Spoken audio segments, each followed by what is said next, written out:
Welcome everybody to Stream League 9, sponsored by CoolStuffInc.com. Jim Davis is back in the booth next to me. How is it going today? I've noticed your fashion sense today is impeccable. It really is. We coordinated shirts today, don't worry guys. But we are in for a standard tournament today. I know you're working on Alchemy and Historic right now, Jim, and your own personal stuff, but we have a tournament filled with Alchemy deck or standard decks today. Looking at some of the deck lists that are in this tournament, it's a 32-player tournament. We're going to do 5 rounds of Swiss, followed by 3 rounds of Top Cut, Top 8, Top 4, and Top 2, where we will have Mythic Invitational qualifier invites for April for the top 4 players.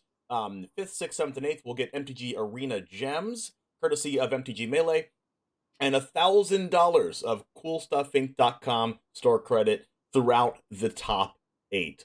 I'm going to take a couple minutes here to say thank you to some of our sponsors of this tournament. Number one is Ultra Pro, the standard in safe storage. I have some Ultra Pro things next to me myself, and I've used Ultra Pro for the longest time. Also TCG Showdown, where you can play against your friends for money. We also are sponsored by Great Vikings Games, where you can get a lot of cosmetics, packs, decks, things like that, even pre-release packs, by typing an exclamation point GVG in the chat.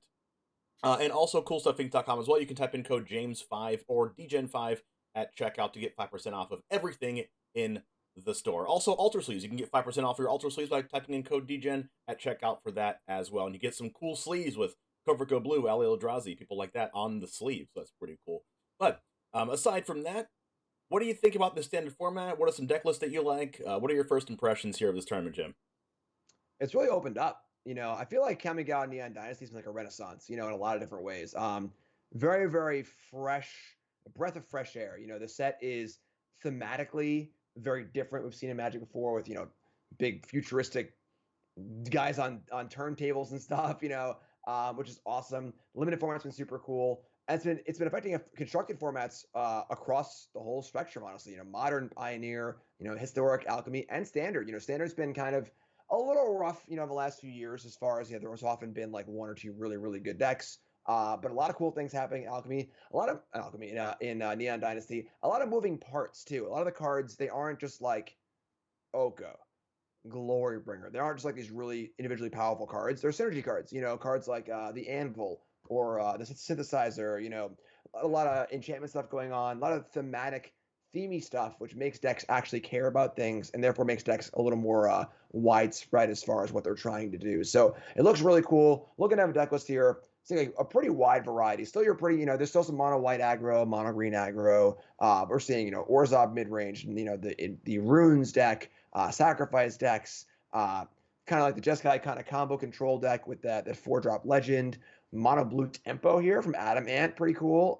There's a wide variety of stuff. It looks like it's gonna be a really fun tournament today.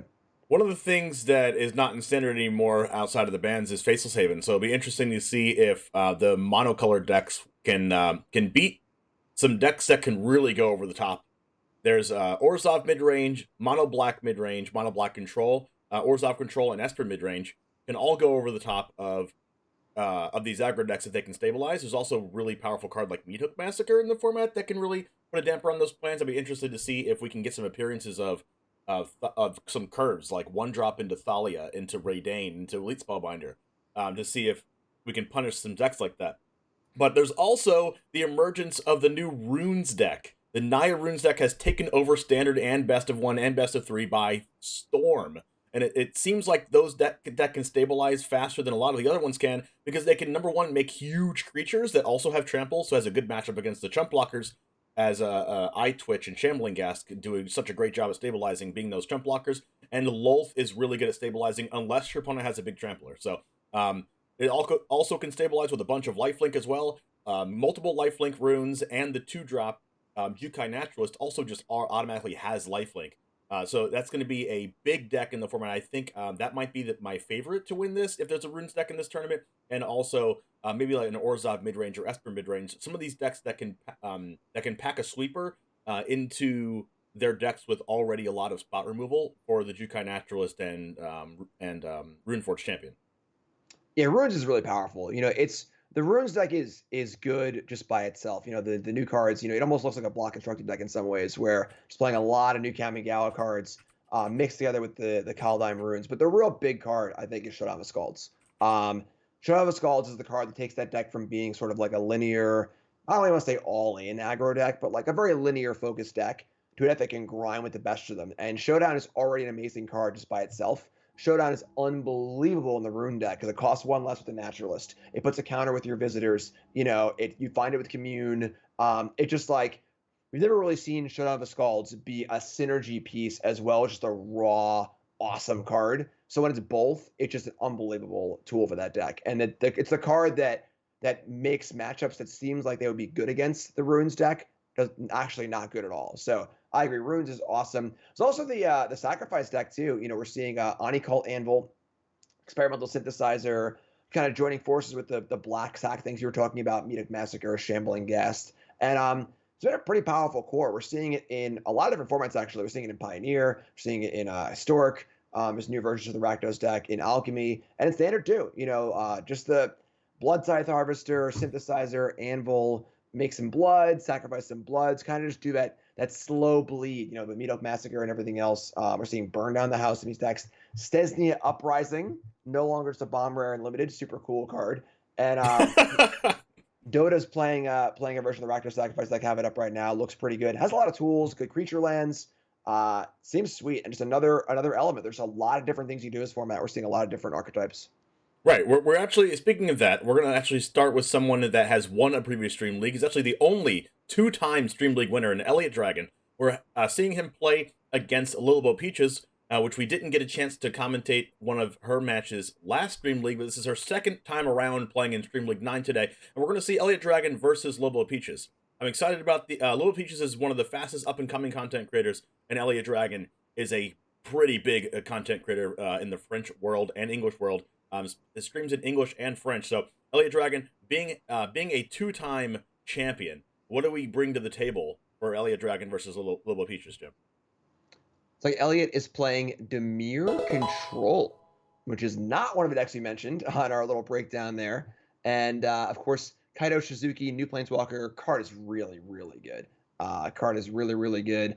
And kind of this is a blue take on the black deck. The black core, Medoc Massacre, Eye Twitch, Shambling Ghast, Deadly Dispute. We've seen that a lot in various forms, black, white, mono black, red, black. Now we're seeing blue here.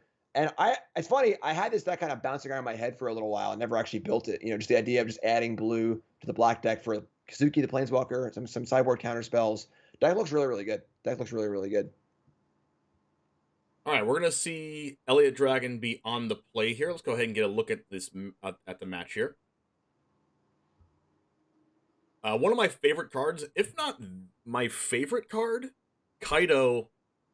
Not Kaido. Actually, that's actually a different card. Is that? Wait, that's a different art. I am not familiar with that art, but Kaido is a 3-mana Planeswalker that can draw a card and discard a card, and if you've attacked with a creature this turn, it just draws a card, and it's a 3-mana Planeswalker. You can also -2 the card to make a 1/1 unblockable creature, and it also phases out the turn that the turn it comes in play at the end step. So super powerful, versatile card, can get you into things you need. It's a 3-mana Planeswalker that draws a card every turn, so perfect in control decks. I just love that card right now. Yeah, the card is really, really good. It's just really, really good. And it's definitely the kind of like a mid-rangey card. You can't play in a control deck really because you want to have creatures attacking. But in a deck like this where you just have random Eye Twitches and Shambling Ghast, just not that hard to just keep attacking over and over again. And that makes Kaido just into a Howling Mon. You're just drawing 2 cards turn, which is amazing. Card's really, really good. What I really like about this card in even controlling mid-range decks, like maybe something like Elliot Dragon is playing right now, is that it makes a creature to attack with and it can't be blocked. So the fact that it fuels itself in that way means that you don't even have to play as many attacking creatures. Because sometimes with that kind of effect in your deck, you'd want to have a lot of creatures, maybe like 8 1-drops, 10 1-drops, maybe 4 6 1-drops, maybe, and like a bunch of 2-drops in order to guarantee almost yourself attacking with that Kaido on board. Yeah, for sure. The fact that it turns itself on is great too. And just for a 3-mana Planeswalker, it's hard to ask for more. And then it also protects itself for that first turn too. So excellent card. Excellent card. We're gonna see March of Wretched Sorrow, but which I think should see more play than it really does. It's a little bit expensive for that type of effect. I remember there's an Erebos intervention card that kind of reminds me of. Yeah, it's the kind of card you don't really want a lot of, but it's flexible enough in the early game, and then later on in the game it can gain you like 5 or 6 life, which is nice in some matchups too. So Right. solid card, not really a card you don't play 4 of. The pitch part of it is really like it's like the glass box, break in case of emergency. You really don't want to be pitching cards if you don't have to. But it is an option to have. But for the most part, yeah, you just want to kill something, gain a few life here or there. Now, what I really like about that card is that you only need to play like 1, if not 2 at the most, and at the end of the game you can kind of hold it to gain 8 life in a turn against an aggro deck is just insane. Yeah, for sure. It just gives you this nice element of life gain, which is these black decks don't always have. Black decks I think have a little bit more life gain than ever with people playing Sorin. Getting that 2/3 lifelink flyer is really important.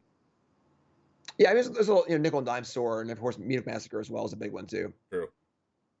All right, so we see Kaido doing a really good job of just being a 3-mana planeswalker that draws a card every turn. We have Kodos, the Silent Spider. For people who haven't played with this card yet, have you played with this card? I have not, but it is pretty cool.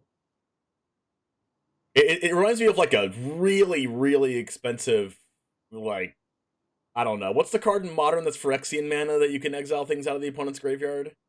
Oh, Surgical Extraction? It's like a Surgical Extraction, but then like you get to play the card, but it's also in a 5-mana creature. Yeah, it reminds me more of Gonti. Gonti was the 4 Yeah, drop. that too. That too. And it just kind of this card where like it's decent sized body, and it allows you to just like steal and play one of their cards, which is a cool effect because when you're playing your opponent's cards, they don't always necessarily line up with your strategy, but at the same time, they can also often do things that your deck can't do. So, for example, say you are playing this blue black deck, and you can't kill an enchantment, but if you steal their Vanishing First, you can. So kind of a cool thing to have access to. Also, a little graveyard hate too, decent sized body. It's a cool card. It's a cool card. It also exiles all the copies of the opponent's card out of their library in hand as well, and which is the reason why I kind of related it to Surgical Extraction. And you don't have to play the card that's exiled, but it's always nice. Yeah, for sure. I don't think there's like a ton of really graveyardy stuff in the format where like we see here Luminarch Aspirant being exiled is it's fine, sure. It's not like it's neutering the deck or anything like that. I think it's more of a value card than a graveyard hate card. True. It's just a card that you can just play. It's a 4/4, little graveyard hate on top, and then it can also just card advantage as well. Hey, I don't think I'm ever upset about playing a Gonti, right? I'm just that kind of player. Gonti's super fun. Yeah, I love Gonti. So hey, if you love Gonti like we do, then you got to get yourself some Kodos. We do see the Sorin the Mirthless in this deck list, so a little bit more life gain there as well. This is the type of deck that I was kind of thinking about when I was explaining mono black control in the snow, blood in the snow type deck. I really think that this might be one of the decks that can beat runes. And I think maybe Kodos in the deck is a nod to playing against runes, so that you can exile the Kami of Transience out of the graveyard. Yeah, that's definitely a good one too. It's one of the cards in runes that kind of gives it that like late game inevitability, which is super cool. So strong agree. It's funny. I feel like me and Elliot Dragon are on very similar pages. Elliot won the Stream League with the Rakdos Alchemy deck that I took and worked on, and then I won my qualifier with. And now I'm seeing this deck, and I'm like, man, I thought about this deck, but didn't really ever build it. This looks awesome. This deck looks really, really cool. Yeah, you just look at Elliot's decks, and you're like, I want to play that. Yeah, for sure. All right, we're gonna see Lolth get a couple more counters here. I like the 1/1 counter on Kodos there, letting it not get double blocked. But if the Kodos did get double blocked, then Lolth would die. So we'll see what happens here. What Elliot Dragon's thinking about. Yeah, Lolth is great, but Elliot's definitely up on cards here. There's a Dispute in hand. Obviously, a few lands, but the Field of Ruin is good against the Hive of the Eye Tyrants. You see Eye Twitch again. Blood of Snow is great. Blood of Snow is a good card, and having another Planeswalker to return in Kaido is really cool as well. Having Teachings as part of your Learn package is also really cool. So the blue, it's a subtle splash, but it does offer a lot to this deck.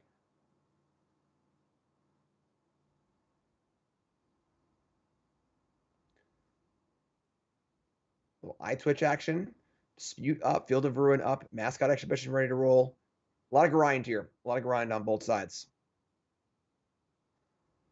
This is a cool new card here. The Architect of Restoration, the backside of the Restoration of Ejano.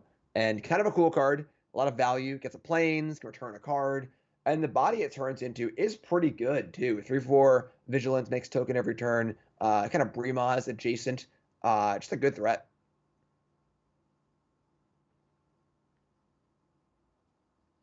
I think all of the saga cards have really impressed me. The ones that flip into a creature where it was very hard to kind of parse them Right. in the spoiler season because they're so weird. They're so different than anything I've ever seen before. And but they're just really, really good. They just have a pretty good spell-like effect, and then you just also get this creature too, which is awesome.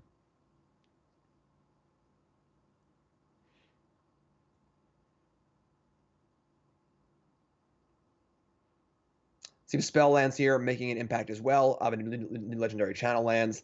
A lot to do with your mana base in this format between the creature lands from the D&D set, these new spell lands from the Kamigawa set. A lot of things to do, and running out of things to do with your mana is definitely not a thing that happens too often, which is awesome. Flooding is one of the worst things in Magic. Super, super cool to see. Both players stocked up pretty well here. Blood of the Snow may be interested in cleaning things out. And then replaying the Silent Spider off Blood in the Snow is pretty good as well. Yeah, that's something I actually didn't think about when I looked at Blood in the Snow in this list. That Kodos has an amazing enter the battlefield ability. Of course, like Gonti, like we alluded to, but bringing it back with Blood in the Snow is even more fun. Yeah, it's sweet. It's very powerful. I always like playing decks like this because you can kind of be a little aggressive against the decks that are pure control, and then you can also have a lot of good controlling elements against other decks that are trying to aggro you down. Yeah, for sure. It's really good board control, kind of nickel and dime decks. Going to give you the ability to do both. A card like Eye Twitch isn't the most impressive card of all time, but it does just get in. It deals damage. It's kind of annoying, very flexible. It's a sweet card. It's a sweet card.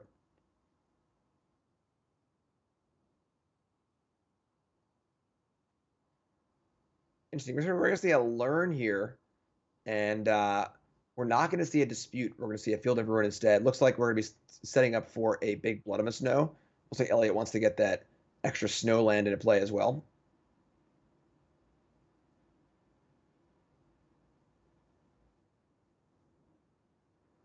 Snow land that allows the 5th snow-covered land for Kodos. So if this thing gets blocked, Blood in the Snow gets to bring this back. Is that the plan here for Elliot? Yeah, I mean, either way, it's the boards were getting wiped. It's coming back. We still see some pretty good stuff in Peach's hand, though. Still see a Wandering Emperor, another Restoration, Meat Massacre hanging out. So gotta get blocked. So token is made. That's gonna die anyway. I can't imagine we see anything but a Blood in the Snow this turn. Right.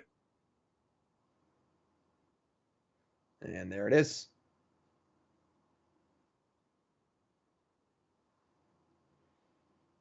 And coming back, looking pretty good here. Silent Spider. I don't know, Spider not looking too silent here. It's all over the place. Now, could have chosen the Restoration there, taking the one out of hand as well, but valuing Lawlith here because Lawlith is really good. Great tool to have access to. And again, still a good hand for Peaches. Vanishing Verse, Meat Massacre, Planeswalker, a good enchantment. This game's gonna go on for a little while longer. Gonna be a bit of a grind.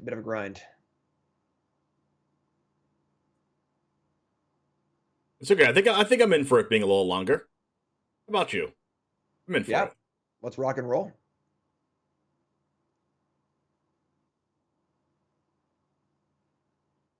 All right, so Mascot Exhibition, Pest Summoning, Deadly Dispute. Not enough mana to do that Deadly Dispute. Took the Lulths out of the graveyard, which I really like. Being able to cast Lulth in your already black deck is pretty good. Especially since Lulth might be something that you would want to do in this deck anyway. I mean, is Elliot playing Lulth already? One, yes. Now, it is important to note that for Silent Spider, it's a little bit different than Gonti is. The card is exiled, and it says for as long as you can control the Silent Spider, you can cast it. So unlike Gonti, where Gonti, you just get the card, you can always play it. The Silent Spider is tied to the card that's exiled. So if a spider is killed, you lose access to the card, which is a bit of a downside. But unable to kill the Silent Spider there, Now we see Lolth come into play, and the board's looking really good for Elliott. All right, we have this Vanishing Verse, which notably doesn't hit Kodos.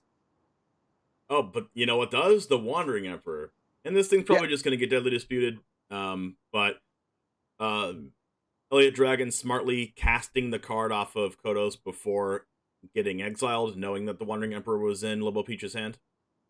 Yeah, the Wandering Emperor was face up there. So just going to take it, get the Wandering Emperor down. We see Vanishing Verse on the Spider as well, but I think at the end of this exchange, Elliott's still pretty ahead on resources. Yeah, I think if I'm Elliott here, I'm just okay with this happening. Even if Meathook Master comes down here and sweeps the 2-1s, I'm also okay with that. Okay, not happening. Maybe he just wants to get rid of that mascot exhibition. Into a Soul Eye action.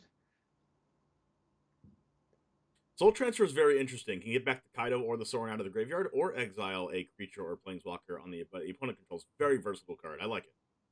Yeah, the card is sweet, and the thing is that it's not that hard to have an enchantment and an artifact in play. We see Meathook Massacre in hand, Treasure in play. You know, if you get to do both with Soul Transfer, the card is very, very good. And artifacts are easy. Artifacts and enchantments are fairly easy to do in this deck. I mean, you have Daily Dispute, you have a Shambling Ghast, you have Meathook Massacre as an enchantment that sticks on the board forever. And it's kind of like after it does its thing, your opponent doesn't really want to get rid of it. So being able to do both of those things and it's pretty easy to have an artifact enchantment. It's like a super amazing reason to play that card. Yeah, I'm surprised here to see Elliott. Elliott's just gonna go for the Raise Dead. We could have seen the Spiders come in and Meathook Massacre wipe the board up and then set up for a double cast on the Soul Transfer. Feels like the kind of matchup we really want to be able to get that extra value, kind of a grindy matchup. Right. But playing Spider again, pretty good.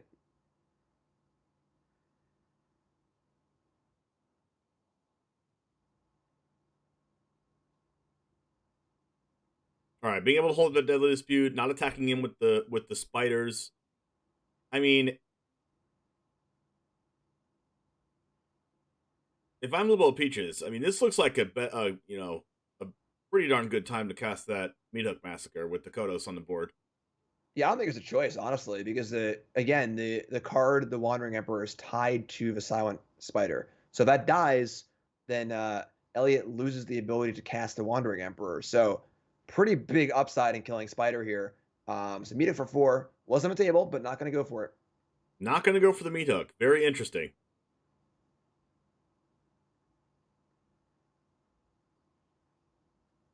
Yeah, and now it looks like Elliott's just pulling ahead on resources. Yeah, just more and more resources coming down.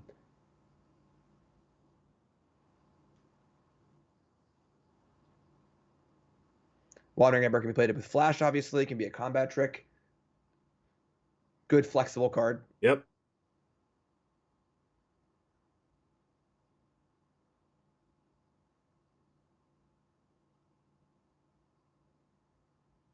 What's Lobo Peaches thinking about here? Double block. Oh my gosh. We're going to get to first strike here, aren't we? First strike indeed. So now I imagine we're going to see the Meathook Massacre next turn, but now there's a Planeswalker in play. Now that Snowball starts to roll, which is, been a hallmark of Magic, since Planeswalkers have come out, where the Meathook Massacre can deal with the board, but can't deal with the Planeswalkers. Also, Kaido comes down, and now the ball is just rolling down the hill for Elliott Dragon. Another Kodos. Yep.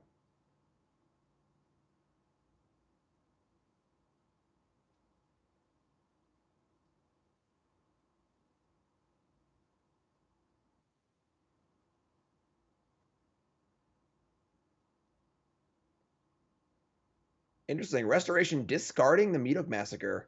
Not sure what the comeback strategy here is for Peaches. I don't know. I feel like that comeback strategy was going to be the Meathook Massacre, but right now, I mean, I love Restoration of Aganjo as a card because it just gets back a lot of really valuable creatures from the graveyard. It can get back your Meathook Massacre, technically, right? And then it turns into a 3/4 that's actually a pretty good card. Whenever you attack or block with it, it makes a 1/1, and it's also an enchantment creature itself as a 3/4. So I do love the card, but it's definitely not a catch back up card. Yeah, I mean, it feels like the Meat Massacre kind of like had to happen this turn because even though it doesn't kill the planeswalkers that are in play, it won't kill the restoration, which will be a creature next turn. There's still a Hive of the Eye Tyrant in play. There's still ways to pressure these planeswalkers, Yep. But now with a 5/5 and 2/2 and menaces in play, Peaches is a 12. The life totals are relevant here. It's sometimes you lose track in these kind of grindy games of your life totals. They have another one. Okay, that works too. So just had a second copy, it looks like.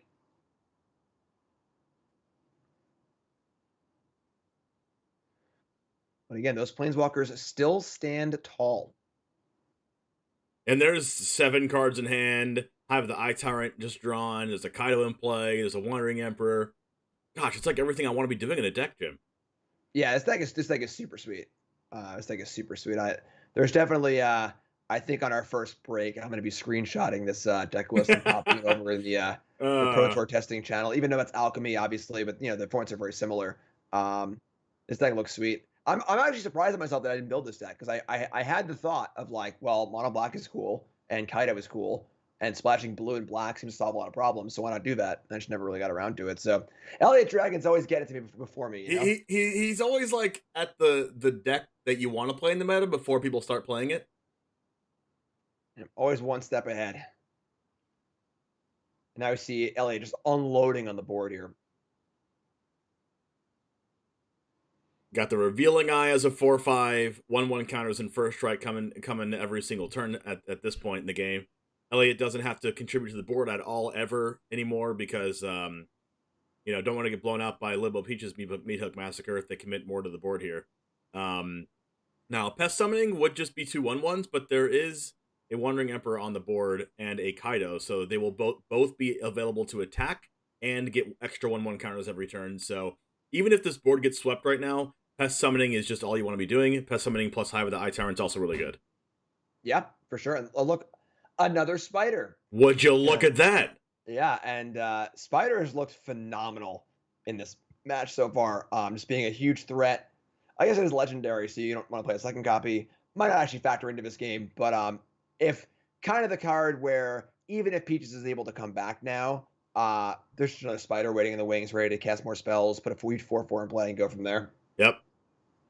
Now, here's a 4/4 Menace, so now it has to get double blocked.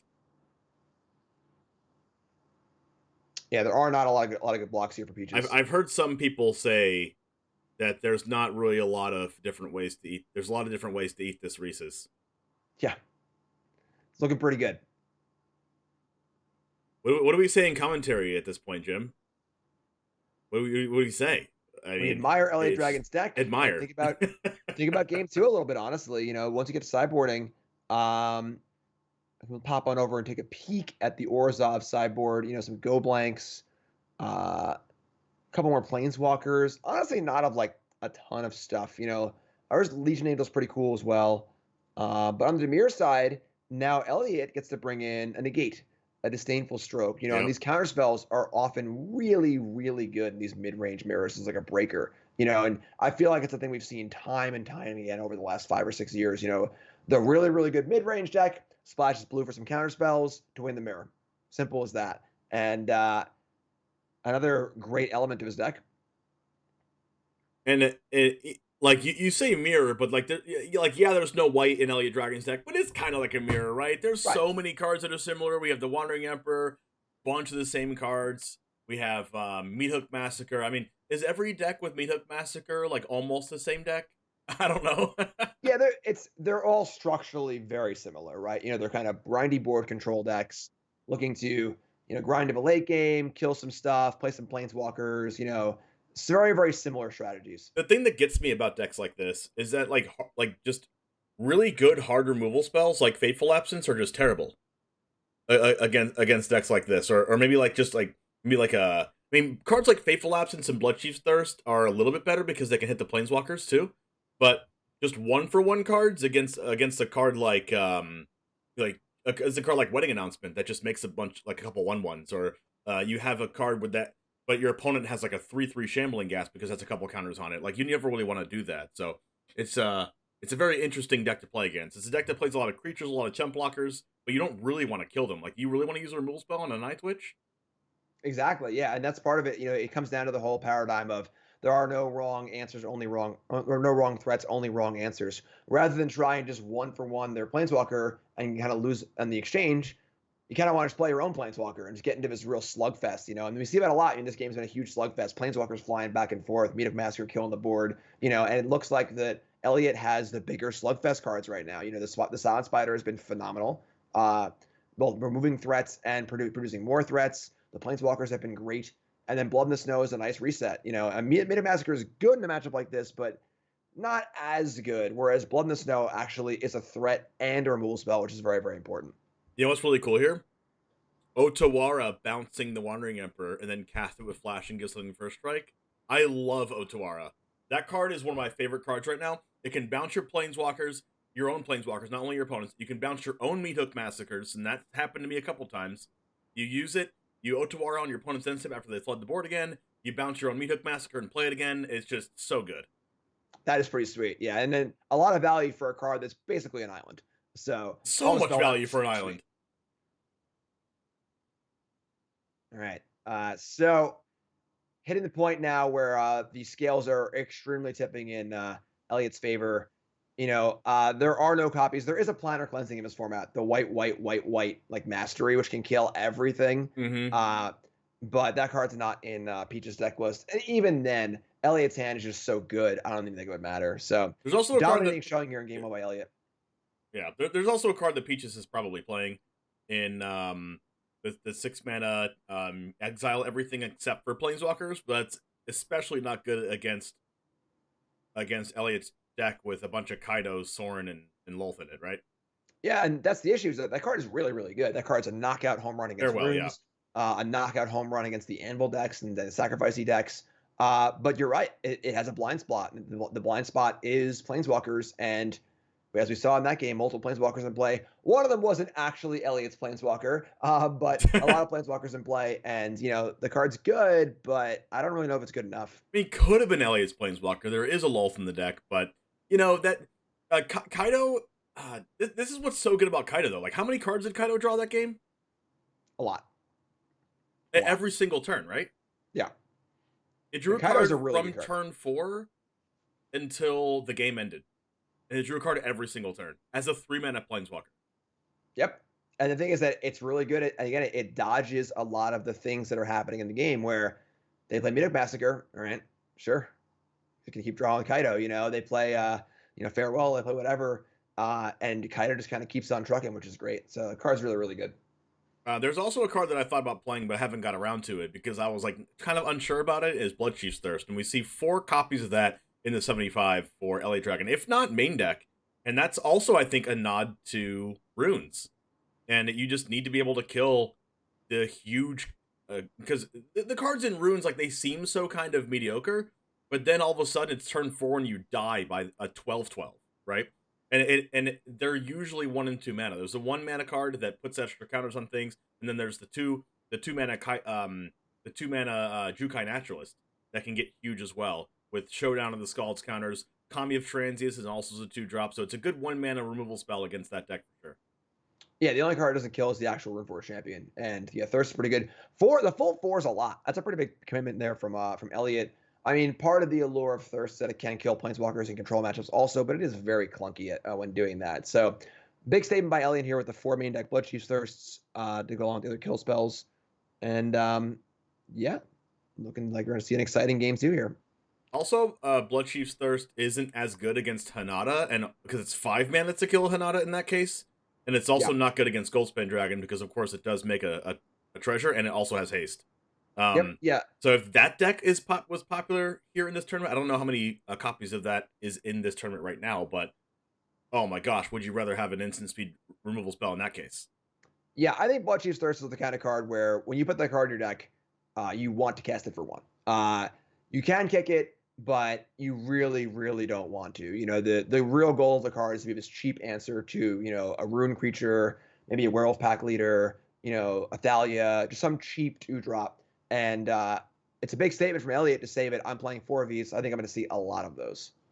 I mean, and it makes sense, right? There's some mono white in this tournament. There's some mono green, mono blue. Like, you want to have that 1-mana removal spell. Yep, for sure. And here's the Ray of Enfeeblement coming in clutch here out of the sideboard for Elliott Dragon. Cute card.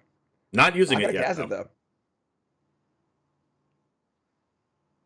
Interesting not just going after the Luminarch. Maybe I would have done it. Yeah, I mean, I guess we'll see now where these counters go. Oh, you know what? Maybe he's thinking that he could wait for Meat Hook, but we'll see. I don't. The problem is that Aspirant gets bigger every turn, so I don't think that Meat Hook Massacre will ever kill this Aspirant, based on land drops and such. So the question here is, does Elliott want to allow Peaches to go to combat and spread these counters out? Or see if they'll put it all on the main Aspirant and go big here. If they both go on the main Aspirant, then the Raven Enfeeblement can kill it, and then Meat Hook Massacre for one can kill the other one. Right. So the thing here is that Peaches' play makes a lot of sense here, because Peaches is playing around Meat Hook Massacre. The goal is to get one of the Aspirants really, really big. But unfortunately, the one Raven Enfeeblement from the board comes in and messes that plan up. Now you see Kaido come down. And this is the cool part about Kaido, is that you can just play it. Goes away. You can't kill it. Whoosh, ninja vanish, and now you can see Elliott safely on top of the Planeswalker, start to kill things and go from there.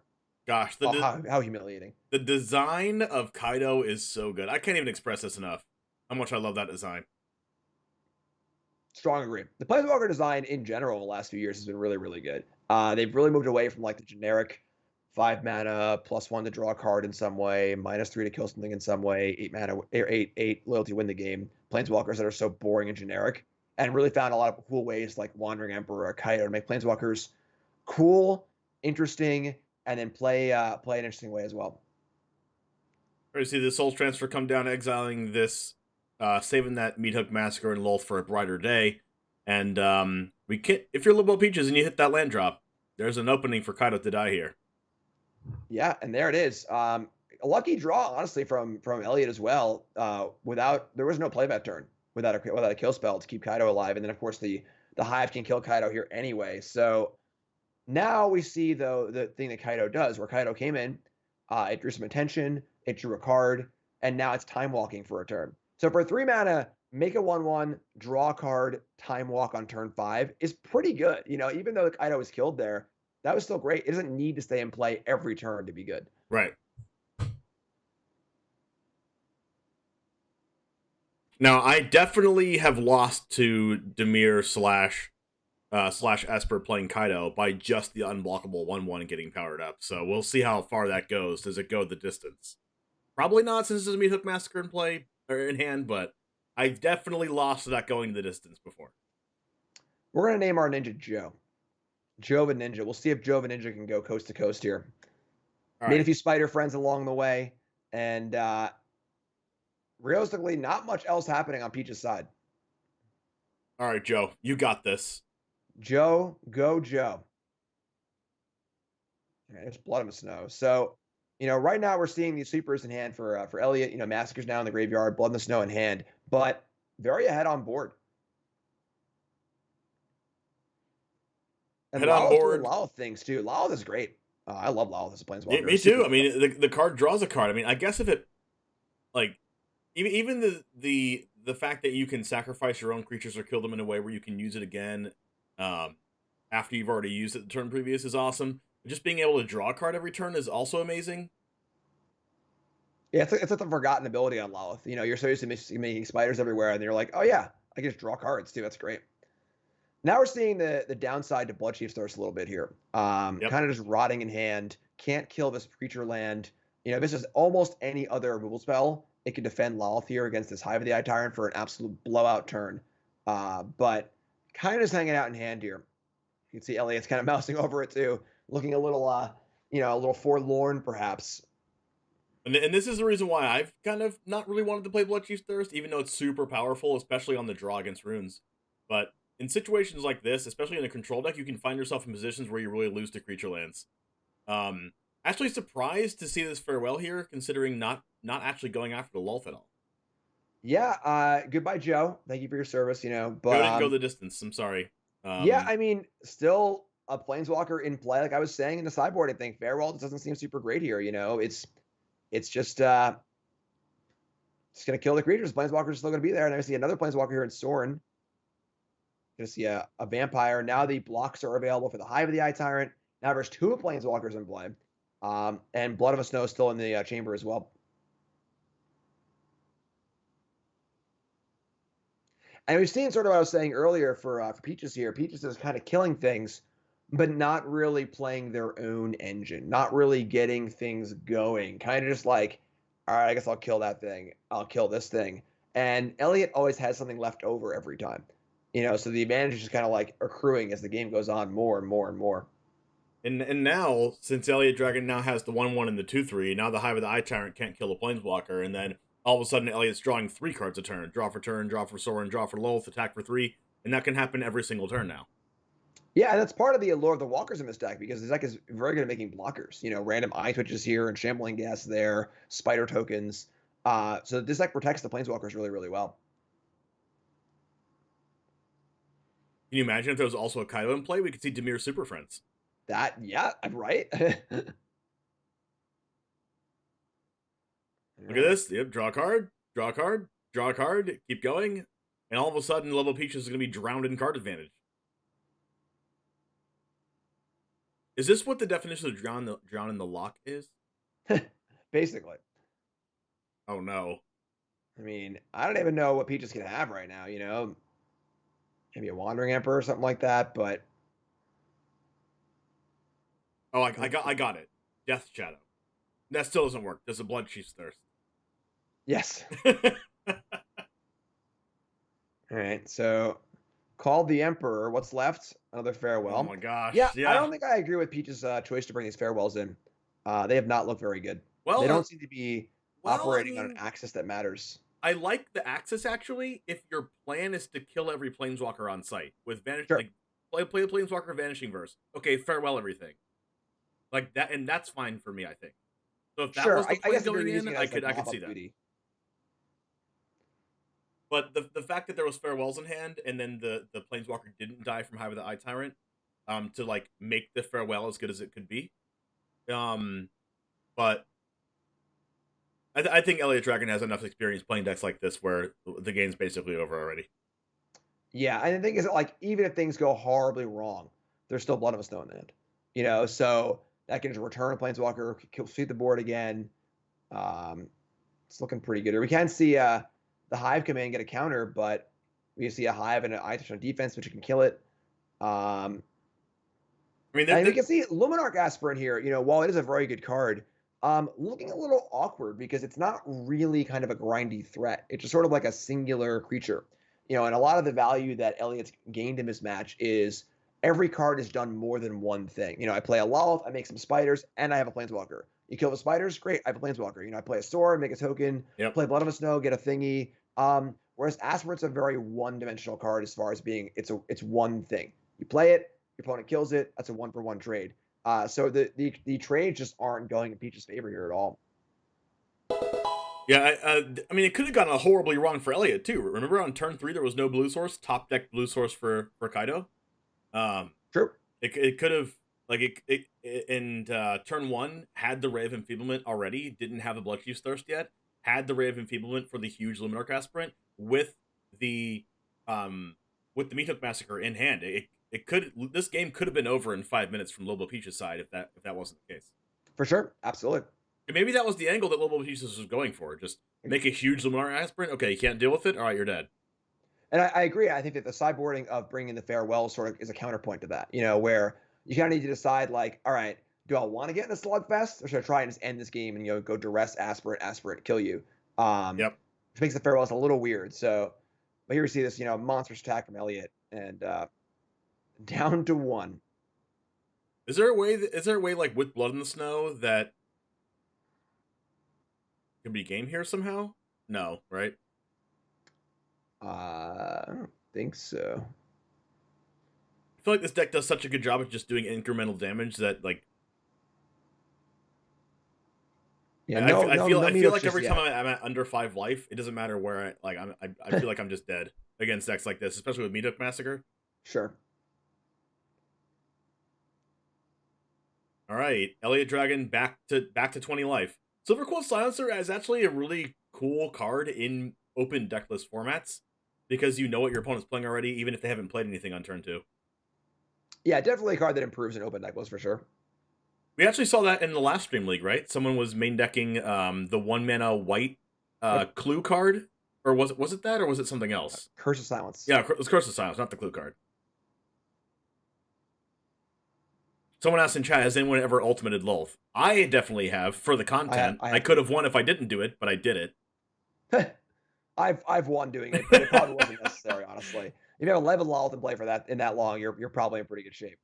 Yeah, when you haven't Lolth in play long enough to where that's happening, you probably killed a lot of your own creatures with Meathook Massacre and burned them for a lot of damage anyway, so it just doesn't matter at that point. For sure. So very impressive showing from Elliott Dragon once again.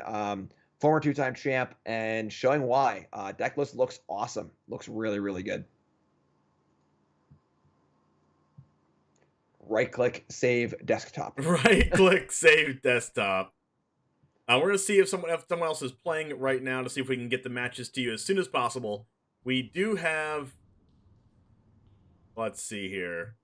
We have that Stensnia Uprising deck, I believe, that we can show.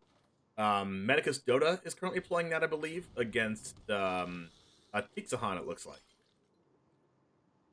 Dockside Chef, Blood Tithe Harvester, Burn Down the House, Meathook Massacre. Match, so. Is it really? Oh, yep, it does say gold there. Let me go ahead and see if we can look at someone else's match. We got to get these matches going, unless that was the last one. Like, I understand that that's a control deck and everything, but was that really the last match that we can show? It was a longer game there. Clocks were shown. We do have a game 3 here with Mono Green against Orzhov. Let's go over to Ghosting versus Echo Echo here at number 25. Starting out here, looking at 4 lands in play for Mono Green, we see Orzhov here with Luminarch Aspirant on board, double Wandering Emperor in hand. Soul Shatter is an interesting card in this format, especially since Hanada and Goldspan Dragon are a thing. I think if you're playing black, you should probably play at least one Soul Shatter in your 75, just because it's so good against the Hanada deck. I do love Soul Shatter. It feels so good when your opponent has, Snakeskin Veil in their hand, and you're just like, Soul Shatter ya. There's always the pause of recognition, like, crap. Card's great. Yeah, nothing you can do at that point. I have my protection spell for my Goldspan Dragon, but my opponent was too smart. Yep, nice Valor stance you got there. Sorry. Yep. We see Big Frog Daddy coming. Gonna get exiled, though. Yeah, I mean, Emperor's gonna come down. The cool thing I like about Emperor is that your opponent has already declared their attack, so they're just never attacking the Planeswalker when you play it. Yeah, it's pretty sweet. This is Vraska's Contempt, which was a format-defining card. Just 4 mana, exile creature, gain 2 life. Yeah, I did not think about that. It's literally Vraska's Contempt. And then you just have his Planeswalker left over. And to be fair, on this board, Emperor's not doing much, right? There's nothing really to pump here. I suppose now the curtain's being drawn, you can pump the curtains up. But Emperor does sort of want you to play with some creatures in your deck. I've seen it played a lot in these draw control decks, especially in older formats too. Not really a huge fan. I think it doesn't really necessarily do enough if you aren't playing other creatures. But when you are playing other creatures like here, this is pretty great.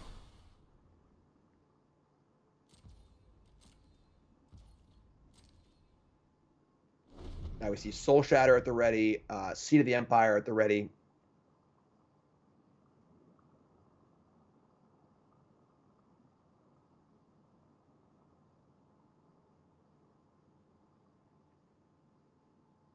A lot of ways this turn can go wrong for ghosting.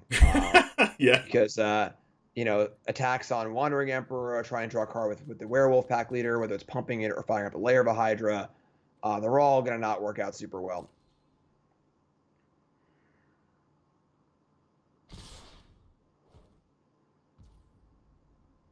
All right. Soul Shatter? This feels like a Snakeskin Veil, oh man, spot. Of course, we can't see Ghosting's hand, but no, gotta go for the Seed of the Empire. I mean, even if the Snakeskin Veil is played, that means Werewolf Pack Leader can't get trample, which means Concealing Curtains can still block it as a 4/4, so I don't hate that. Yeah, I mean, you risk losing the Emperor, but I guess there's a second Emperor in hand anyway, so. I like Stealing curtains. Ooh, it's a Chariot. Okay. Wedding Announcement's also one of my favorite cards. I'm pretty sure I mentioned this in the last Stream League, but that card's just really good. Yeah, super solid card. Super solid card. All right. Do we see the wall flip?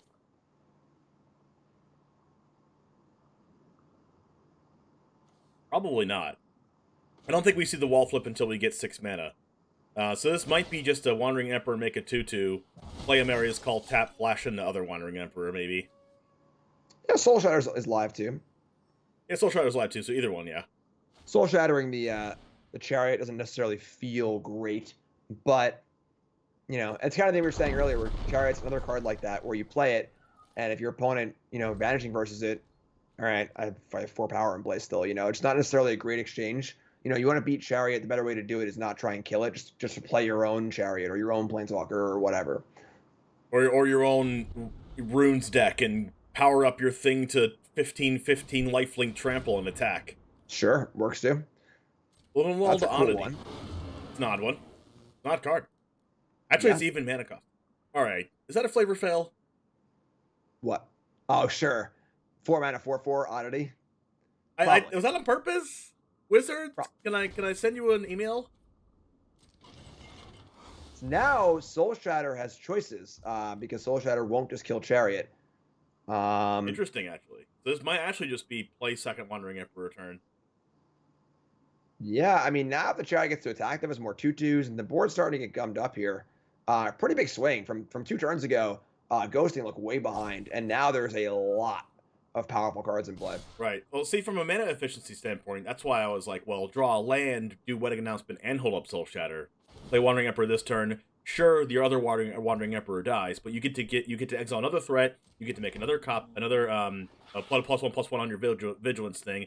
If the 3/3 vigilance blocks all the 2/2s anyway, and then you can Soul Shatter plus Wedding Announcement, the other thing that you don't exile.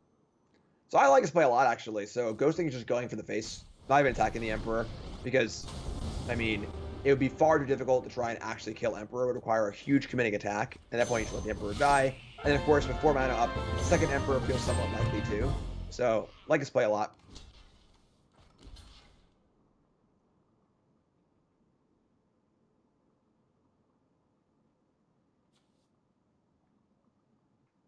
Something happened on my stream that I actually just don't know what happened because it's not showing up.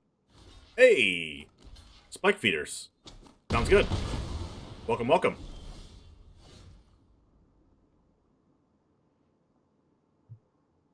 Rite of Oblivion. Good Magic card. Good Magic card.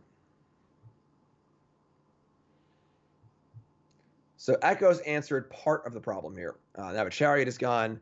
Oddity remains, but this Curtains is really D'ing up here. D'ing up big time.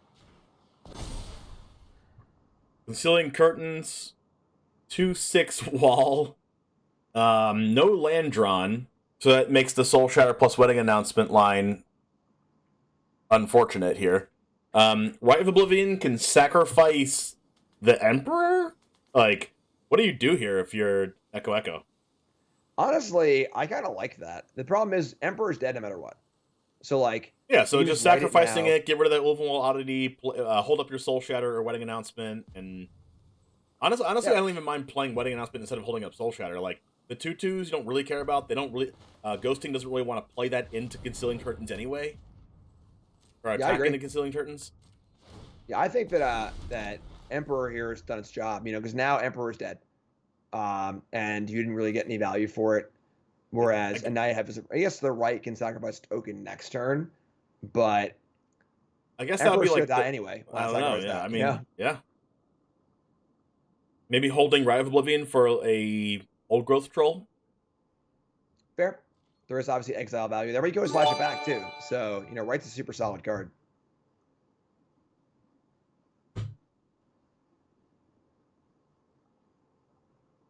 Sylveon Silver, thanks for the gift sub to Crag31.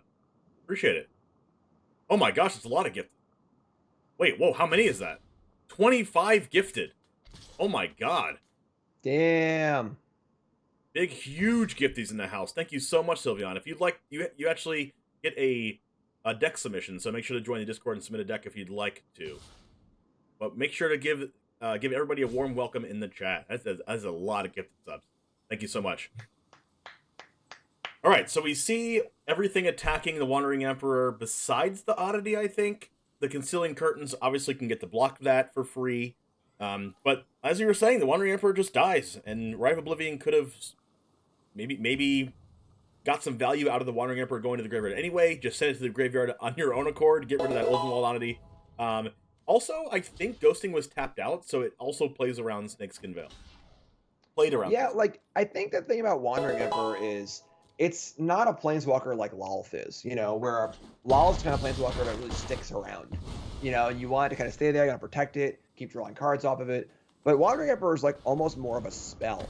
It's like a Wrath Contempt, it makes 2/2, it's the kind of card you don't mind just throwing away, and that was a really good spot to throw it away for Rite of Oblivion instead of just losing it. So now we see the board's getting even wider, and things are looking a little tough for Echo.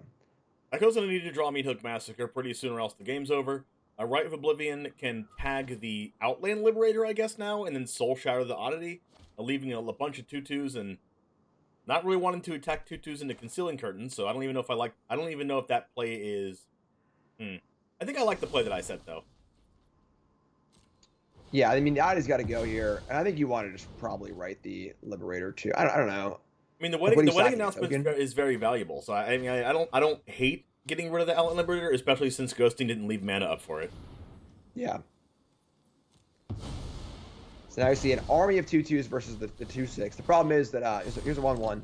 There's a layer of a Hydra too that can fire in as well. You can see an attack for 10 this turn, lose 1/2/2, deal 8.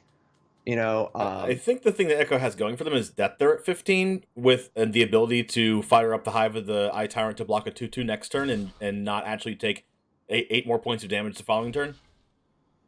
So here come the clowns, and no layer activation. So I think the card drawn this turn was a Seekers Chariot. It's some card that can continue to go wide here, where you don't mind throwing away these 2/2s. Yeah, I think it's either that or just either that or any 2 or 3 drop creature, right? It could be any 2, 3, or 4 drop creature at this point, right? It could be an Old Growth Troll or some sort of also big creature, but something here was drawn that says, I don't mind attacking here and throwing away a card for some damage because I'm going to keep applying more pressure to the board.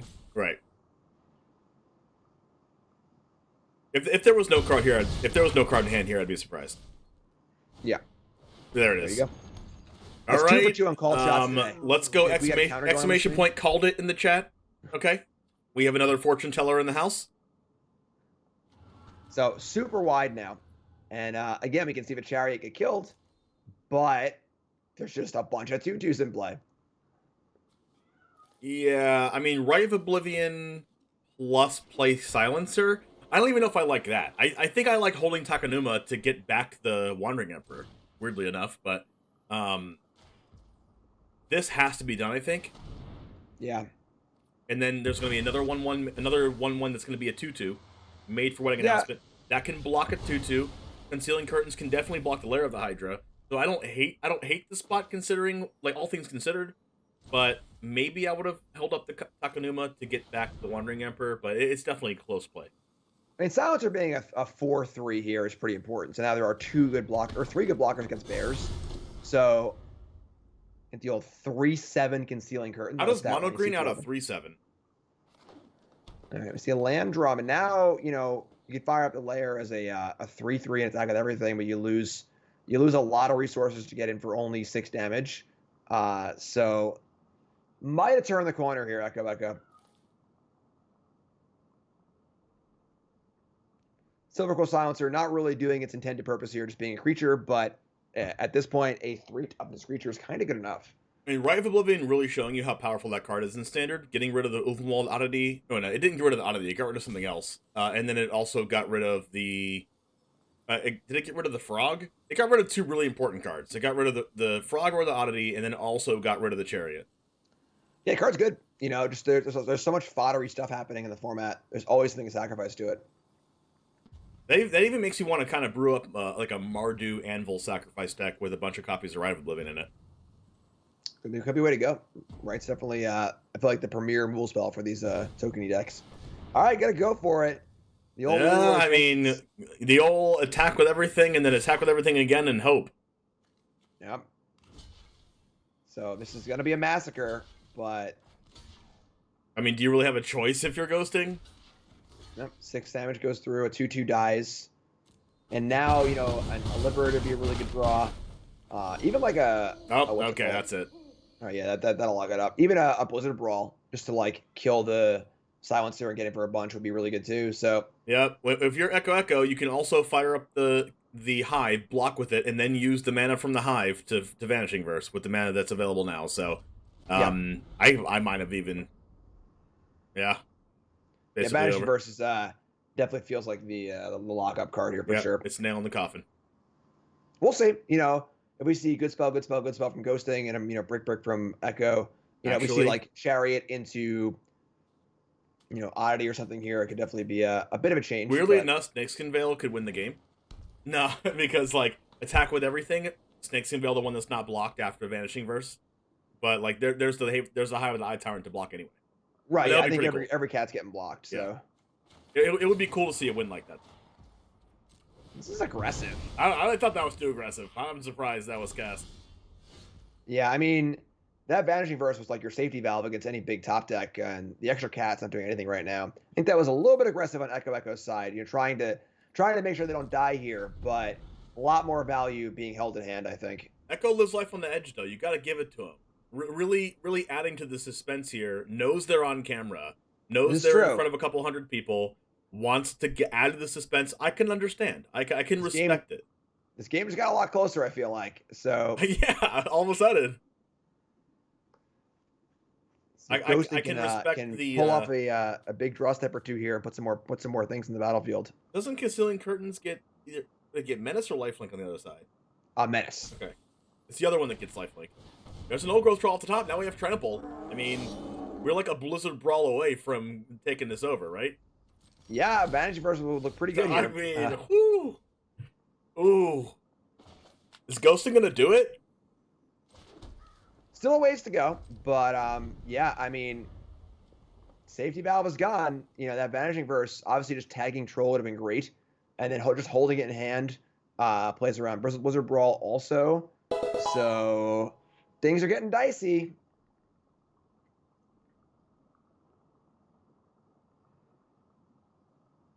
All right, what does Ghosting draw here? Eyeing the cat token, might see Blizzard Brawl here. Ooh. If it's Blizzard Brawl, wouldn't be lethal. You know, it'd be pretty cool. A Blizzard Brawl from Old Growth Troll onto the Concealing Curtains, making it have 2 toughness. But like that's probably bad. But like Old Growth Troll does have Trample, so it'd be 5 power Trample through the 5 toughness of Concealing Curtain at 2 and Silverquill Silencer. But like, it's just not good enough right now. That would be cute. That would definitely be cute. I mean, the Hive can still block it straight up though, so you block it straight up, take 2 trample, and the other 2 creatures would block. I guess then the curtains would die too. Yeah, I mean that'd be interesting. I could definitely see Brawl being the card drawn here and like Ghosting trying to figure out all the permutations of it. I think the permutation that I just said like maybe gives a good chance here, but if it's not Blizzard Brawl and it's just like, you know, a 2-drop or something, I think what could get Ghosting back in this game, considering Echo doesn't draw a bomb off the top, is maybe a pack leader. Yeah, that'd be great. More trample. I mean, based on how long Ghosting's taking right now, I don't think it's a pack leader. Maybe Inscription? Ooh, here they come. It'd be crazy if it was Inscription, right? It could be lethal. That'd be good, yeah. Could be lethal. Put 2 counters on Old Growth Troll, have it fight something, and it also has Trample. Really, really thinking this one through. And again, if Vanishing Verse was still in hand for Echo, feels safe as a person safe in a blanket or something. Snug? I don't know. That's what I was looking for. But without Vanishing Verse here, you know, Echo is at the mercy of whatever Ghosting can do. Both clocks are up. Now this, you can't see it from the screen right now how it's set up, but this is game 3. Ghosting won a game, Echo won a game. We have a 4/4 Hive of the Eye Tyrant, maybe blocking the Old Ghost Troll straight up. maybe killing it. I don't really see that happening. We have some really good blocks here. I mean, these blocks are amazing. Yeah, so because they're so amazing, ghosting's got to have something here. Yeah, I mean, if there's inscription here, that would be insane. Inscription. I mean, inscription just old growth troll. You can give old growth troll +2/+2 and have one of the 2/2s that are going to die anyway to fight the curtains, right?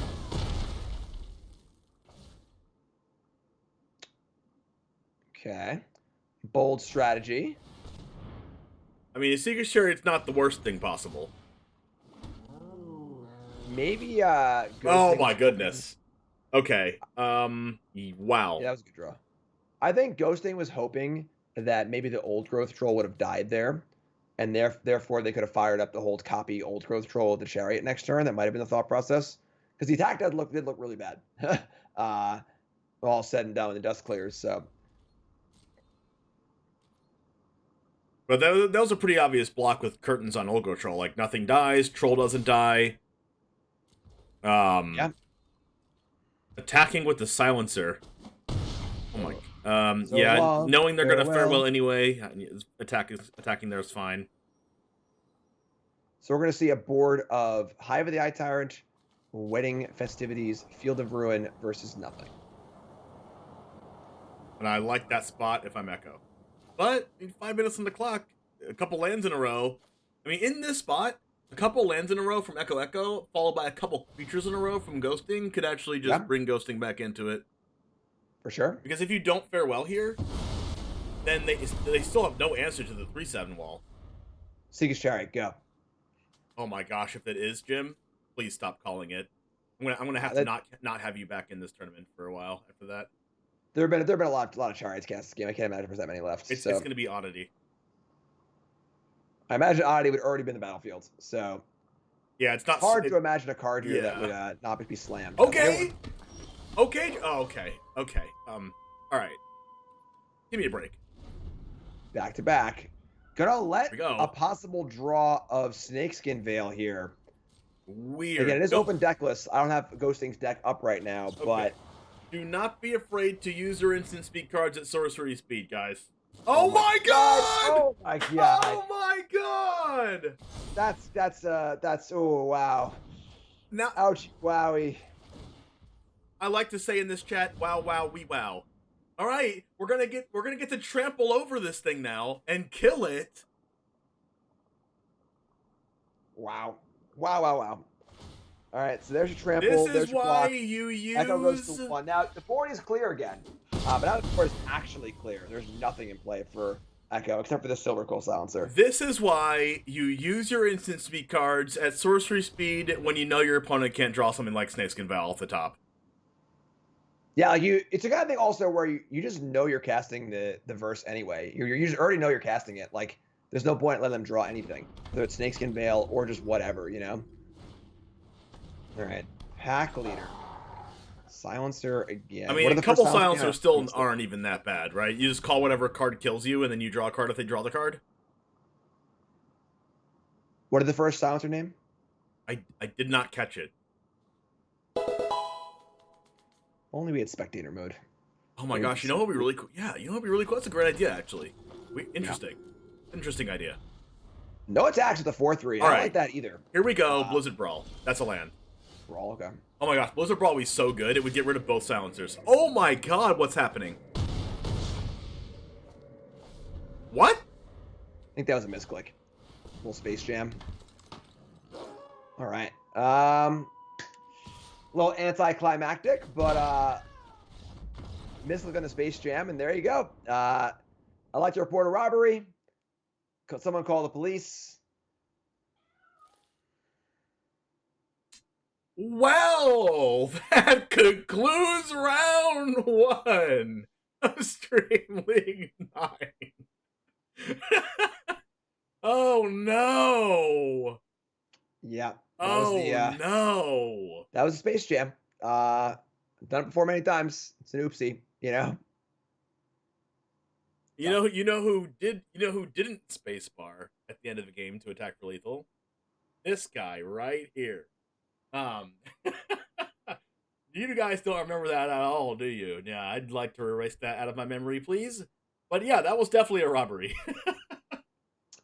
Yeah, I mean, pretty crazy game. There were a few little spots there where marginal players would have gotten punished, and they were. And unfortunately, it sucks to see it kind of go down on a misclick like that. But yeah, yeah. Well, in the wise words of someone I know once said, "We take those." Yeah, definitely, definitely. All right. What do you think's in the mind of the other person right now? Maybe watching this back after the match is over. Of our winner or our loser there. The winner.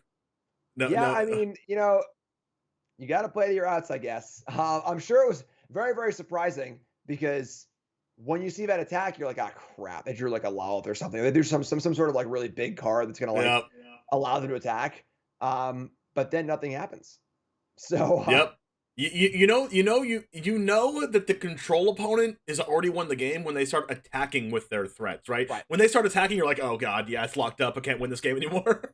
When they keep things back, that means that's how like they're kind of scared, but they're just no fear at all. Attack with everything they have. Like when they're the Hull Breaker horror opponent, right, or the Shark Typhoon opponent, or whatever, starts like swinging with everything. You're like, all right, game's over. Yep, but in that case, definitely not the case. But we take those. So, yep, for sure. Round 2 is going to be coming up in just a few minutes. Hang tight. We're going to get this next round started as soon as we can. Round 2 coming up next. Stream League non-sponsored by CoolStuffInc.com. Stay tuned.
Welcome, everybody, to round 2, Stream League 9, sponsored by CoolStuffInc.com. Here with Jim Davis, right over here.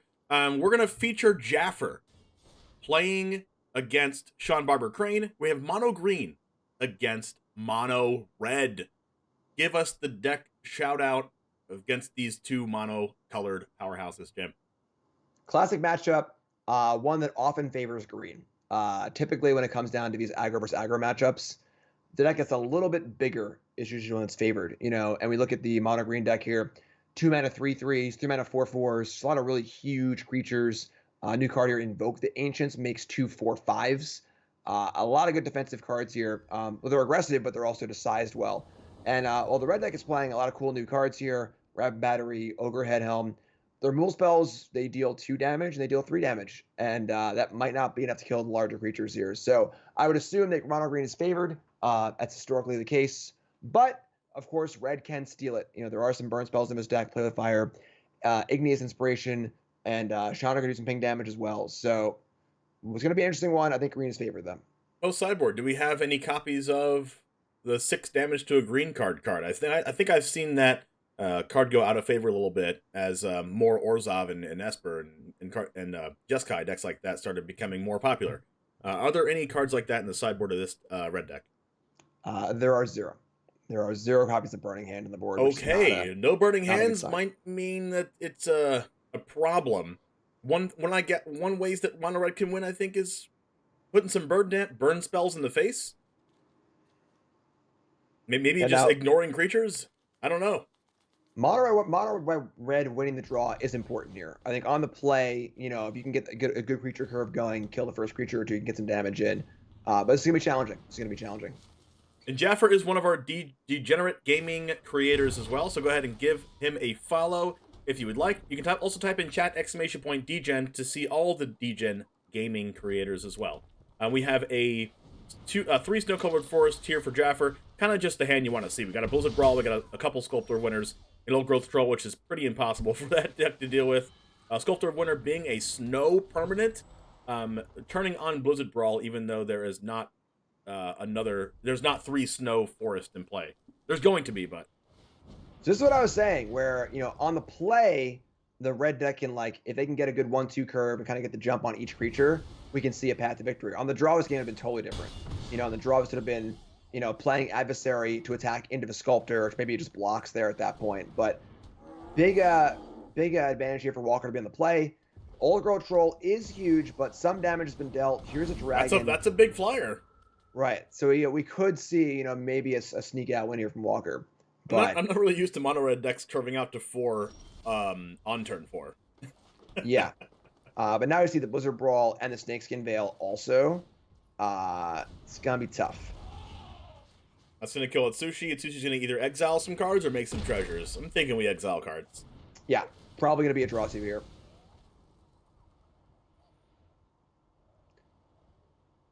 Now the question is, does Jaffer want to attack with the Troll or not? It's a big statement.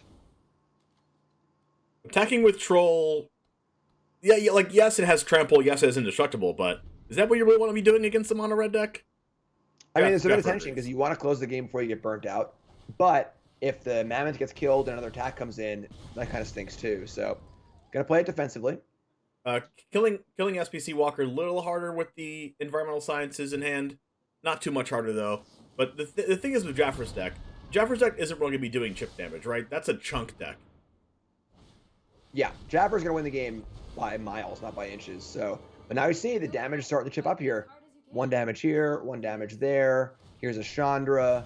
Chandra will make Jaffer have to attack a little bit. But in great position to do so. It's Snakeskin Veil in hand, a few more creatures. Now the Mammoth's ready to rock and roll. You attack both things at Chandra. If they want to keep it, they have to block, and then you play Pack Leader and Sculptor of Winter and hold up the protection spell. Sounds pretty good to me. I think getting Chandra off the board is pretty important. Tagging for 9 is pretty cool, but... All right. We're seeing to see Chandra not die here. Chandra wasn't going to die either way, but... yeah, I'm surprised to see the Mammoth stay home here. The 5/5 on offense is a lot better than 3/3 on defense, and there's also multiple other blockers lined up, too.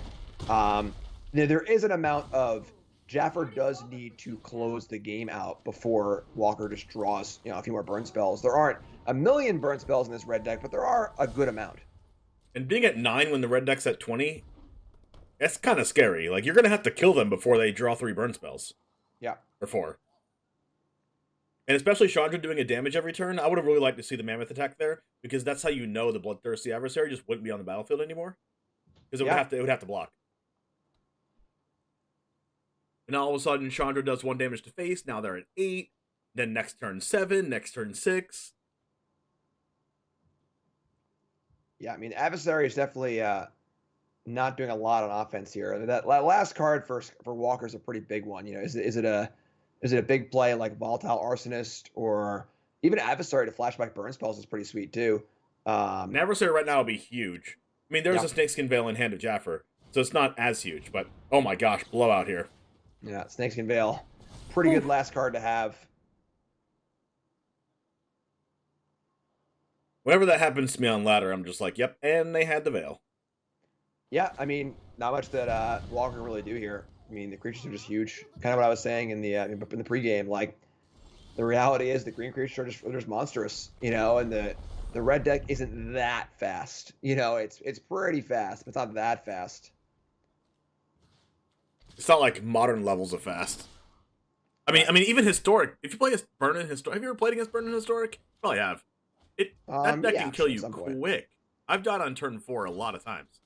Yeah, for sure. You know, the lot of cheap burn spells, a lot of lower curve stuff. But you know, a card like Ogre Head Helm is sweet, but it's not killing anyone super fast. Right, here's the 4/4 blocker. It's a lot of power in play. I do really like Kumano Faces Kakazan though. I think that's probably my favorite one mana card in the new set. Yeah, it's a cool 1-drop. It's cool seeing playable 1-drops for sure. Does a lot of cool, interesting things. I like how Visaga's kind of force you to plan out your turn in interesting ways. Yep. It makes cards it makes 2-mana creatures a lot better, especially ones that can take advantage of the modify mechanic. Because on turn 2, Kumano Faces Kakazan puts a 1/1 counter on whatever creature you cast. Yeah, pretty interesting. There's no copy of the Shatter or 1 damage card in this red sideboard, because Runner Igneous Inspiration could win the game here. You know, deal 3 and then deal 4 and then deal 1 and then deal 1 extra. But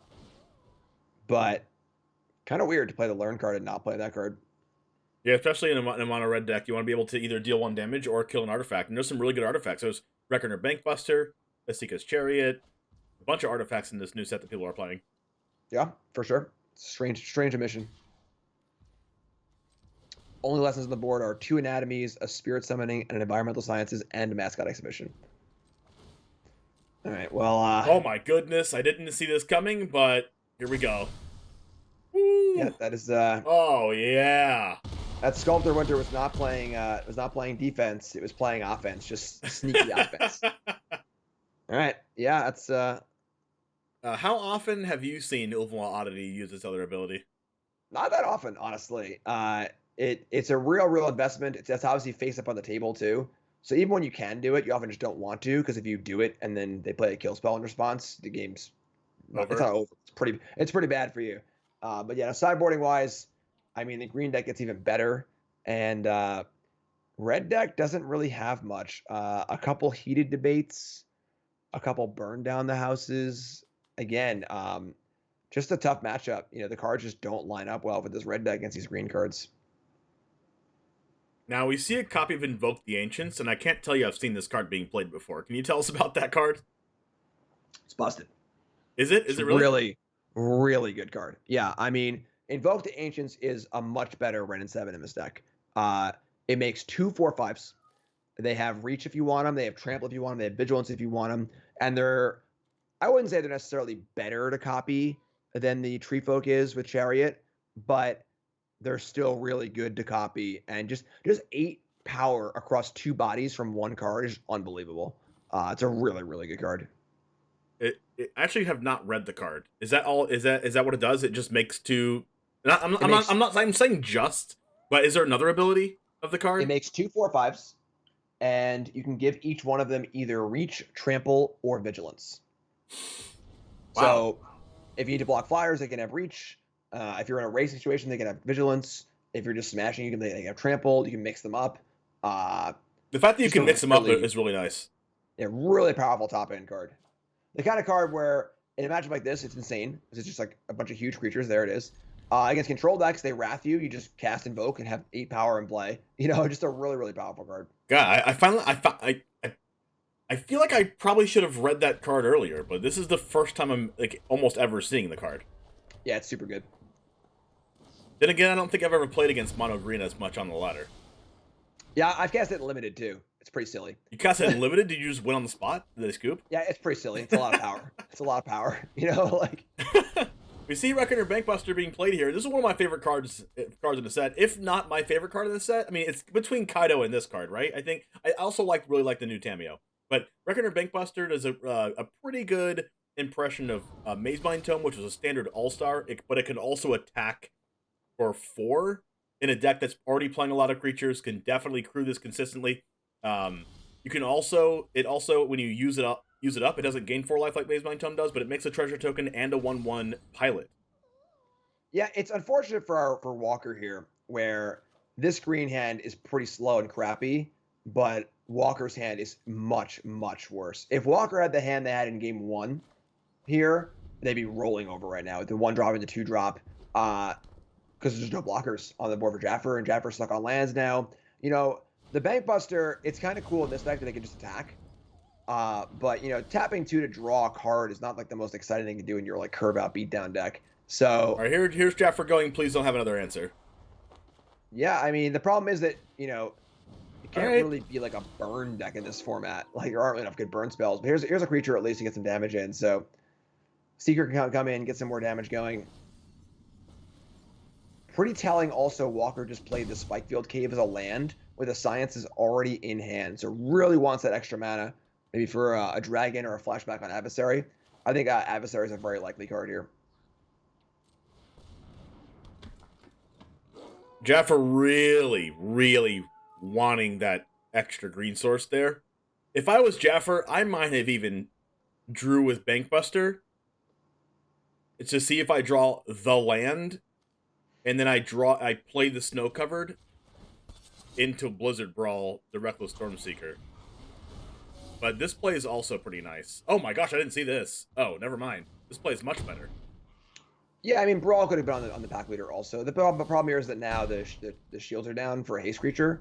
So if we see land, Adversary, attack for 3, flashback inspiration, that's 6 damage. Yep. And then Jaffer's almost dead here. Burn down the house. Mono red taking the big red role here. I actually think that was the wrong mode. I would have loved to have seen 3 tokens there. Really? Just like 3 tokens. Jaffer's now at 7, and now effectively at 4 because the tokens will die, and then has blockers for days and can close this game out before Jaffer can get going. You saw Burn Down the House and you were saying, wait, why weren't 1/1s cast? Or 1/1s played, but we have a Arcanist here. It's going to do a lot of damage.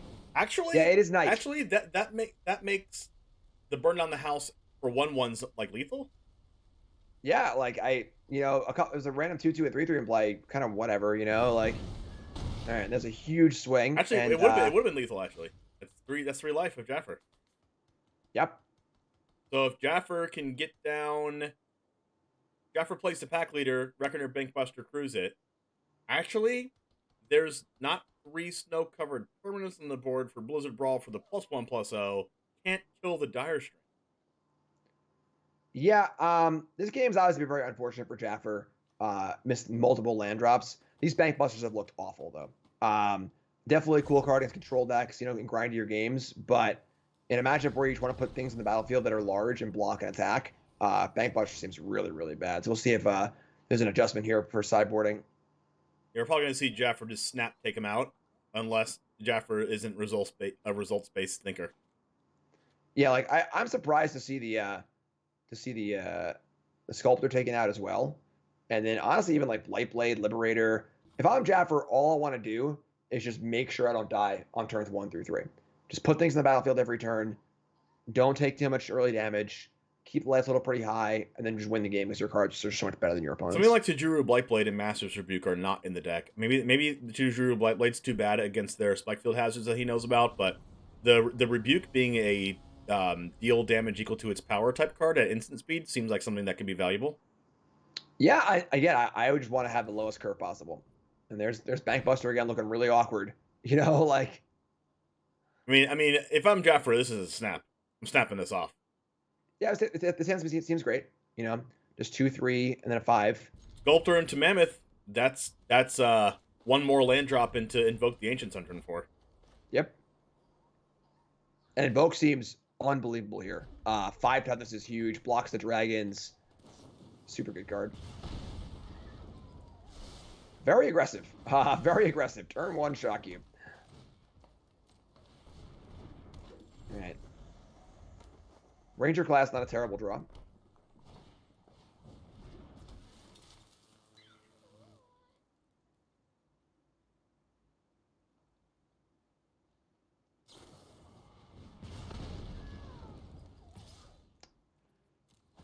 All right.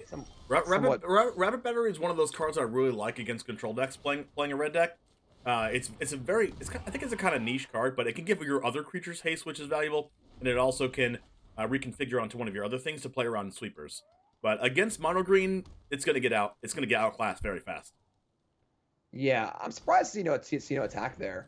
I don't think Sculptor Winter's blocking here, and you just really want it for mana next turn to cast the Invoke. So I don't see how it's ever blocking.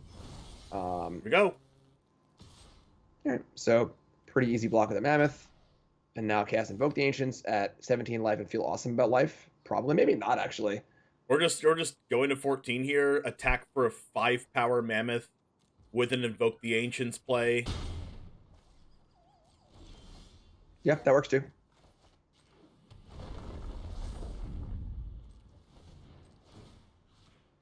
Well, here's your first look at this card. Well, I guess this might be just where the game ends. Couple Vigilance 4/5s. I would have liked to have seen Reach on one of those. Just if Walker plays land 4, plays a dragon, I would like to have seen an answer to it. But probably doesn't matter because it's just an insane amount of power attacking next turn. Gosh, just visioning myself playing red against a bunch of 4/5s, I feel like I would just want to scoop. Yep. I feel like if I was playing, I would just be like, all right, next match. Yep. You got me. It's top card revealed, not castable, and everything's going wrong for Walker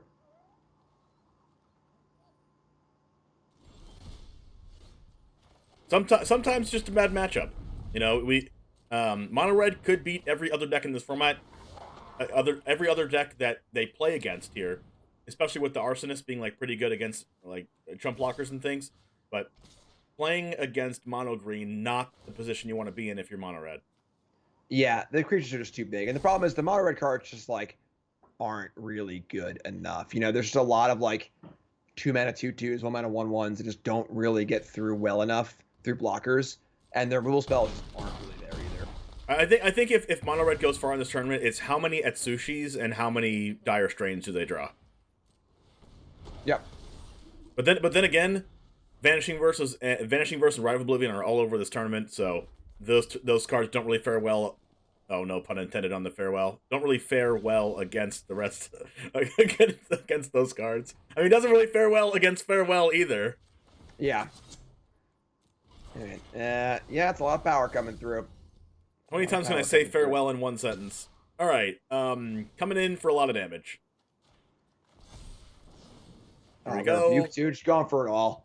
No fear Shakespeare here. 6 toughness creatures never get killed. Assert dominance, Jaffer. Why don't you? Yeah. All right. So, yeah, I mean, pretty historical matchup there. I mean, mono green tends to beat mono red. Just, it's been that way for a very, very long time.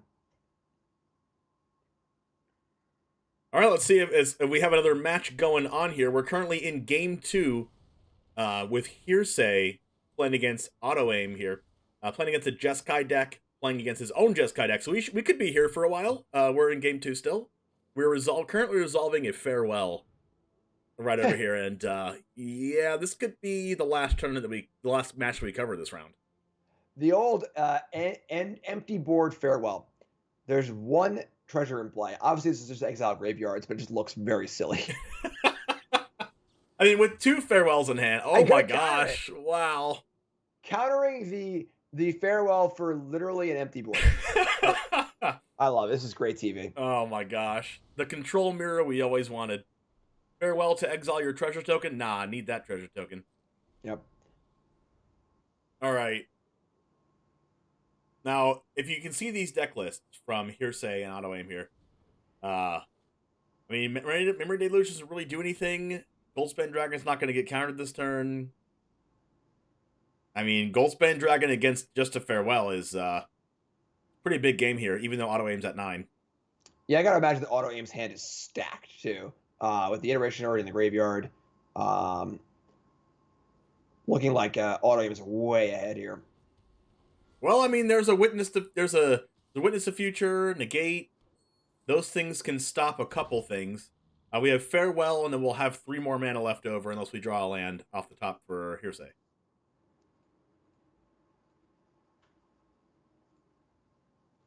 I mean, I can also imagine that Auto Aim's hand is stacked, but and then we also see a copy of Sajiri Shelter in the mana base of Auto Aim, so that makes me even more scared for Hearsay. Yeah, there's also some Valor stances too. This is actually like the combo deck, playing the card Show of Confidence, kind of like a weird Stormy combo deck where you keep targeting your Goldspan over and over again. Against that deck. Oh my gosh. I haven't actually seen this deck in action before. I just heard, murmurs about it. A Test of Talents. So it looks like Dragon will probably bite the dust here through the Farewell, but going to start off with a Witness of Future. Archon of Emeria in the deck post board. Archon's actually surprisingly really good against runes. Yeah, kind of the hot card against them for sure. It's also good against the combo deck, right? Something that has to storm off like Auto Aim's deck. I think you literally have to cast more than one spell in a turn to win the game with the combo. Unless you just attack with Goldspan Dragons for lethal. Yeah, I mean, obviously you can put yourself in a spot where you're just like, Goldspan, just do the thing, kill you. But for sure, it does neuter the combo element of the deck. If there's anybody in chat that your goal is to go Goldspan, do the thing, kill you, you're automatically banned. Mods, where are you at? All right. I feel like Goldspan Dragon. I wanted Goldspan Dragon to just like be the top end Glorybringer card for my red-green deck or my Jund deck or whatever. And sometimes it is. But in control decks, come on. Come on. It's often playing for the wrong team, for sure. God. I was hearing Jeff Hoogland yesterday or on a YouTube video or say something like this recently. He was like, why do all the really amazing cards printed just go in control decks? Like they just get to play all the best cards. Like why? Why do they get those cards? Yeah, it's funny. I think the nerf to Goldspan in Alchemy is really, really good. Just like remove the targeting thing, so it plays worse with counter spells, and you can't do the stupid combo stuff with it. And it still sees play as like a top end card, and in kind of like you're saying in a red aggressive decks or mid range decks, but it's not this crazy combo card. Not seeing a Test of Talents here. Interestingly enough. So this is actually pretty gutsy because Auto Aim's going for some combo-y stuff, but by tapping low opens up Farewell to kill both these dragons. See, and there's also a Deluge for Ringo too. So if the dragons are gone and Ringo has time, flashing back Deluge is pretty big too. See, it looks like they're tapping low, but they might as well have double the mana with the amount of treasures they have. Sure, but there's still Test of Talents there as well, so a lot to get through. And there's 7 mana left over from Auto Aim. We have Farewell backed up by Test of Talents. See if that happens. Big spot. What's Auto Aim want to do? Gosh, so many cards in the grave. Alchemist Gambit. Here we go. Going for What's your response? The Final Fortune Time Walk. That is a time walk where you lose the game the turn after. So right now, Auto Aim is saying, I can win the game next turn. It gets countered. This will also reveal hand. Fading Hope, Jawar Disruption, Shelter. Not as stacked as you would. Not really as stacked as you said. I mean, Fading Hope is still huge though. Being able to bounce Goldspan and recast it again. Yeah. And then the protection spell forward as well. I think Auto Aim's in really good shape here, and I think that Ringo knows it, having seen the hand. Looks like the only copy of Alchemist Gambit in the deck.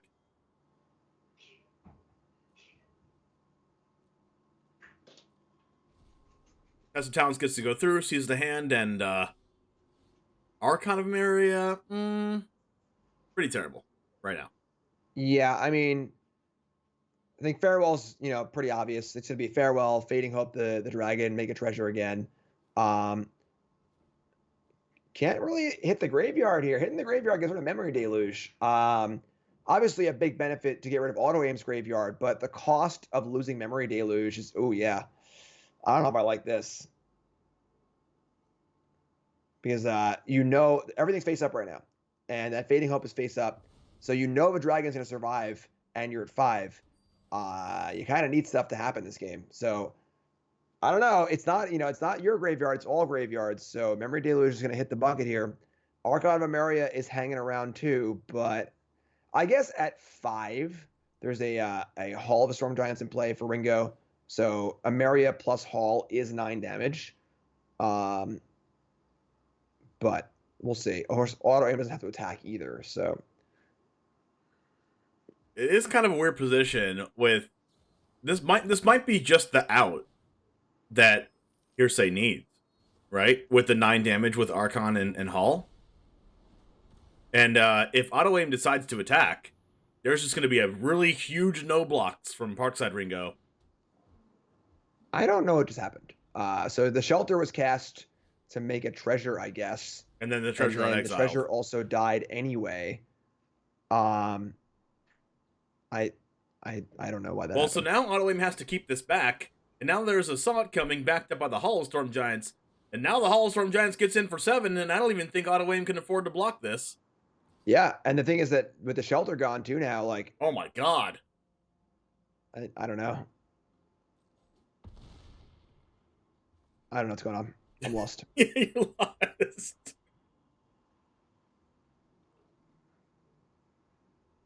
Hall's good.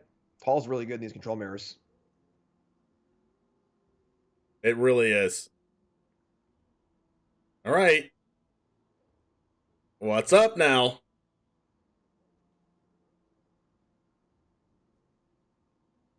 Waiting. I think Auto Aim's realizing. Yeah, like I don't really see a way. Oh my god. 1, 2, 3, 4, 5, 6, 7, 8. 1 mana away from... Actually, we can't do both because you have Archon of Maria in play. So you just fire up the Hall. Yeah, I Obus looks fancy, but it just seems like the Hall attacking. There's 2 Halls there too, so just Hall attack every turn. And again, we could have seen block Shajiri Shelter, which I guess might have gotten countered maybe, but... What do you think of attacking with both there? It's risky. I guess with the Saw coming, it's not really that risky. Yeah, it was lethal in theory, and the Saw coming backs it up too. And I guess, yeah, it was actually just a stone lethal because the Archon of Mary means... Well, I guess Saw coming doesn't really back it up because there's a Jawari Disruption in hand. Wait. Right, Auto Aim actually cannot cast the 2 spells because it's Archon anyway. Right, yeah, so it was actually just lethal. Yeah, it was just lethal on board. Either way, I'll still look pretty good for Ringo here. Yep.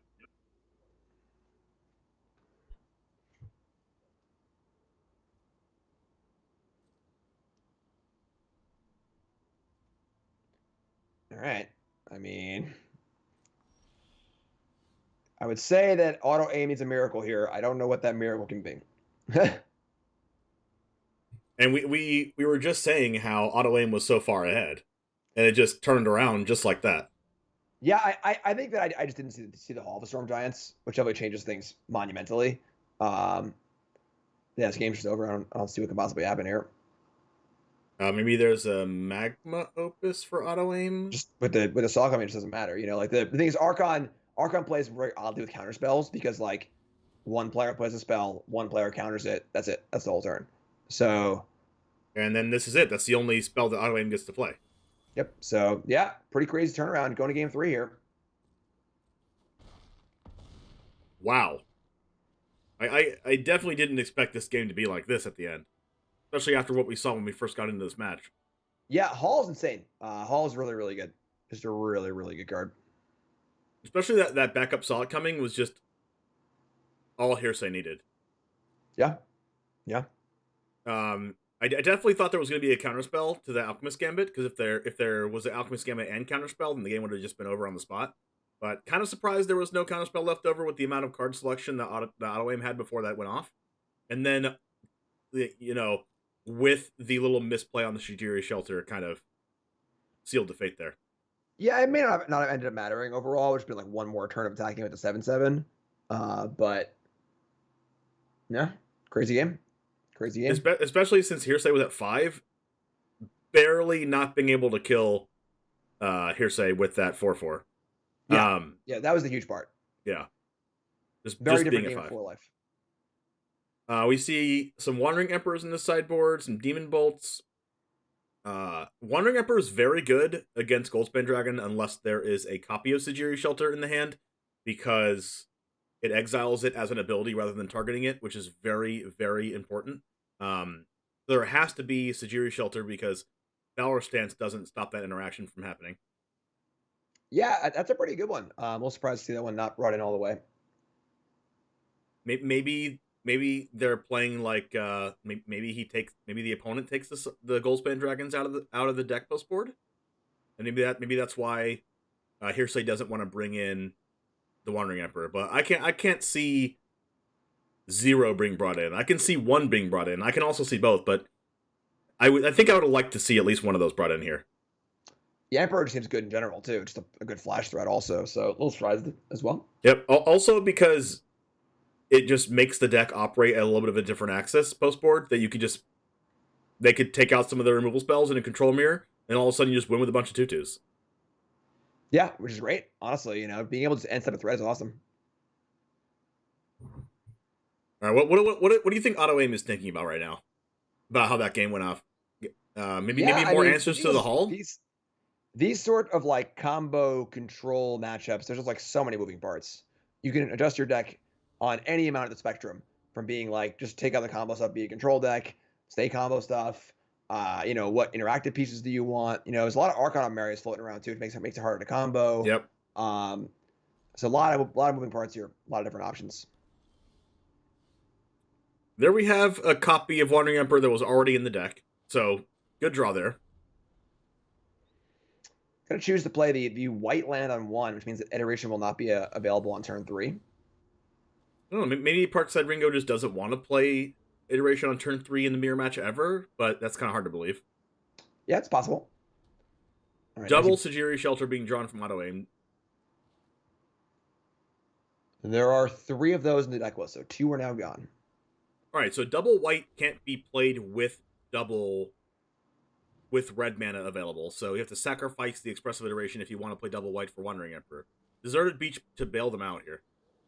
Yeah, the pathways they're really cool because they're very well balanced. They're great, but in decks like this, they can be really awkward. If you're trying to play double white, double blue, red, and we're seeing that here. But the beach comes off just in time.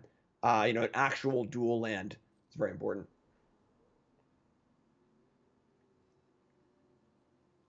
Behold the Multiverse. I definitely have seen that deck from the opponent get so much value out of Behold the Multiverse, where they copy it a couple times and then draw 6 cards and scry 6, and then the game's basically over after that. Wandering Emperor, I'd be surprised if I saw it, actually. Okay.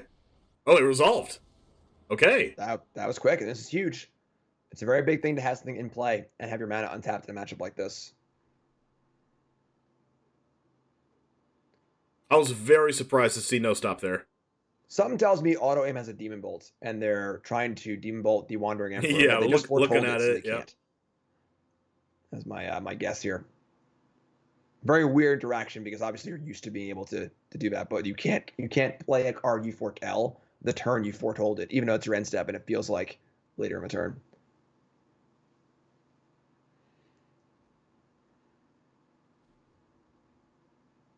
All right, make it 2/2.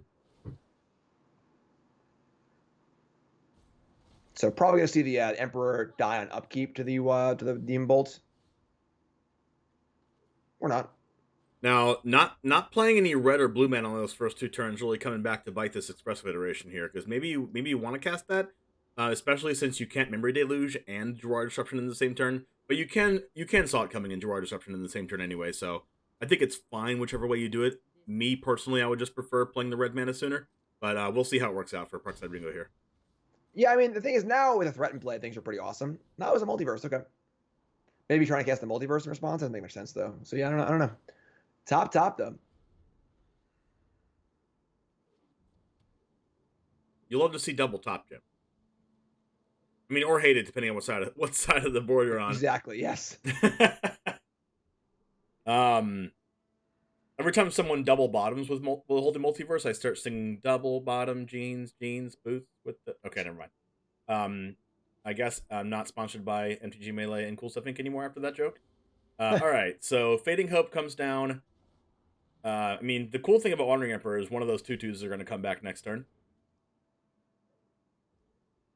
Yeah, pretty low value exchange there for auto aim. I mean, I guess it doesn't go back to the hand, so it's not a strict -1 like it usually is. Memory Deluge, a little bit surprised to see that happen here. I guess your Wandering Emperor resolves, so maybe a Memory Deluge resolves also. I think it's great, actually, because the thing is, if that doesn't resolve, then you just untap and play Iteration. You know, you have a threat and play also, so... That is true. That, I think.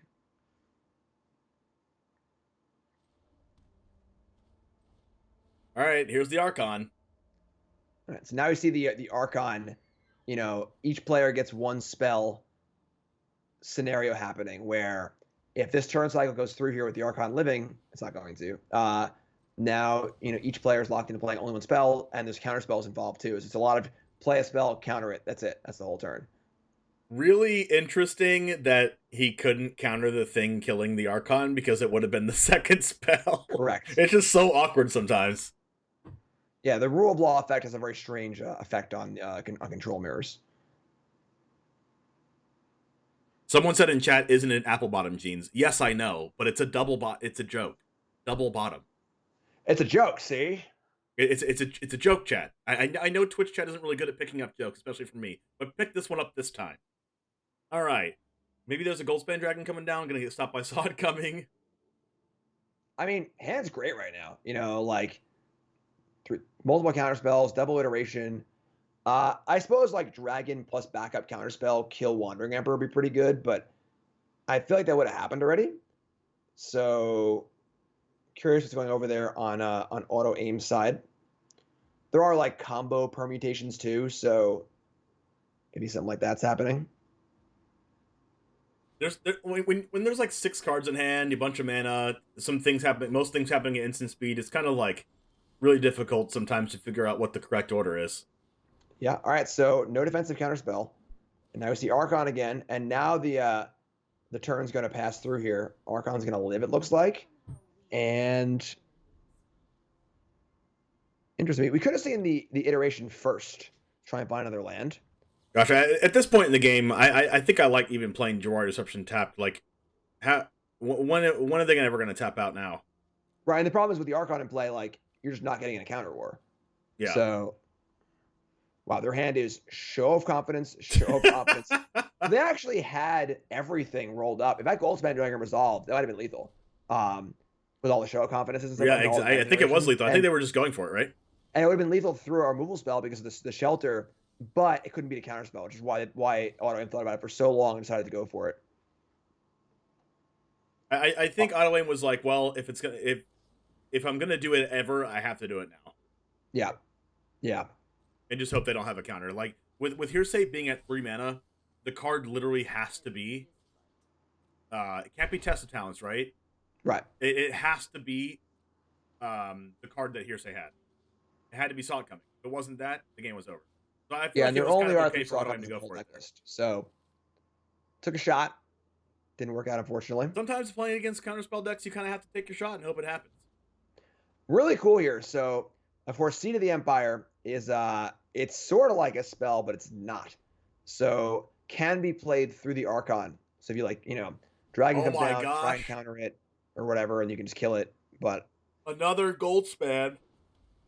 It's also not a color. So Shelter can't stop it, but super interesting. Show of Confidence, of course, can.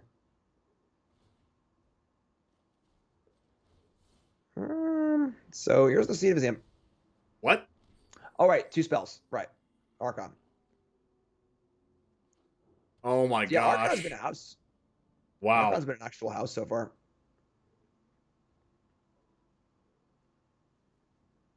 Gosh, Archon has just been... Archon's flexing its muscles. Yeah, and like kind of at the spot for auto aim, maybe you should have gone a little less on the combo, a little more on just like being a kind of a fair deck playing control mirror. Right. Because this handful of combo cards has looked pretty bad. Both in the face of interaction and then especially in the face of the Archon. I like getting Hanada out of range of Demon Bolt. Yep, I do too.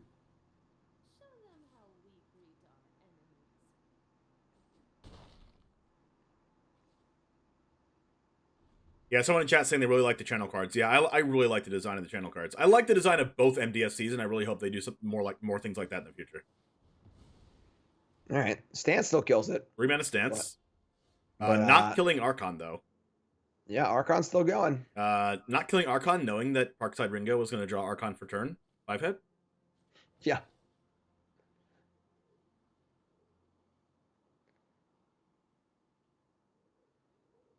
The fact that the channeling can't be countered either. Like it's a different aspect of MDFC. Like the Shadow Skull Smashing and Agadeem's Awakening type cards can be countered, but the channel can't. I'm happy chat is currently discussing the virtues of Onslaught block, a set that was released almost 20 years ago, about when I started playing Magic. So chat, I see you. You must not know the people that watch my channel from Twitch and YouTube. Most of them are between the ages of 25 and 34, but there's a lot of them that are 40 and over that would really, really love to talk about Onslaught until their eyes bleed. Yeah, we can do that, honestly. You must not know the amount of dads in this chat, Jim. Ooh, here we go. All right, here's the Naked Farewell again. Love it. Destroy your treasures and your graveyard. This card's good. I like Farewell a lot. Everyone in chat saying, quit calling me out. All right. Double red. Triple red. Dragons. Okay. All right. Sure. Yeah, it's not really going to do it here. Again, hand looking pretty bad for auto aim. Just a couple combo-y cards. Not a lot going on. Archon's outsized dragon at this point. Yeah, looking like a pretty good win here for Ringo. This is lethal. And I think one of the reasons why it even got to this point was drawing that Wandering Emperor, right? That wasn't countered, and it just made this game turn into just a completely different game. Show of confidence. Was that ironic? I guess. All right, Archon takes it down. All right. So now is Parkside Ringo 2-0? All right, let's go ahead and look at some of the... I know the round's not over yet, but I believe we know that Parkside Ringo is now 2-0.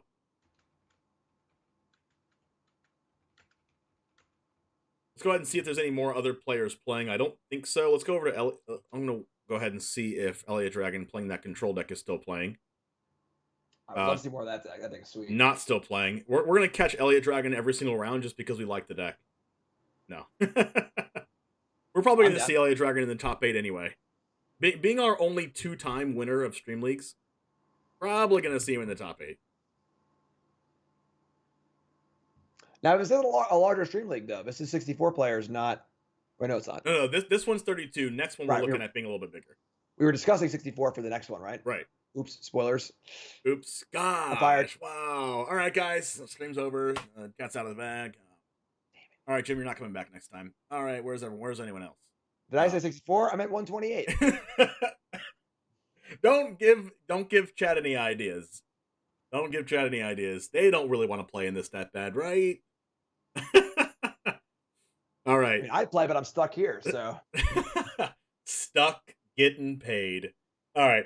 So that is the end of round 2. All the matches are concluded. Congratulations to everybody that is now 2-0, undefeated. You're now undefeated until you lose. But we're going to go ahead and take a quick 3 to 5 minute break. And we'll be back in just a few minutes for round number 3 of Stream League 9, sponsored by CoolStuffInc.com. We'll see you in just a couple of minutes. Don't go anywhere.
All right, welcome back to Stream League 9, sponsored by CoolStuffInc.com. Going into round 3, starting off with Christmas versus Crokeyz. Two streamers. Christmas is a part of DGen, and Crokeyz is an amazing, amazing streamer as well. What do you think about this matchup with Christmas versus Crokeyz, Jim? Well, it's a white Christmas here, as Christmas is playing mono white. Nothing too crazy here, but pretty interesting deck from Crokeyz. Mardu midrange, mostly an Orzhov deck. Silver Quill Silencer, Killian Ink Duelist. Okay. Card I have not seen since Strixhaven Bronze to Mythic. And kind of mostly black-white deck, just splashing for Showdown the Scalds and Florian. Mid-range versus aggro. It's a classic matchup. And no Mythic Maskers here, though. So it might be a little tough to keep the board under control. A little surprised that Crokeyz is starting to play creatures in this tournament. Crokeyz is one of the ones that has the most finals appearances in all Stream Leagues. He has 3 finals appearances, only 1 win, though. And every single time he's played a control deck. So interesting that he's playing creatures here. It's definitely a controlling creature deck for sure. It's got 4 showdowns. It is playing Angel Fire Ignition as a 4-of, kind of a cool combo with Killian, I suppose. But this is a mid-rangey deck for sure. A lot of removal spells. Slight combo element. 1 copy of Kaya's Onslaught, which hopefully we'll see.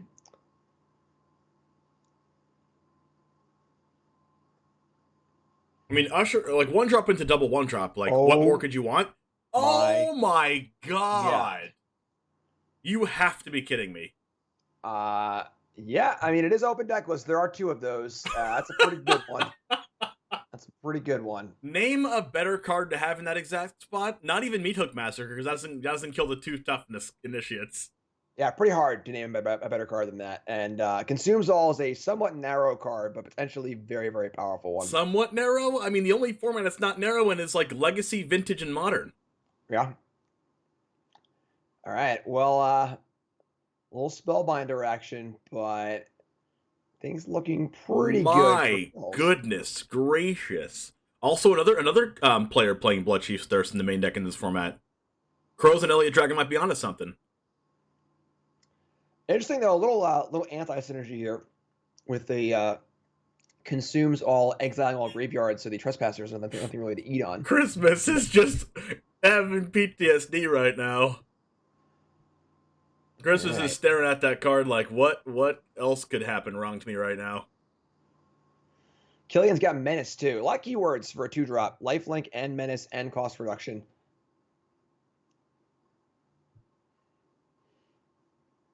All right. I mean, that would be enough for me to tilt off the face of the planet. Yeah, Angel Fire Ignition will get the cost reduction from the Killian. Looks pretty good on Trespasser. Yeah, that might have just been a game-winning play on turn 3 there. Christmas is so funny when he plays. I'm telling you, he is so funny. Oh my gosh. Graveyard Trespasser, gonna gain some life. Killian has Menace and Lifelink. How is Christmas ever winning this? You mentioned also that the 3-mana one-sided Wrath is also a creature. Yeah. Oh yeah, forgot to mention that. It's also a 3/3 trample that gets bigger. We saw a turn 3 Plague Wind. There's also a Hive of the Ice Tyrant, all the mana. We have Angel Fire Ignition, probably coming down on, Vessel, probably, giving it haste and trample and vigilance. Oh, it gives haste too? Yes! That's sick. Oh, not on the Vessel. Oh, I'm upset. Okay. Still really good. Yeah, still really good. It lets the Spellbinder not trade with Graveyard Trespasser. But having 7 points of lifelink here is a yikes and a half, as I like to say. Yeah, a few too many black sources. Could have actually flashed it back if there had been another red or white source in play on the Vessel, which would have been insane. Killian plus Angel Fire is pretty good. Pretty good. Oh, it makes it cheaper. I just realized that. Yep. Yeah, not really seeing a way out here. I mean, there could be a block and a Guardian of Faith to save the creatures. The problem is, there's just no forward progress here for our white deck. 26 life is a lot. It's only going up, and the board's only getting better for crawls, and there isn't really a card in the white deck that can clean a board like this up. think we're going to a swift game 2 here after a dominating showing by this Mardu deck in game 1. Someone in chat was saying that there's a combo in this deck is flipped Hitotsugu and Kaya's Onslaught, giving it double strike to like win the game. I don't think that's a combo. It's like the cards play fine together, but his issue only gets well, it gets +2/+0 and double strike, which means it's game when you connect with 10 damage with Vessel, right? Player damage, 10 damage. Okay, that's fair. Sure. I guess that works.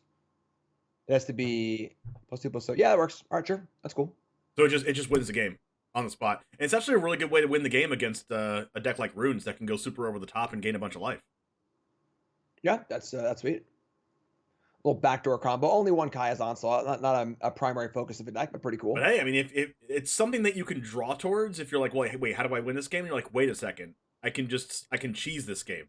In a big tournament, especially, I've played in tournaments with 2,000 plus people before, and in a big tournament, you do want some ways in your deck that you could just cheese wins when you're not supposed to win, right? Yeah, for sure. Very, very powerful thing to have access to. And the Onslaught isn't bad in the deck either. Oh, there you go. There's the Onslaught. Well, there it is. Wait, did the Trespasser have trample too? No. I'm confused. You look like it was doing damage to the player too. Does it give trample? Yeah, it does actually. In addition, it gives trample too. Really? That's pretty cool. Oh my gosh, on that card too. Jeez. It gives vigilance, trample, lifelink, indestructible, and haste. So questing beast on a sorcery? Yeah, a lot of keywords. Wait, so it's basically just like build your own questing beast on one to turn your creature into questing beast, basically. Yes, with also lifelink, indestructible, and trample. It doesn't give flying, which is interesting because it is angel fire ignition. It's angel and wings and stuff. Weird, but right? What's up? Maybe flying was just too busted to put on the card. Yeah, just too much, I guess. Just too much. Maybe they could like taken out the dominating haste. showing there in game 1, and Christmas has some work to do because that's there's a lot of things happening, kind of a dual threat from this Mardu deck where the removal spells are already good, Blood Chief Thirst, Vanishing Verse, etc. But then there's this weird like combo-y element too that also needs to be addressed. And a lot of the removal spells in the white deck are things that will just die, like Brutal Cathar and so on too. So tough balance to keep between how many Faithful Absences do you want? I don't even know. What if they don't have a creature and you draw Faithful Absence and they just kill your stuff too. So or you there's could also 4 showdown in this Mardu deck too. Or you could just go 1-drop into double 1-drop like the Dream opening hand, right? And then you just get Hitotsugu's whatever it's called.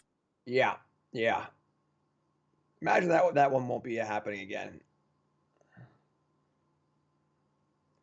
Got the good curve here. Great curve. Like this is what you want if you're Christmas. Now, it's a matter of what Crokeyz has in hand, right? Oh boy. There's a spicy one in the sideboard here for oh no, don't. Oh, okay, tell me. Seismic Wave. Okay, now you have to now you have to tell me what it does. Red instant, 3 mana, deals 2 damage to any target, and then 1 damage to each non-artifact creature opponent controls. So target Sun Gold Sentinel, deal 1 damage to Usher and Spellbinder. So we might be seeing more Plague Winds. Okay. Might be seeing some more Plague Winds. Plague Wind Tribal. Yeah. Not going for Sun Gold here.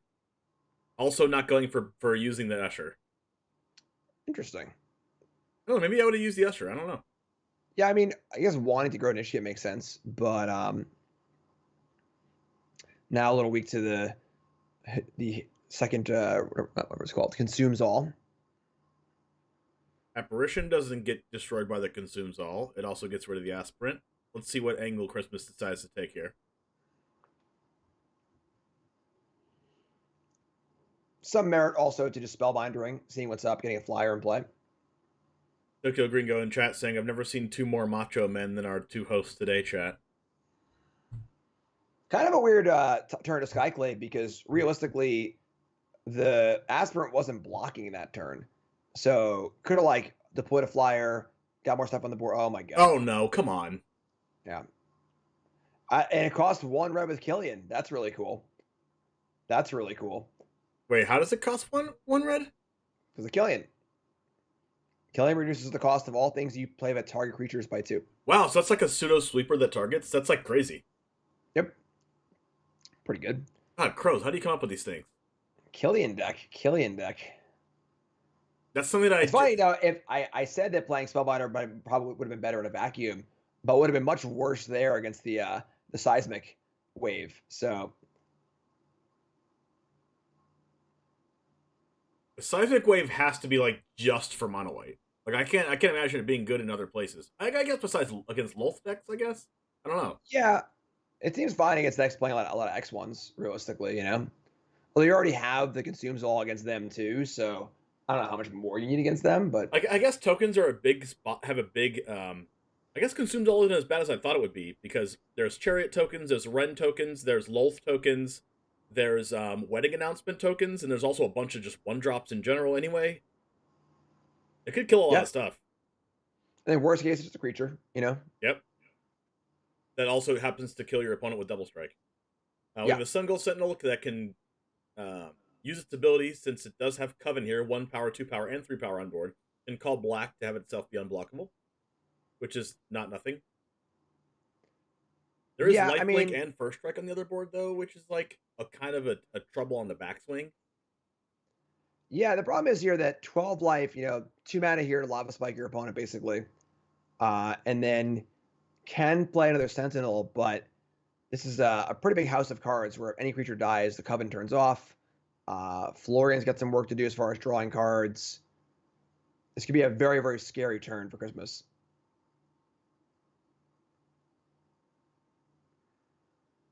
Also, Killian just being a 2/2 menace and lifelink and powering up your cards.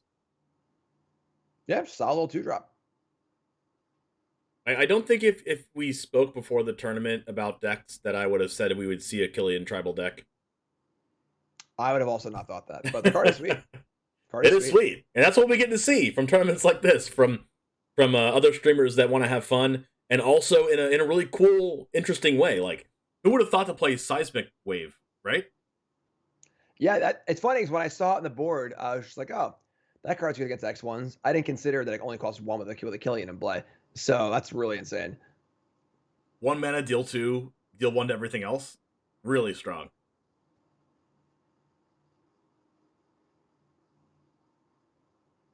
Interesting. Florian Killian attacks and then no blocks. Not wanting to lose the Sun Gold Sentinel. This allows Florian to trigger and draw some cards. Great card. Oh my gosh, Christmas is probably geeking out on those sleeves right now. You know, the thing that Christmas always says is no sleeves, no respect, and Crows is garnering respect here with those sleeves. Skyclave Apparition's really nice here. Gets to exile the Florian, get in for 3, 4, 5, 6, 7 damage to 4. Yeah, it's pretty good, actually. It's pretty good. Florian was staying back on defense there because it's a very good blocker, but this mops that up, gets a pretty good shot in, and then maybe has a chance to pull towards victory here.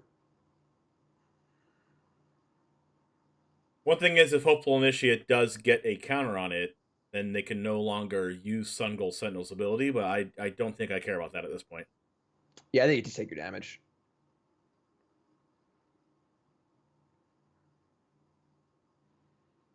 It's funny, there's actually Sajiri Shelters in in this deck. 2 copies of Sajiri Shelter, which could make this a little ugly. Not like this. I think it's what Christmas is thinking about. If there is one, it's... Oh, yeah. Oh, no. Oh, yeah. Oh, no. Shelter up. Shelter up. Oh, no. Oh, it's also 1 mana. Awful. Really good in this deck being 1 mana for Sajiri Shelter. Yep. It's God's Willing, basically. Killian doing work.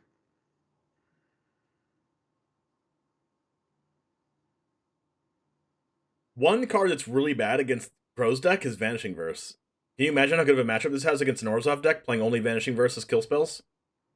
Yeah, it's a lot of gold cards. A lot of gold cards. I guess Meathook Massacre is still really good against them anyway, but let's see. And we know that Crows is already playing the 3-mana 3/3 werewolf, the black one, and that also is like really bad to target. Vanishing Verse here comes down the other side on the unblockable card, very smart. However, the Eye Tyrant comes down. Florian does not get to draw a card since no damage was done. We have a Luminarch Aspirant here. Everything looks really bad against this first strike. So Elite Spellbinder is going to come down, peek at the hand a little bit. Silencer and Graveyard Trespasser. Silencer is another card that doesn't get hit by Vanishing Verse. Also, once again, a card that's really good in open decklist formats. Yeah, I mean, Spellbinder looking pretty bad here. Casting either card for 5 next turn is fine. You know, we can see the mana here being a little awkward. We've seen multiple times now the wrong land available for a double colored card. Ignition last game, Silencer this game, not allowing for the double spell turn, but still looking pretty good here for our Marty player. Now, if you're Crows, the way you lose this game is just this flyer attacking, right? Like, you don't feel really good attacking with Killian to gain the life, and this flyer can kill you in, like, what, 3-4 turns? Yeah, I mean, even the Killian attack, like, you trade Killian for the Skyclave with the 2/2 under it, not too bad. But I guess when you're ahead like this, like Crows is, like, you got to think about, how do I lose? Yeah, very fair. I mean, Graveyard here will obviously get some life gain going too, which is nice. Yep. Aspirant plus Spellbinder. Let's see if that can get there, I guess. Also, a card is going to be gotten off of Florian since the damage was done with Trespasser. We'll see what card's off the top here. It's true. Might have made a mistake there by playing that land pre-combat because now if a land is hit, can't play it. That is... It was a shelter. It was a land, technically. Was that a shelter? Or was it the other card? There was the other MDFC that gains life? The creature? Oh, no, it was a shelter. I thought for a second that was the Cleric that gains life, the 1/3. Oh, no, the Cleric is in it. Okay. So. All right, so... Again, Spellbinder, making this 2-drop cost 4 doesn't really matter too much here. Flyers are important, but now a little pressure on Crows to actually find a kill spell. Yep, there is some life gain every turn with the Graveyard Trespasser. It's only 1 life, though, and that 1 life can be gotten back off the Luminarch Aspirant, giving a counter to Spellbinder. So, have to attack with this Trespasser. Going to go ahead and get a card out of the Florian by dealing a damage, gaining a life here. And then we'll see what Florian gets. Yeah, I'm pretty surprised to see the Killian not get in here too, honestly. This block is a pretty obvious block, but if Killian attacks too, there isn't a good block on Killian also. And you just want to gain the life, draw more cards off Florian, have more options. A little surprised to see that.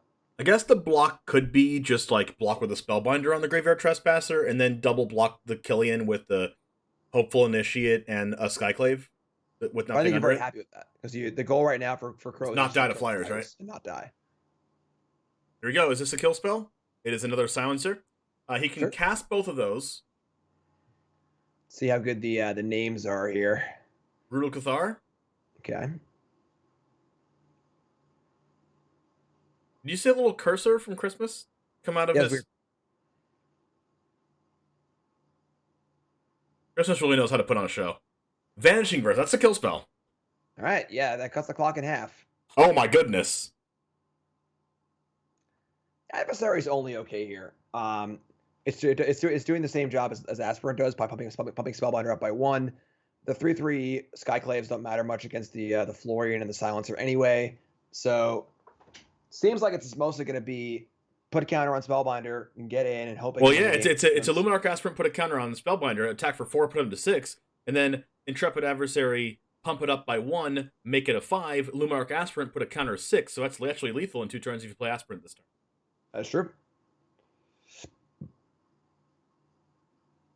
Which I gotta imagine is the play anyway. I just don't think playing Adversary is very good here regardless. So right, it's just Aspirant, put a counter on Spellbinder. You have to believe in the Spellbinder right now if you're Christmas. Yeah, the only upside is that playing Adversary means that Killian can't really attack profitably anymore. Because Killian has to attack next turn. Killian comes in, gains some life, turn off the 2-turn clock, and then just draw. Oh my. Okay. Whew. That would have been an interesting space jam. All right. Don't. Well, the life gain from Killian negates the 2-turn clock anyway. So as long as Killian attacks this turn, it's not lethal. Well, Crows doesn't know that Christmas has an Intrepid Adversary, so he doesn't really know he's dead. So he might not attack with Killian. The thing is that It could be adversary, another aspirant. There are multiple cards that pump to deal more damage here. So I just think Killian has to attack this turn. It's just non-negotiable. And again, you just want to deal some damage, so Florian can look at more cards. And here we go. No Angel Fire Ignition so far. I'll be a game-swinging card, but has not been drawn yet. I'd be tempted to just take it all and then just go adversary swing everything next turn. Yeah, it seems very reasonable. There aren't really any good blocks here. And you are giving, a better look at 5 cards here off Florian, but I think that's just fine. I agree. Oh, we're going to see a double block. All right. So this will free up the illusion token off the Skyclave as well. I don't like this block. All right. Now that it's Christmas. Let's go. Give us a game 3 Christmas. All right. Right. Damage through. Go to 2 8. life for Krulls, and 5 cards get to look at here. Is there a Meat Hook Massacres? That would be insane. There are no massacres. Surprised at that, actually, with how many Black Socials are in this deck. I mean, Seismic Wave's pretty good here. Oh my gosh, Showdown's the only card? Honestly, it's not even that good. Oh my god. Well, there you go. Showdown reveals land, aspirant. Still good. Yeah, that was a pretty big swing. Do you just go like land adversary pump and then next turn go land and hope to draw land and go land cave attack for 4? I think that's the play, but I just never erased him a lifelink from the aspirant and the Killian and the counters off Showdown. Because the counters are definitely going on Killian. Right. Seismic Wave's been a little too much to overcome here in these games. And that's a 1 of, right? No, 3 of in the sideboard. Oh, okay, wow.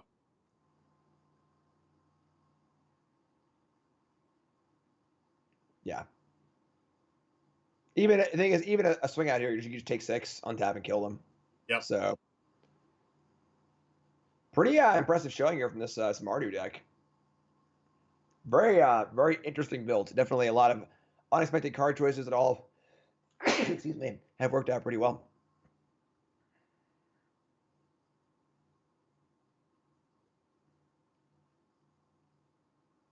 All right. Showdown's one of those all-stars, right? It's not only in this deck, but in the Runes deck, it's so powerful, being cheaper than 4 mana most of the time. There's also just putting counters on a huge lifelinker, especially one with Metis, is amazing. Putting counters on a first striker. The fact that it doesn't put 1 counter on things, like it doesn't have the whole clause, it's like you only get this effect once per turn that they've been putting on cards recently. You can just keep casting cards over and over again and putting counters on stuff. Yeah, super powerful card. I also like putting counters on my lands. They're a little bit harder to interact with. I'm surprised you to see the counters go on Florian. It doesn't really matter, I guess, but feels like life gain off Killian just seems awesome.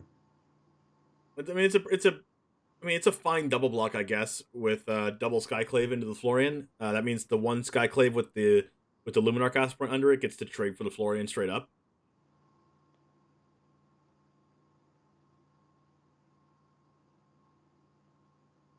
Yeah, it just, if Christmas is blocking here, I don't see how Christmas is ever going to win anyway.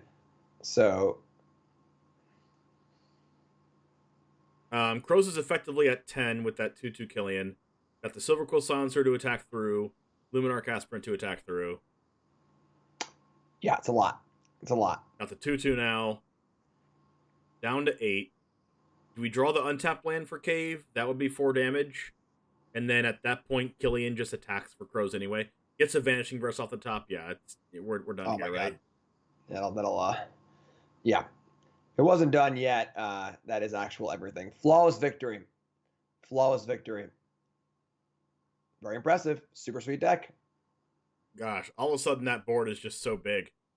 Showdown's so powerful. Yeah, it's an unreal card. Unreal good card. All right, we're going to go ahead and see if we can get into another match right now. Looking forward to watching Jarvis Moonbeam if he's still playing.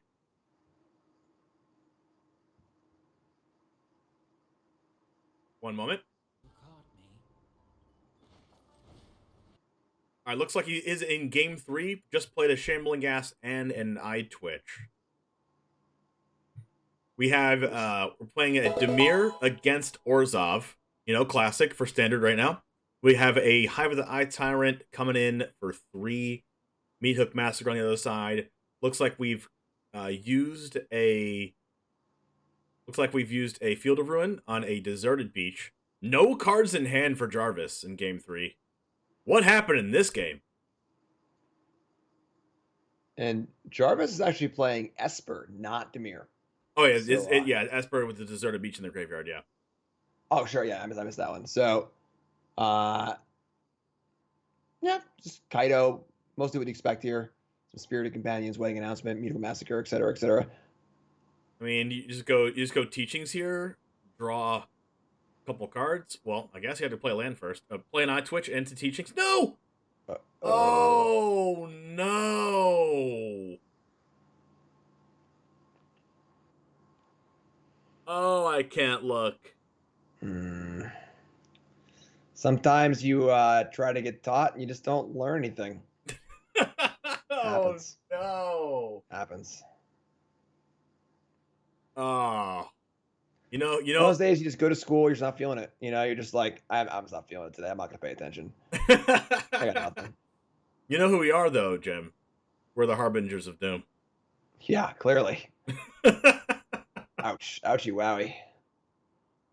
Oh, I mean, game's not over. You know, obviously, Bud's a little ahead here, but not super far ahead yet.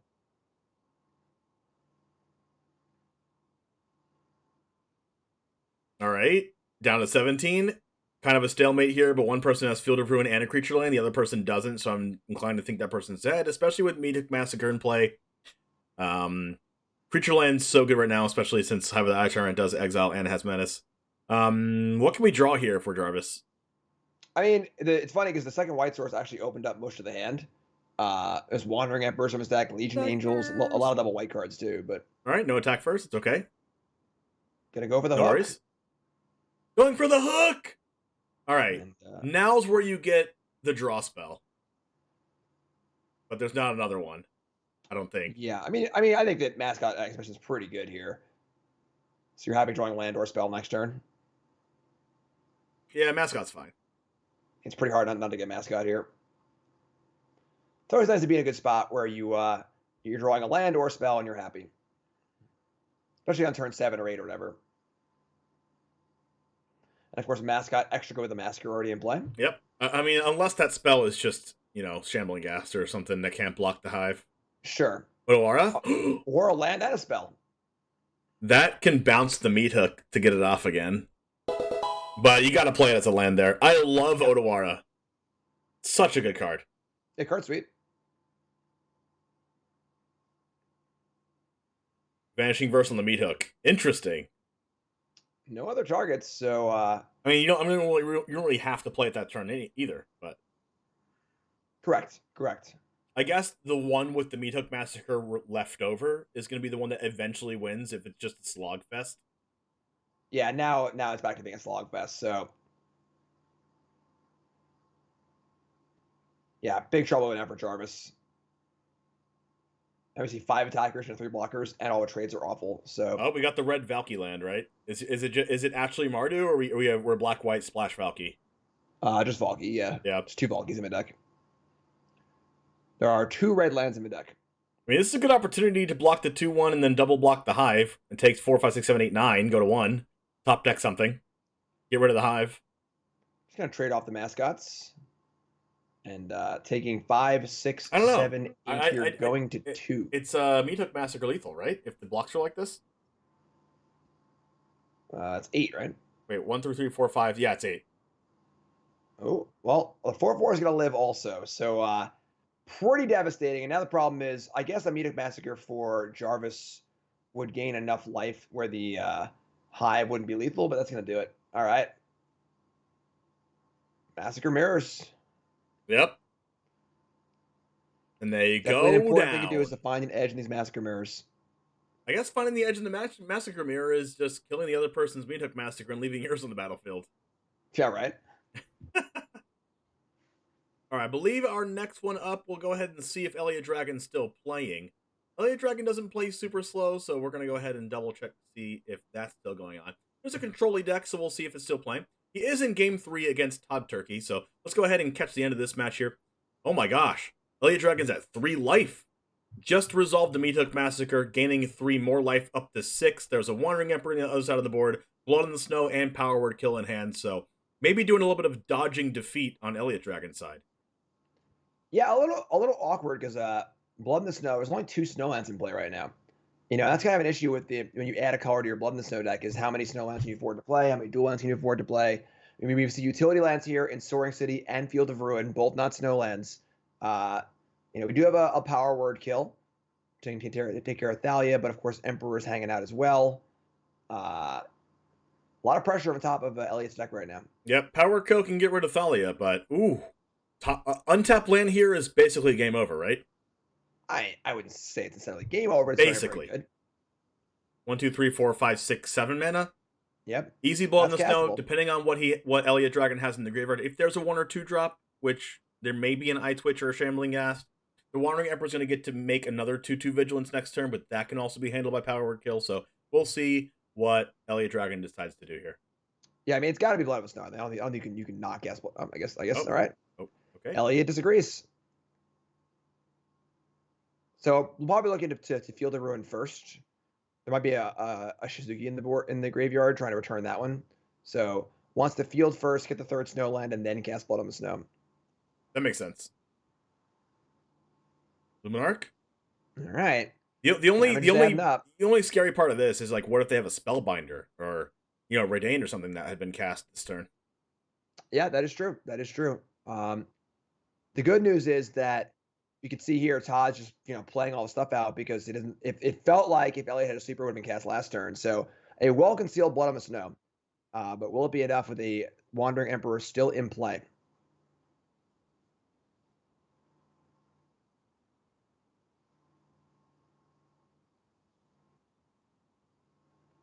All right, here we go. Is another Wandering Emperor cast? If Todd Turkey casts another Wandering Emperor and makes another 2/2, then that would be crazy for this Blood in the Snow. Okay, nope. Oh, there's an Eye Twitch. That's actually pretty good, honestly. So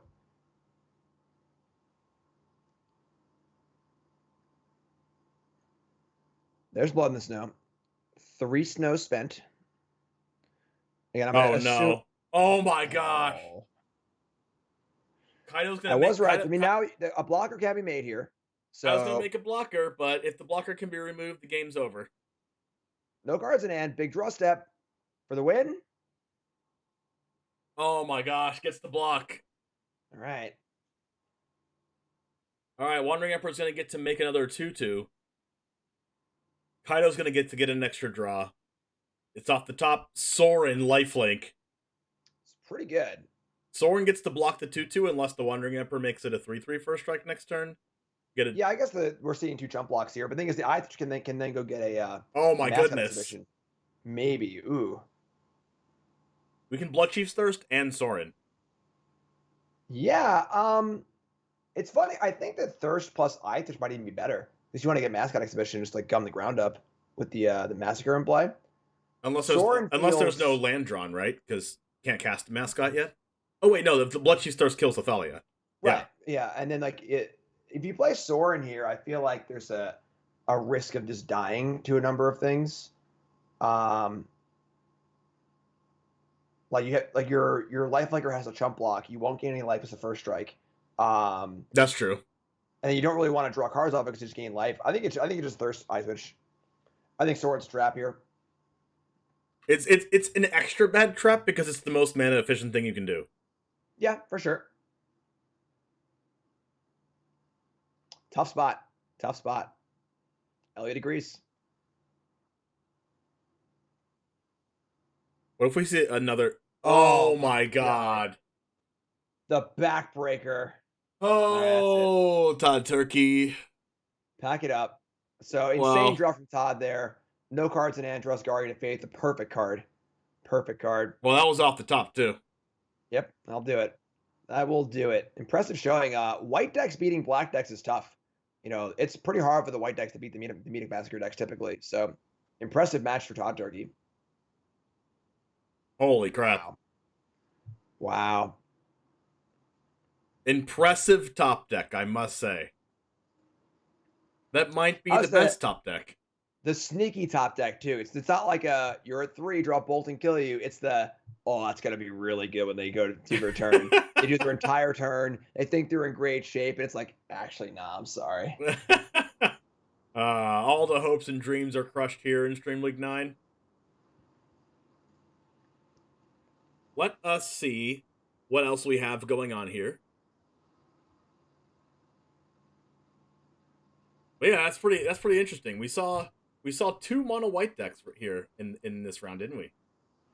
Yeah, and it's interesting because, like I said, the black decks tend to really beat up on the white decks. Eye Twitch, Shambling Ghast, Meathook Massacre. These are all cards you just don't want to have to attack into with your white deck. So seeing some success there. Again, going into that match, you showing both deck lists. I'm all on money's on LA Dragon that match. Has most of the tools you could ever want, but pulls it out. Dahlia, a couple timely cards here and there, and then the Wandering Emperor looking very, very good there too. Yeah, Wandering Emperor just being so good against Goldspan Dragon and Hanada, making it not cost more mana to target their things, which is really good. So being really good against control decks, also just being a flash threat, also being really good against aggro decks and exiling and gaining life. Good against mono green, good against werewolves, good against. I guess the only thing that's like kind of worse against is like the Orzhov deck, but like a mirror match situation. But in the mirror match, you're gaining incremental value from your planeswalkers anyway, and being able to make things have first strike to attack through their blockers and also make additional 2/2 vigilance creatures is also valuable. So it just does something in every matchup. Solid card. I believe we're coming to a close of round 3 here. If you're looking at the standings right now and looking back at some people that have won and some decks that have won, what's the cream rise into the top here look like in this tournament? Let's take a look. So, as far as the metagame goes, most played deck was White Weenie at 5 decks, and Orzhov midrange at 5 decks also. Currently, Mono White Aggro is actually doing very, very well with a 70% win rate, whereas Orzhov midrange a little below 500. Jeskai Control, not doing so good. Really? 1-7. How? Oh, playing against Mono White, I guess. Yeah, 1-7. And let me see. A lot of 2-ups and a lot of 1-ups here. Dimir Control, Mono Green, Esper midrange, and Golgari midrange, and Rakdos Sacrifice are all the 2-ups. And then a bunch of singleton decks. Mardu, Naya Runes, only one Runes deck. Naya Aggro, Mono Blue Tempo, variety of decks rounding out the metagame. Wow. I think last time I checked, Golgari midrange was undefeated at 2-0. We'll see. I don't know if they won this round or not, but excited to see what they're playing. I don't even know what they're playing right now. Could be a Binding of the Old Gods, a Seeker's Chariot Red and 7 deck. Could be something else. Yeah, it's basically a black deck. Eye Twitch, Lolith, Deadly Dispute. Just a black shell, just splashing green instead of any other color. Green cards here, mostly just Binding the Old Gods, a couple of Sejus, a couple sideboard cards. Nothing crazy. The black shell is pretty well established, and you can really play black with literally any other color. We can play mono black, Orzhov's been a huge deck in the format for a while. And it's a little more white cards than most splashes. Golgari mostly just black splashing green. We've seen Rakdos versions of a deck, and we've also now seen Dimir versions of a deck thanks to LA Dragon.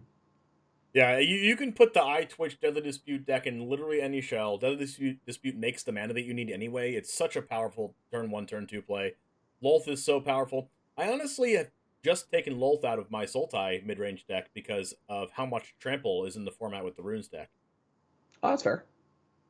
So, whereas it used to be able to just buy you a lot of time, you're still dead with the 1 toughness spiders in play. It's good against a lot of other decks, but there's so much runes in the format right now, especially on ladder, that I just took it out.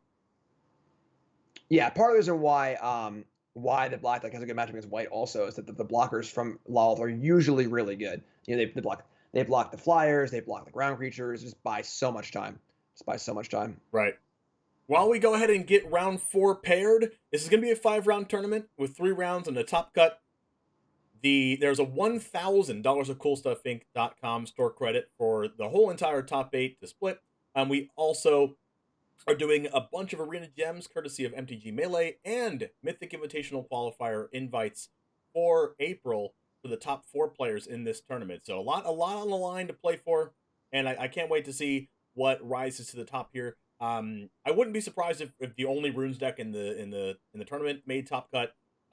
We have a few notable players in this tournament as well. Elliot Dragon, our only 2-time player, only 2-time champion playing in this tournament. Crokeyz has made the finals 3 times playing in this tournament. So some really good players, some first-time players as well, as being one of the first open tournaments that we've done this with. And then next tournament is going to be open as well. Looking at some more players because Jim spilled the beans earlier, but it's okay. I'm not mad. I was gonna announce that today anyway. But it would be interesting to see these like a 64 person player tournament. How many runes decks and things will be in that tournament? Yeah, for sure. I am surprised at the lack of runes, honestly. Only 1 runes deck in 32 players. The deck is definitely a known quantity at this point. There was a little period of time where it was like, is that that good? Is that good? But it does seem really good. So a little bit of a surprise, but they lost round 1. Our runes player is Cool Jets, but they won the next 2. So they're currently 2-1, in good shape to make a run. And I remember Cool Jets has made the top 8 of one of the Degenerate Creator Open tournaments. So pretty good player. Excited to maybe possibly cover that deck at some point. I know a deck just won. The Nimble Sloth just won with Adeline and is that like a what is it, like a Mardu deck, and actually played the backside of Valky in that match. So excited to maybe see that happen in one of the next rounds. But round 4 coming up soon in just a couple minutes. We'll be right back. Don't go anywhere.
Welcome, everybody, to round 4 of Stream League 9, sponsored by CoolStuffInc.com, here with Jim Davis once again, right over there.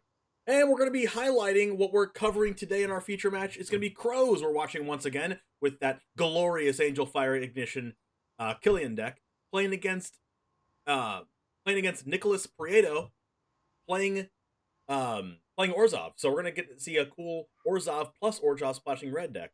What do you think about this matchup, Jim?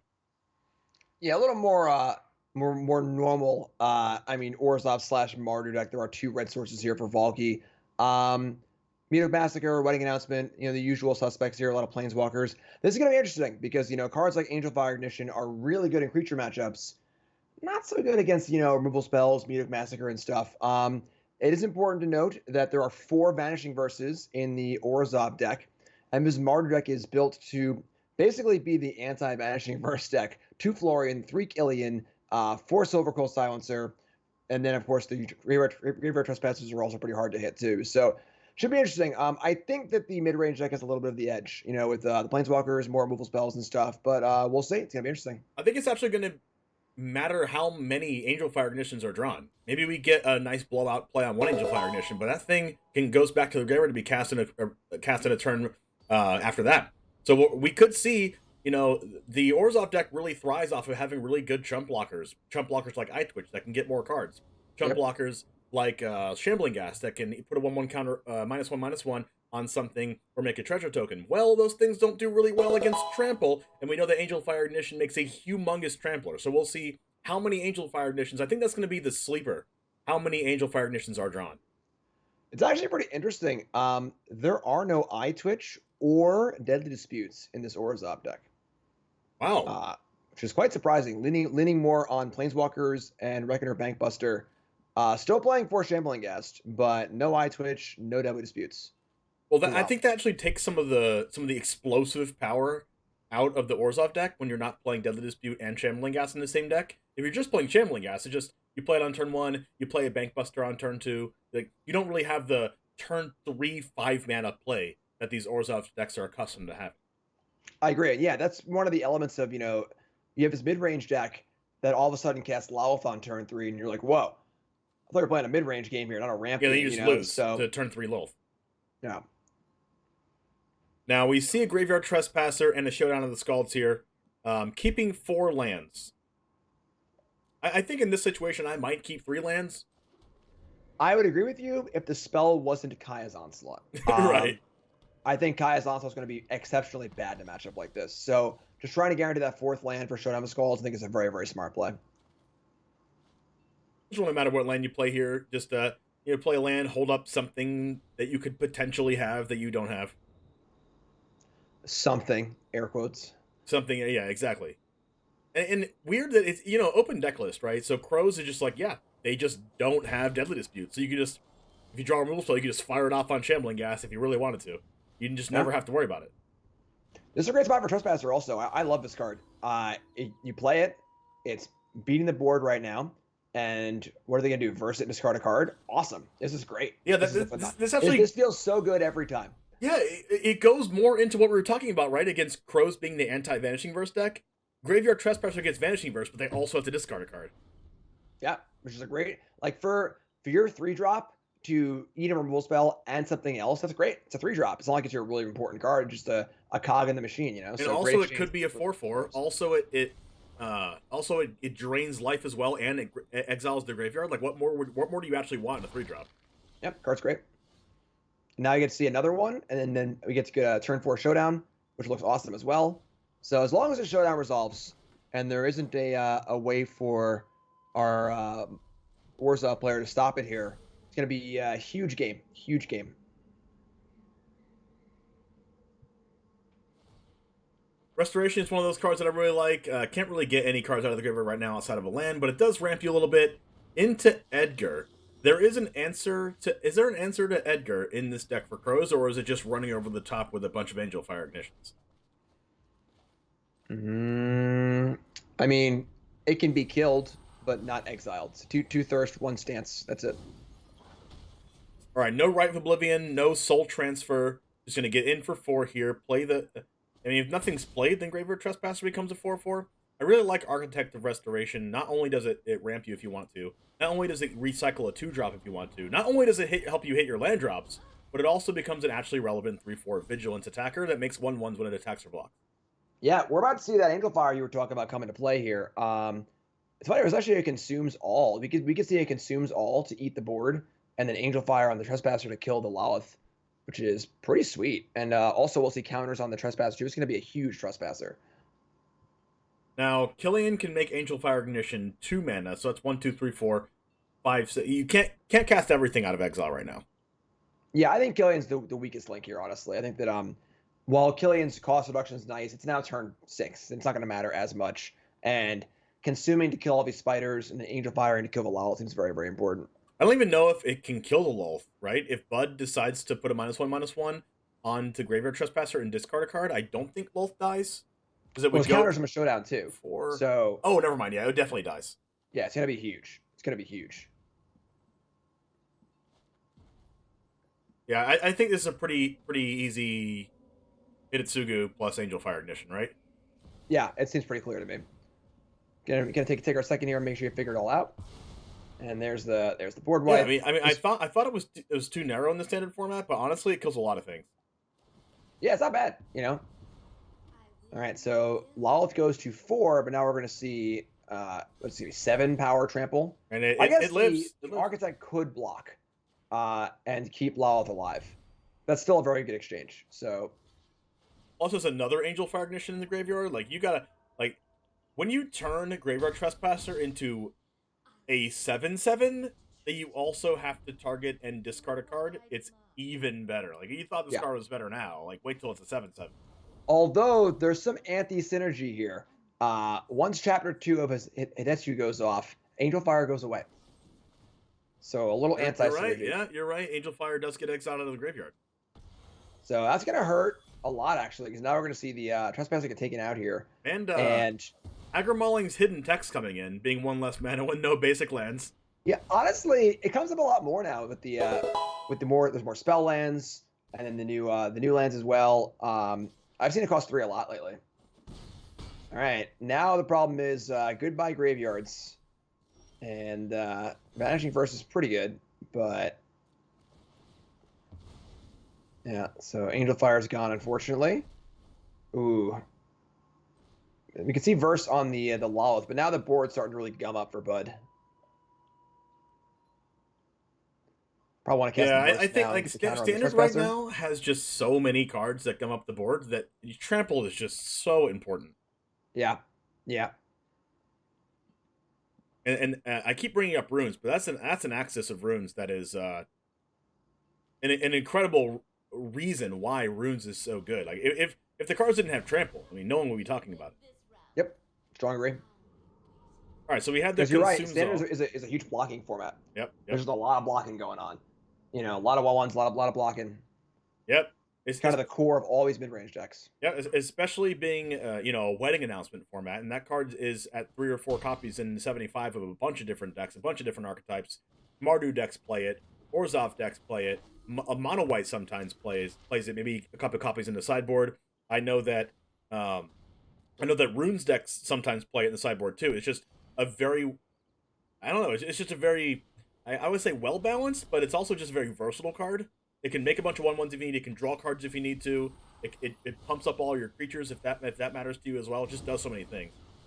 Yes, this was kind of my fear here for Crokeyz, where the Angel Fire got him for a nice big shot, looked pretty cool, but it wasn't really enough. And now Crokeyz is kind of running out of cards here, and there's so many grindy elements for Bud. You know, there's Edgar still in play. Now it's a Bank Buster. Now this announcement's about to flip. There's just so much stuff happening, you know? And a 4/4 Trespasser is pretty cool and all, but it's not beating all this stuff. You know, it'd be nice right now, though? The onslaught on the vessel. That way you put back. Yeah, that is true. That is true. The one onslaught is unavailable right now, unfortunately. And Crokeyz seeing a little bit. There's no way to foresee this if you're Crokeyz, not putting back the land, but has drawn a lot of land since. Yeah. So Bud wants to go for the draw here off the announcement, not the token. Willing to throw away a token to do it. Very interesting. Maybe. I mean, you already have a couple of draws here in Mercury and Bankbuster anyway. I don't know why you'd want to draw. Oh, I guess with the Meat Hook Massacre. Sure. I guess with Meat Hook Massacre, you'd want the creature anyway, and not the draw. Another land off the top for Crokeyz. I mean, it looks like you would scoop, but like there's a couple ways to get back here if you're Crokeyz, right? Showdown. Just showdown. I think. I feel like if you have showdown in your deck, there's no reason to scoop early. Yeah, for sure. I mean, with a wolf off the top and extra draws with the Bankbuster, then yeah. Yeah, this is what the Orzhov deck is very good at. Just putting a bunch of good permanents in play that are all different, all very good. The Hitotsugu card wouldn't be that bad here, but you still have Edgar coming back. You have Bankbuster drawing more cards. You have a Field of Ruin over there. Yeah, just too much. Yeah, that's the thing you have to consider, right? When you play against Standard, you always have to make your deck in a way that can beat whatever that opponent was just doing, because you're going to see that a lot. And sometimes you're going to see the Esper deck play exactly the same thing as they just played, but just play Kaido as well. Yep, absolutely. So we see more Consumes All coming in. Again, I think that maybe if that Angel Fire Edition wasn't exiled that turn, maybe Crows could have stolen a victory there. But the anti-synergy there was kind of rough. And now we're going to see full 4 copy of Visaga, and the Angel Fire is still in too. So we'll see what comes out here. Playing Humiliate as over Check for Traps, maybe just in case you have a creature on board that you can put a counter on. But Humiliate notably doesn't exile, so can't exile things like Memory Deluge and things like that care about that. Yeah, I mean, it seems actively good if you put a counter on Killian or a counter on Trespassers. So yep. There's also Check for Traps too. So going for the split, not really sure which one you want, I guess. Humiliate also not nothing that it's harder to cast. Yeah, right, exactly. And we've seen that now multiple times from this deck, where there have been multiple times where a double colored spell could not be cast as a double spell because the land just didn't line up properly. It was a mountain and a Silver Quill, or a swamp and Angel Fire Ignition. So it definitely shows the balance of the pathways. I love the pathways. I think they're like probably my favorite dual lands outside of Shocks in the standard. Probably. Yeah, I think they're perfect standard dual lands for this exact reason, because you can't be that greedy. There's a problem when there's too many good duels. You just play a whole bunch of duels in your deck. You're playing 5 colors and whatever. But the pathways really do say, hey, like, you can't be that greedy. Like, I'll be one or the other, but I'm not gonna help you cast your 3-color cards all on curve or whatever. So super cool cards. Yeah, there's a problem with the Needle Verge pathway and the black-red pathway. Is if you put it on red, it's a real cost in this deck. Yep, absolutely. So with the Haunted Ridge in hand, you just play Needle Verge on white, right? To just like let you have access to more double spell turns in the future. Yep, I agree. So okay, hand. I mean, I don't mind keeping a hand like this. Yeah, it doesn't have a 2-drop in it, but Florian, Angel Fire Showdown, like this is just a hand that like you're on the play, like you're gonna get there, right? Yeah, I agree. You have to keep this for sure. It's just not applying a ton of pressure, but Shelter. Shelter. I mean, I think you just play this tapped. Yeah, I'm playing Shelter's land here. Just got to guarantee that 4th land for Showdown of the Skulls on turn 5. I mean, you can actually get the land pretty easily if Florian can get in on turn 4.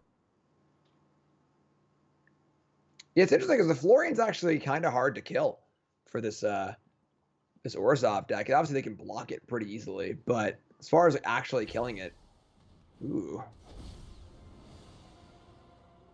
Loki. Well, Valky taking the only creature is really strong. Yeah, that's pretty good. Makes that Angel Fire Ignition look pretty bad. I really think the Angel Fire is very awkward in this matchup. It's very good against blockers, but very bad against grindy elements and removal. Do you play Consumes All as a creature just now? It feels really bad, but there's 3 more of them in the deck. Yeah, maybe. Honestly, if you're just locked into playing that, if there's a wedding announcement this turn, it looks kind of silly. But you're right. If you're not casting it now, when are you going to cast it? Basically, so. If you're not casting it now, when are you going to cast it? For 1, number 2, it's going to exile Graveyards, which doesn't matter next turn anyway. Number 3, it's your only creature, and it's kind of not a creature, but it's your only creature, and it's going to take a while to get down anyway. So if you're not playing it this turn, like you said, you're probably just never playing it. Yeah, I think I agree. Feels bad, but ooh. Becoming Florian? That's pretty good. I don't know if I like that. They already played their land drop this turn. Now they have to exile the card, and that's it. I think I would have done 1 less damage to Crows and just do the Florian at instant speed on Crows' turn. All right, well, here's a turn 4 Showdown, which is typically not as good as a turn 5 Showdown because you only play 1 land off of it. Gonna get 3 spells off it though if they want to cast Consumes All and Silencer. But again, Consumes All is now face up. Nothing in play can actually kill. Ooh, oh my god! Actually, you just take the Angel Fire Ignition in the land, right? If this Go Blank gets cast here. Yeah. So Showdown's still pretty good.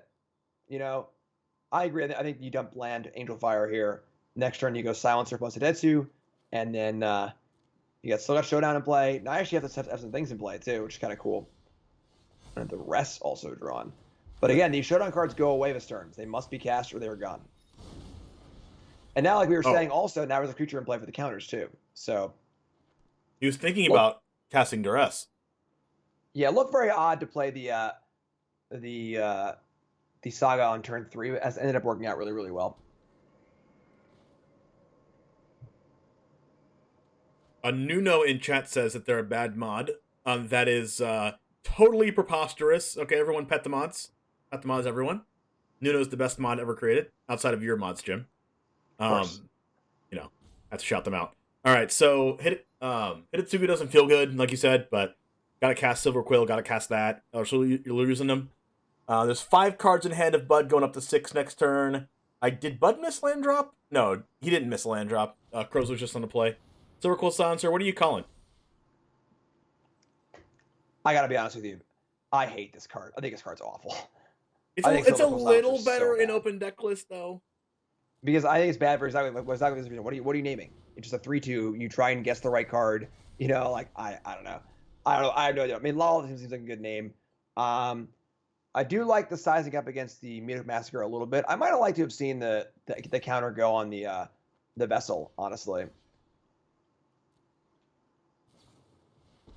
Oh. Ooh. Oh. And that's a good reason why. Oh my, okay. What a blowout. Yikes. Especially because it's the first strike and everything, huh? Yeah. Now, the good news, of course, is that there's Showdown of Skull still available, so we get to see a new Showdown, a Duress, put some counters on Silver Quill, attack the Emperor. So it's not really that bad, honestly. I mean, the Emperor, it killed the Saga, but now it's going to die straight up. We see another copy of Showdown. Oh my gosh, Onslaught Hitotsugu next turn? Wait, no, it won't have haste. Yeah, it won't have haste. All right. I guess giving Silver Quill Silencer +2/+0 and double strike. So now the Lawless has been named with the Silver Quill Silencer, but like you just have to duress it here. You know, like God, that feels so bad. Angel Fire gives haste. It does give haste. That's true. Oh wow! Oh wait, we might see a kill next turn, folks. Are they dead? They could be. They could actually just die. Because of that, I think you actively want Bud to cast Lawless because they'll just die. So, I'm not sure why Go Blank is the card you want to take, but sure, whatever. Just make them cast Lolth. Yeah, I think you actively want them to cast Lolth. So, kill this, and then next turn we have a lethal kill. In theory, it wouldn't be lethal because there'd be two damage blocked, right? It'll be 18 and it'll be 8 and not 10. Or it's counter some Showdown. Oh wait, with the Showdown. Oh God. Yeah. All right. Well, we might get to see the secret weapon 5000 here come out of Crow's pocket. With the... It is all face up. So it is all face up. But hey, my motto is you can know what I'm playing. This is like when we talk about Stream Snipers. You can know what I'm playing, but it doesn't mean you can stop it. Wait. Okay, now it's definitely dead. I don't think Bud knows what's about to happen to them. Combo. No idea. All right, well, everyone sit back, get some popcorn. It's fireworks time. Drink some drink, eat some popcorn. Yeah, it's fireworks time. So, 3 counters, thanks to Showdown. That's 6. Double strike. That's baby. That's 7, 8, 8 and 8, 16. Oh yeah. We got a one-shot, folks. And the crowd goes wild. So of course, the issue here is that Bud just didn't see this. And it's obviously a combo. It's multiple pieces. But the Wandering Emperor was actually the perfect counter to this and would have blown out Crokeyz because Crokeyz would have gone for it because cards are going away anyway. So that was just that's the benefit of playing a rogue deck is your opponents don't necessarily know what you're doing, catch them by surprise. It was all face up, but needed to put A to B to C piece together and just didn't on the spot. Wait, the only way that they could have stopped it was keep the Florian back and play Wanderer and make a 2/2 because Vigilance Wanderer can't exile Vigilance. Doesn't have Vigilance. It did with Angel Fire. No, it doesn't. Angel Fire gives Oh, it does give it. vigilance. I'm sorry, I missed it. The text is very small. I bet. You're right. Totally correct. Sorry, everyone. I lied. All right, that's like Welcome to multiple Crap It. reasons why Jim is not coming back for next time. It's the words are so small. Right? There's just so many words in these cards these days. I got my reading glasses. All right, I'm sorry. I apologize. Old man Jim coming in the chat. What? Back in my day, Grizzly Bears was a 2/2. That was it. Now Grizzly Bears have lifelink and menace and make your things cheaper. There was a flavor text in the box, which I like to read on occasion. Yeah. Now they're called Killian and stuff. Yeah. Now Grizzly Bears have lifelink, menace. They're legendary. They reduce cost of things. Who even knows what they do? They can even have one more power and to be Silver Quill Silencer. Yeah, right? A 3/3 for 2. Unbelievable. Unbelievable. This thing doesn't have a downside? Yeah. I don't have to discard a card to play this? Alright, Humiliate is going to be good on turn 2 here against the Shambling Ghast. Oh. Double Humiliate. A little humiliating for no counters, but... Alright, here's Valky again. Gonna take the only creature again. We've seen this story before. Yep.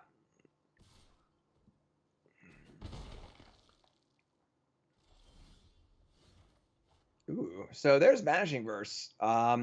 Again, killing Valky this turn, not really necessary because even if they can make it into a Florian, they can't actually draw any cards off of it. So I would like to see him humiliate this turn.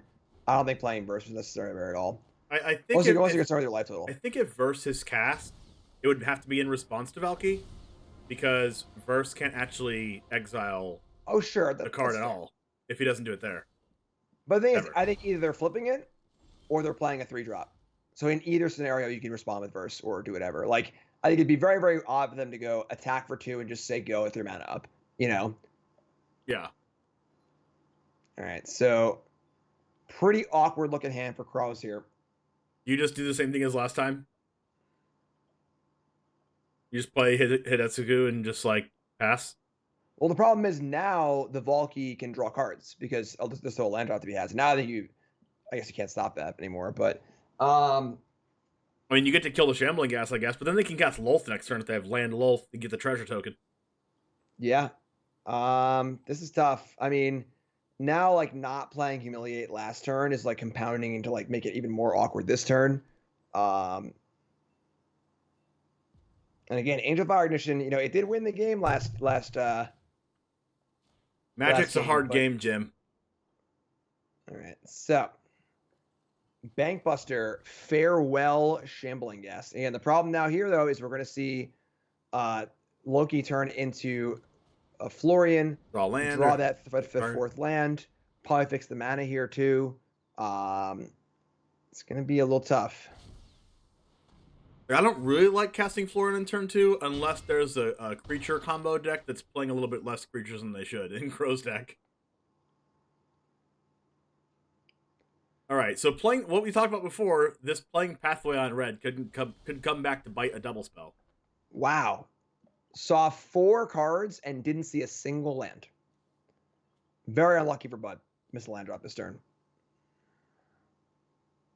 Okay. Hidetsugu? I have the Tyrant tap. Maybe. I mean, I don't know what else it can be, honestly. You know? Feels real bad. Feels real bad. Also, fixing the white mana for killing Shambling Ghast gives them a white token just in case they just like drew a white card that they could never cast. But there's a high probability that Florian gets a white mana anyway, so like I'm fine with this. Yeah, it was extremely unlucky for Bud that a land was not hit last turn off Florian in 4 looks. All right, land Lolth. Let's see it.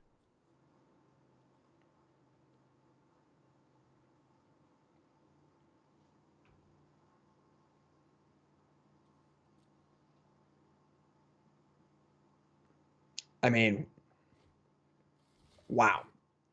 7 cards wow. left out now with no land. How unlucky can you get? Now, they just didn't want to land. They just want to win with their creatures. Yeah. All right, there are the graveyards. Exile Graves. Pretty humiliating hand for Crokeyz here. Like Neilward's on white, right? I mean, it's the card they know about. You don't have a creature for your crows, so it's super scary. Especially since mean, Hive of the Eye Tyrant can attack next turn.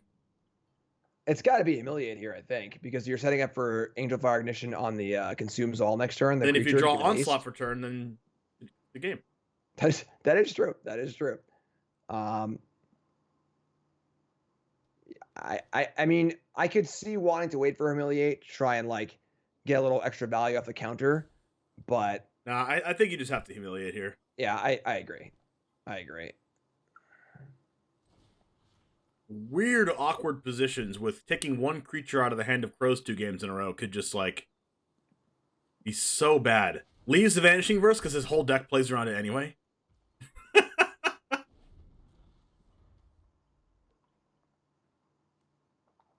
But taking the Vanishing Verse not taking the Vanishing Verse might put Crows into a corner where he can't block with Hive anymore if he had to. Yeah, the problem is like there's just a lot of damage too. I mean, the Angel Fire will gain some life back, but strange game. Gosh, this is a Valky game for sure. Yeah. This Valky's put in so much work. Still no land. Oh no! I mean, it just gets flashed back, right? Huh? It just gets flashed back, right? Well, yeah, but now Onslaught can't win the game. Sure. I guess you're right. The top deck Onslaught is no it's relevant. I guess there's a Vanishing Verse and a Vessel, and it has Vigilance and goes to 8. Yeah, I mean, it's not a bad spot, like 6/6 on defense that can't be versed. I mean, one more attack in with Vessel and the game's over, right? 10 damage and it's over? It's not like commander damage. It has to be 10 damage in one turn. No, it's in general.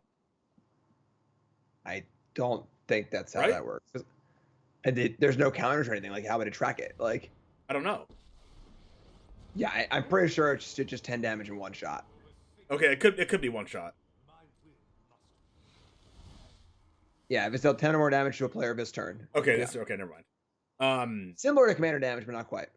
Maybe hold the Vanishing Verse for when they block it. Is Vanishing Verse the blocker? Maybe? The problem is now with no Vigilance, it's like very, very difficult to even attack anymore. Alright, are you ready for this? Top deck Angel Fire Ignition. Sure.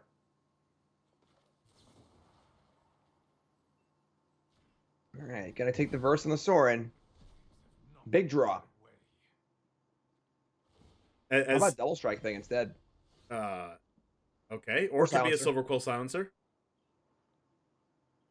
Someone in chat saying professional casters. Listen, only professional casters don't know what a card that's rarely played in a format does.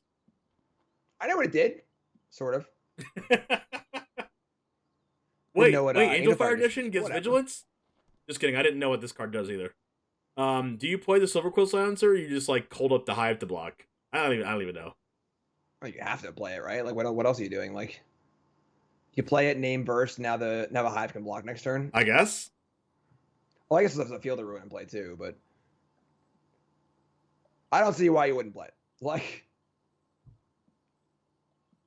I mean, what's the point of not playing it? Like, what are you playing around, or what are you playing towards if you're not playing it? I think you're just leaving up Hive, but the problem is you're leaving up Hive into Field of Ruin and Banishing Verse. Yeah. So, what you gonna name? Soul Transfer? Okay. It is an open deck list event. There is 2 copies of Soul Transfer in the board. By the way, someone with the best Twitch username ever just followed the stream. Pedro Magician and Beer. Or Pedro Magic and Beer. Alright, I'm in for it. Works. Alright, Angel starts shipping away here, and now, of course, the Florian starts happening, too. Hey, look, another card that you can't use. These Vanishing Verses would be amazing if Crows built his deck in a way that his things could get exiled, but these aren't doing anything. Land is not what you're looking for here. Attacking is also not good, though. Because that's the only way you're blocking Florian profitably. Can we just draw Kaya's Onslaught and get this over with? Yeah, just draw Kaya's Onslaught, show us how you combo 2 times in a row, and then we'll be good to go. Yeah, call it a day.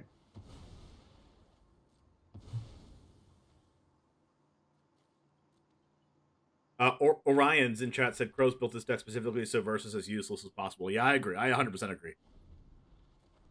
I mean, even the card that can get versed in the deck, they have to discard a card to do so.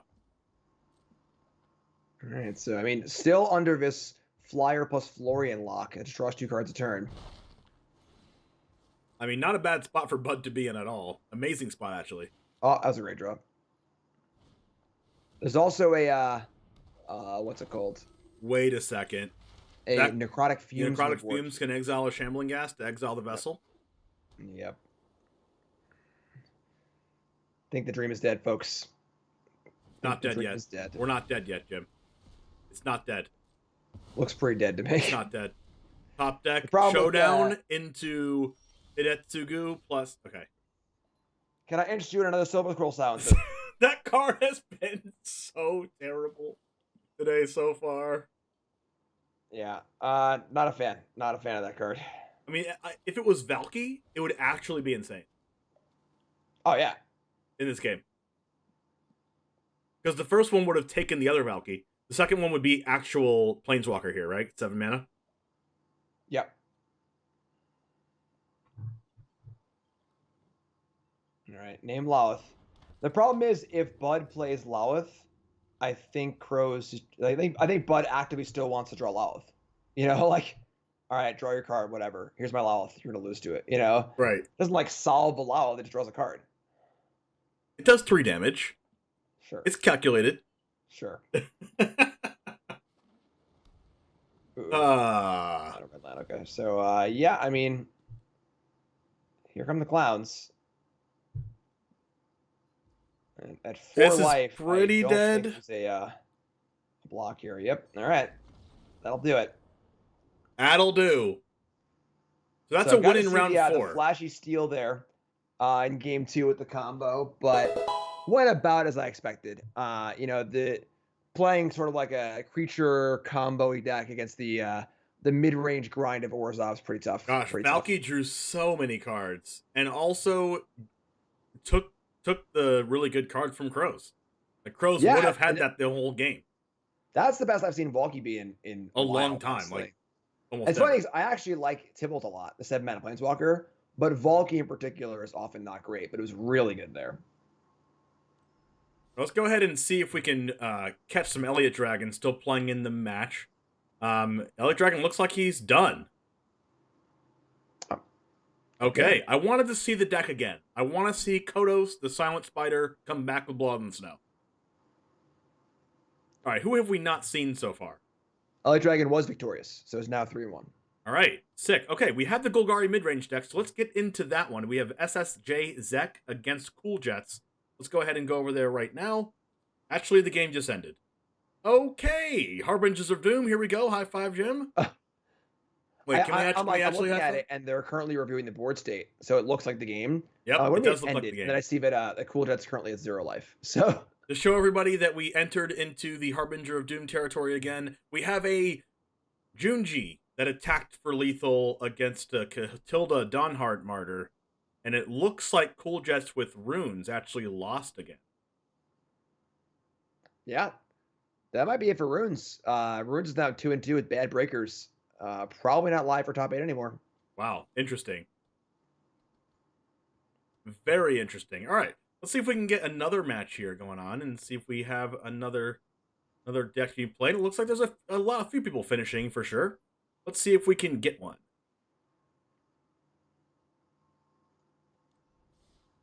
It might actually be it for the matches. A smooth tournament today so far. Really flying along. We're really flying along. What's your favorite couple decks so far? I mean, I know that we talked about the Dimir deck before and Elliott Dragon, and that deck's super sweet. What other decks have you seen that you like? I mean, I really like the Dimir deck. I know you told me not to talk about it, but I just want to talk about it. Yeah, Jim, don't talk about it. We talked about it already. But I think the big thing is talking about the context of all the other decks. You've seen this mid-range deck a bunch of times now. Mardu, Orzhov, Golgari, Dimir. And the thing that I want to mention is that typically the mid-range breaker is often counterspells. You know, Disdainful Stroke, negate, where you're in this slugfest of 5-mana planeswalkers, and the Dimir version can play Kaido on turn 5 and then counter your 5-drop and untap again. So I think that's also a big factor too. If this metagame ends up being more mid-rangey, the blue cards get a lot better. So kind of a cool thing too. But yeah, I mean, definitely very surprised the lack of runes. Very surprised the lack of sacrifice. Dota went 1-2 playing sacrifice. Was the only sacrifice player in the field. I think, let's see, Nimble Sloth is playing, it's like a Rakdos seed deck, not like the Anvil deck though. So I'm very surprised the lack of Anikal Anvil and the runes cards in general in this field. And the ones that are there didn't do too well. I also really like that Golgari deck. We just saw just a clip of it. We didn't get to cover the deck yet, but I like some cards in there. We have Junji, the 5/5 Menace Dragon, and that's the reason why Catilda didn't block it, because it has Menace. Also, it's just Golgari. It's not playing white for Vanishing Verse or anything like that. It's just a Golgari mid-range deck, and probably playing a bunch of Meathook Massacres, maybe some Snowlands, and is really getting there. I think they're 3-1, or if not 4-0 in this tournament. They just beat Runes, so I would like to cover that deck at some point, and we're most likely get to cover that deck in the top 8. Most likely. Yep. Binding's still really good. It's a super solid card. And there are actually 2 Golgari mid-range decks, although they are very different. The version we just saw was basically mono black with the light splash for binding the old gods and a few sideboard cards. Also a more like Golgari mid-range deck here. With Ren and 7, Astika's Chariot, Bindings, Sorens, playing 4 copies. 4, count a main deck of Culling Ritual, which is a pretty awesome card. It's funny. It's an awesome card against runes and against the Anvil decks that haven't really shown up this tournament, but still very good otherwise. If you kill 4 tokens, make 4 mana, cast a Binding or a Chariot, that's really, really awesome. Very powerful card. Yeah, I actually lost to a Reanimator Diregraph Rebirth card. You remember what that does, Jim? It's the 5 mana Reanimate card. It's a black, green, and 3 Reanimated creature, but it costs 1 less for each creature that died this turn. So when you Culling Ritual into that, and you bring back, and so I played against Culling Ritual when I played against that deck, and Culling Ritual destroyed me. That's really cool. It seems really well slotted in this format. Yeah, very, very powerful card. It kills Kamiya Transients, it kills Jukai Naturalist, it kills the green 1-drop that Runes plays as well. Kills all the runes. So even if your opponent has 3 3-drops on the board with a bunch of runes attached to it, you can just kill all the runes. And then it turns the 3-drop Stoneforge champions into just 2/3s again. It kills all the artifacts and enchantments that are 2 mana or less. It just does a lot. Yeah, card's very powerful, and then the tempo boost is huge too. It's sort of like Blood on the Snow, where you get to sweep and then also play something, which is great. Is that deck also playing Blood on the Snow? I actually wouldn't be surprised. It is not. No, but I'm saying it's like a similar kind of effect, where when you get to Wrath and play a threat in the same turn, it's a huge tempo swing. Right. Round 5 is going to be starting super, super soon. We've seen a lot of really sweet matches today so far. We saw a little bit more mono white than I thought we would, but we saw a couple Orzhov, we saw a couple Mardus. Just definitely slugfests going on, but it's going to be who can break the slugfest. I honestly think Runes, if there was a little bit more well represented in this tournament instead of the 1 Runes player, that we could have actually seen a bunch of that trample match up against the chump blockers in the Orzhov decks, but haven't seen that so far. Yeah, biggest surprise of the event, honestly. I would have, going into this, you said, hey, Jim, you're casting tomorrow, 32 players, it's standard. How many Runes decks? I would have said 4, 5, maybe 6. Yeah, I don't think I would have said under 4.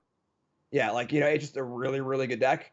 It's very powerful. It's still relatively new also. I think that in streamer events, there's a tendency for streamers to want to have a little fun, play some fun decks. If the best deck is Teamer Treasures by a mile, it won't be half the field because the streamers are screw about, let's play something fun. But Runes is still new and fun also. So I'm very, very surprised to see only 1 Runes player. Yeah, especially since this was an open tournament, we don't have as many streamers as we usually have. There's some people that aren't streamers that I thought we were going to see a higher representation of Runes because of that as well. Because the prizes are awesome. 4 MIQ Mythic Invitational Qualifier for April invites, $1,000 for Cool Stuff Inc., bunch of Arena Gems, a lot of prizes to be won here in this tournament for even making the top 8, let alone making the top 4. So, in for round 5. Round 5 actually just started. So let's go ahead and see who we have for features, and let's go ahead and talk about the features before they get started. The features today are right now are Nicholas Prieto against Tom Maxwell. Nicholas Prieto being 4-0.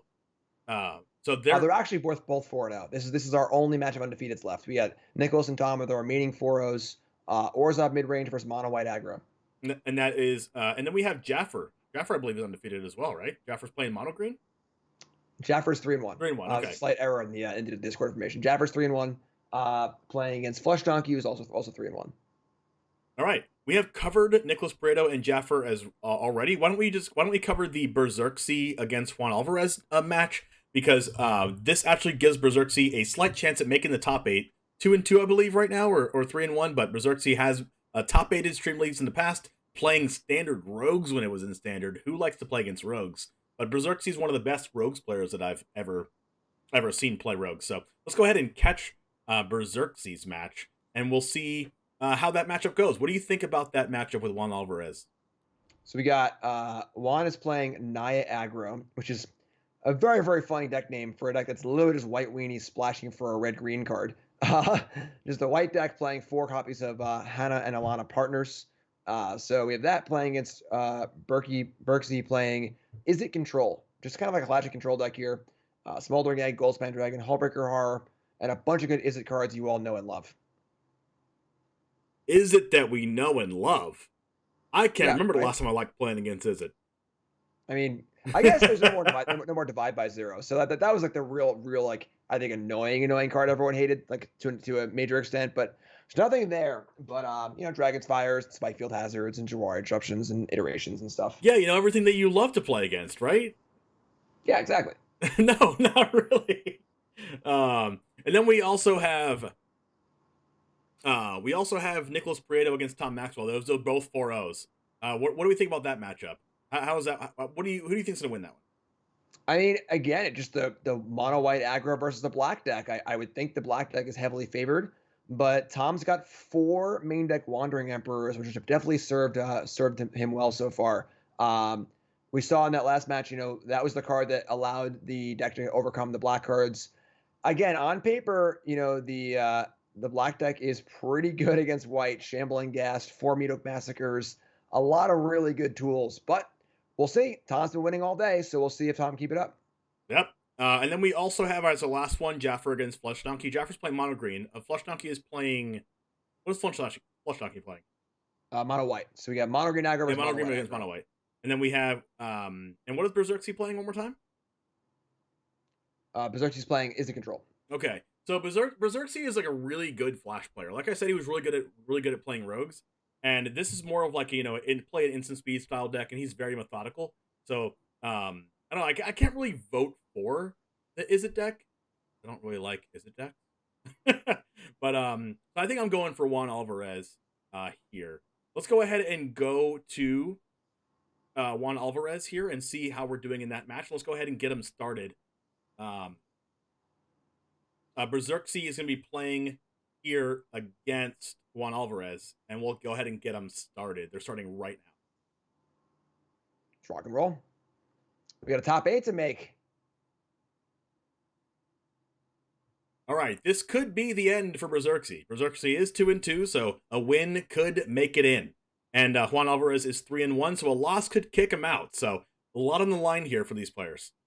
Yeah, it's important to know that Berserksy has the best breakers by a lot. 64.5833%, quite good breakers. So a win here could definitely put them in the top 8. It's important to know these online tournaments, there are no draws. So, whereas X and 2 doesn't often make top 8 in a paper event, online with no draws, very often the top 8's rounded up by a few X2s.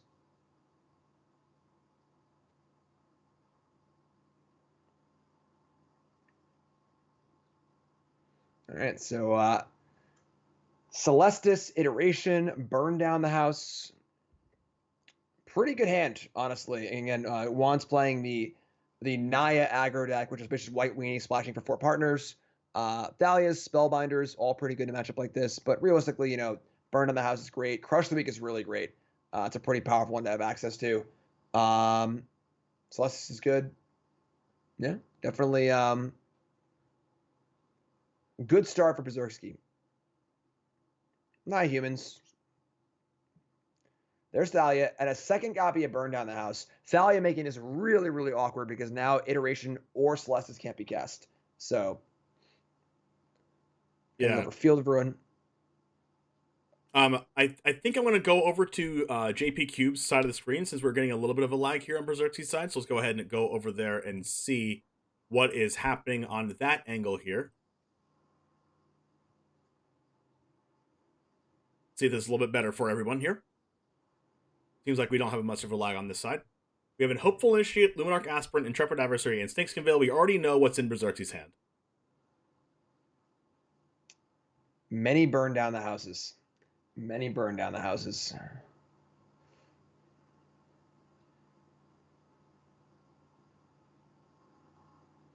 What's the plan here if you're JP Cube? I mean, the card has been foretold. There's a mixture of foretell cards in this Izzet deck. There's 2 Sod Comings, 1 Multiverse, and 1 Crush the Weak. So no way to know what it is as far as Super goes. And play an issue here. The problem is that, deploying, not playing the Aspirant, is pretty risky. You want to leave Snakeskin Veil up. Now you're not applying enough pressure. And the more time that goes by, the better things get for Berserksy, obviously. And then we know from seeing Berserksy's hand, there's 2 burn down the houses too. So enough time to get those off be very, very big as well. Yeah, we know there's no spot removal in Berserksy's hand, so this Snakeskin Veil is going to be a little bit awkward in that case. Now, if you're a JP Cube, I mean, are you just running into the first one and then trying to stabilize afterwards, or are you playing around both? I mean, not casting Aspirant's a pretty big, sign saying I'm going to play this game a little bit slower. Yeah. The Hopeful Initiate will grow, which is kind of cool. Could eventually take out Celestis, possibly. But, again, not the fastest clock here. Yeah, Intrepid Adversary not coming down, growing the things because, playing around, burning down the house that he definitely knows about, open deck list format here. Luminarch Aspirant could have, could technically, like, next turn, put a counter on like, Thalia, and then attack with Hopeful Initiate and Thalia, grow the Initiate again. And then that would be 4 toughness, and then Snakeskin Veil could put it to 5 toughness, but that's not 6. So it's gonna be a slow game here for JP Cube, I think. Yeah, this is tough. Because you give the Izzet decks time, they draw a lot of cards. They draw a lot of cards. Also going to Night here now, so you can see a little bit of loot from Berserksky as well as some life. Don't love the texture of this game right now for JP Cube at all. No, I think we need to see maybe an Elite Spellbinder, maybe just something like an Adeline that can get to over 5 toughness fairly quickly with like a Luminarch Aspirant token, or maybe like a Snakeskin Veil getting it out of range. That'll be pretty good. The one thing that Berserksy is kind of weak to is not having spot removal. So after these sweepers happen, what happens next? So if you're JP Cube, do you just like force the sweepers? It's really tough. The problem is by forcing it, you need to. All right, so here, JP has forced this first burn down the house. The problem is it was still 2 for 1, and Berserksy is still at 15 life. Yeah, which is a lot of life. And of course, we know a second burn down the house is waiting here. And we're just see Luminarch Aspirant. I'm really surprised at the 3rd red source coming down here. Yeah, that might have been misclick. I agree that seems ludicrous. So, ludicrous. Smoldering Eggs coming down. Things you say. I feel like JP Cube was never even in this game. Yeah, this game's been over for a while. There's a Crush the Week that's been foretold for 8 turns, just sitting there doing nothing. 15 life still. And that was a good blocker in play. This is looking pretty tough. And the Smoldering Egg races pretty fast too. So if JP Cube goes too slow, Berserksy will just cast the burn on the house as some tokens and just kind of win the game in the air at the egg.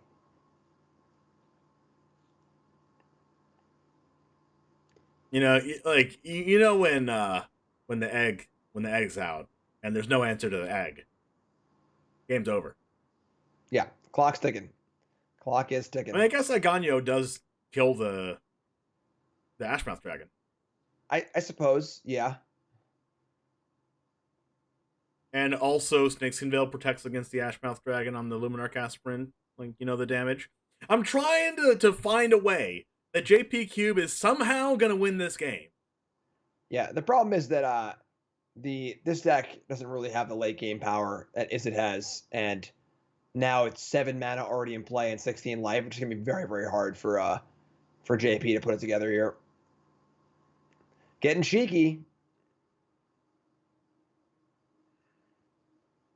You put an 0-4 in your deck. Do you plan on blocking with it? Nah, you don't block with it, right? You're at 16. What are they gonna do? Whip out double, like, quadruple strike on you? The thing is, like, you block because you don't care. Like, use your spell, whatever. If a spell is happening this turn, it's gonna finish off the egg. Great. They didn't develop their board at all, and now they're still at 16. They still have a bunch of cards in hand. Like, because that attack happens every time anyway. So, like, what percent of the time are they attacking there and don't have anything, and you're just blocking and nothing happens, versus having them actually having it? It might just be 50-50. Hemorrhaging 3 life every time you don't block there. Yeah. So, I think it's an easy block. Now, okay, I found the answer for JP Cube.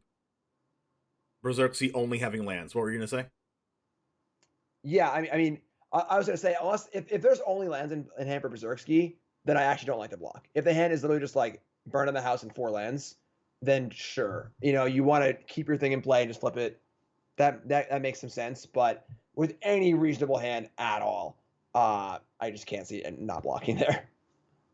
Intrepid Adversary can double pump and Snakeskin Veil if any untapped land is drawn. So we got that going for us. But here comes Goldspan Dragon, and now the clock is in JP's favor. I mean Berserksy's favor for the most part.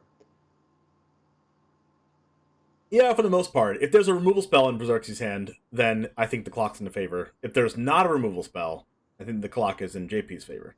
Well, there's still the burn on the house, right? So just like 3/1/1. Oh yeah, true. Blocker too. Can you imagine burn on the house with an instant?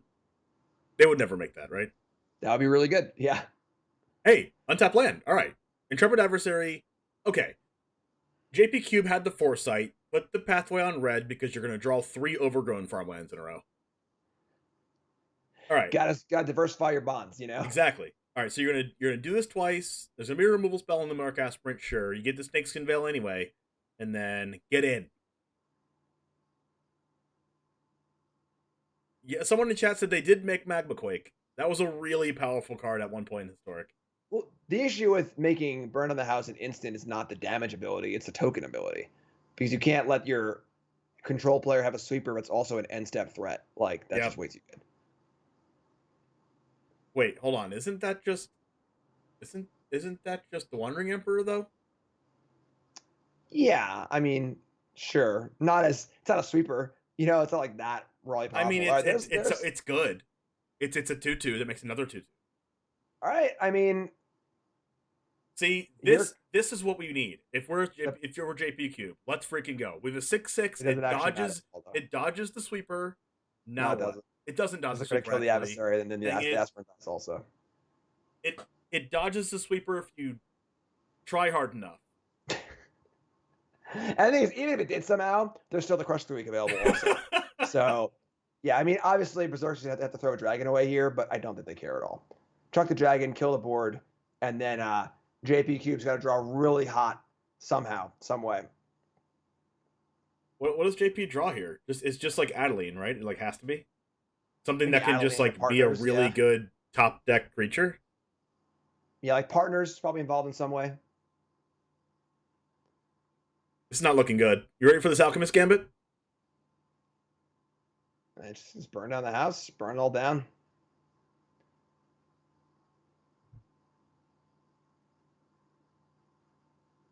Is there an instant speed Wrath in the game? No, right? Something that says destroy all of something? Well, I guess Cinderclasm is the closest thing you can get, right? The 7 mana. It's part of a cycle. Well, it's Cinderclasm. I mean, like an actual Wrath. Like like destroy all creatures. Something. It's like 7 mana. What's it called? Fateful something. It was legal in control decks like 6 years ago, maybe. I don't remember what it's called. Shaq can help me out. The things you talk about when the Izzet player is just QQing. Yeah, it's like a planar cleansing esque card, but like if you cast it at sorcerer speed, you get like a bonus or something. Oh my god! When does Another the dragon control? When too? does the Come on! dragon player ever not have multiple copies? There's the Adeline. All right. I mean, if we see a partners next turn, maybe, but Partners, please. what's that card? Partners. All right. If Berserksky only draws creatures from here on out, let's freaking go. You know what? Teferi Time Raveler can instant speed a lot of wraths. That is true. It's very Time Raveler does make it so everything's in. All right, here we go. Off the top, our own burn down the house. That's not it. I guess I looked it up. It's Fated Retribution. White, 4 instant. Destroy creatures and planeswalkers. If it's your turn, scry 2. Instant. Wow. It's a fine card. Interesting. It's a fine card.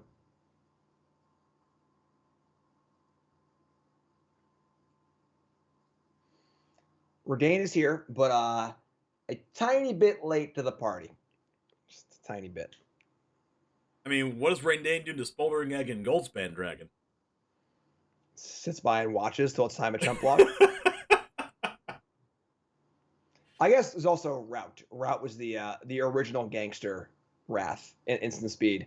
Rout was an invasion. It was just a 5-mana Wrath of God. You could pay 2 extra to give it instant speed. Do I just play some kind of lullaby right now? Just people are falling asleep in chat.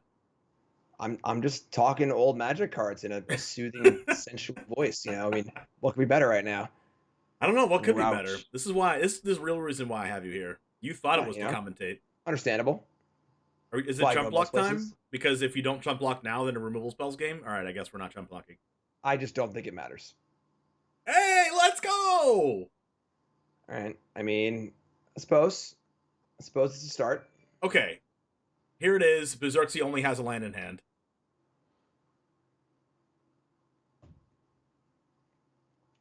Still has the Celestis also, as far as if he needs to loot and gain a little life too. Oh, nope. The Soaring City.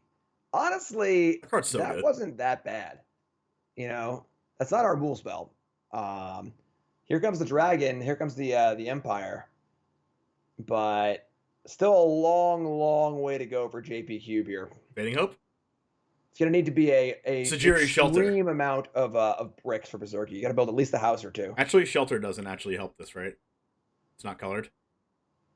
Yeah, I mean, there's no white mana either, too. But that's besides the point. That was the combo deck. Well, white mana, there's a treasure.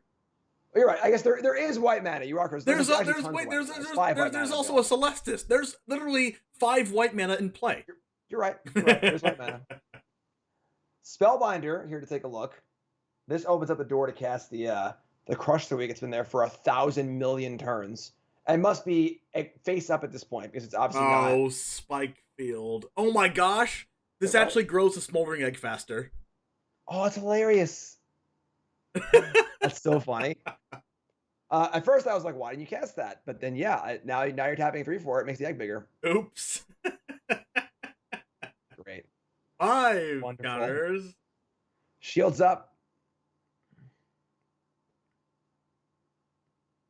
Maybe you should have shielded first. I don't know. Yeah, that might have. I mean, actually, you didn't know, I guess. But wait, Jim, it was true. I said they have to only have lands, and he had the blue land that bounces and Spikefield Hazard. That is true. A lot of value in lands in Standard. A lot of value in lands. All right. Oh my gosh, JP Cube's literally spamming? What is going... Stop spamming! So, oh my goodness. Here, I guess. Spammers, Monka S. You gotta pay the 1. All right. There are all the good cards in the deck still. I usually make fun of spammers. Celestis, back today. Not very good to loot with no cards in hand, but against life, I suppose. Gotta love the arena community, says someone in chat.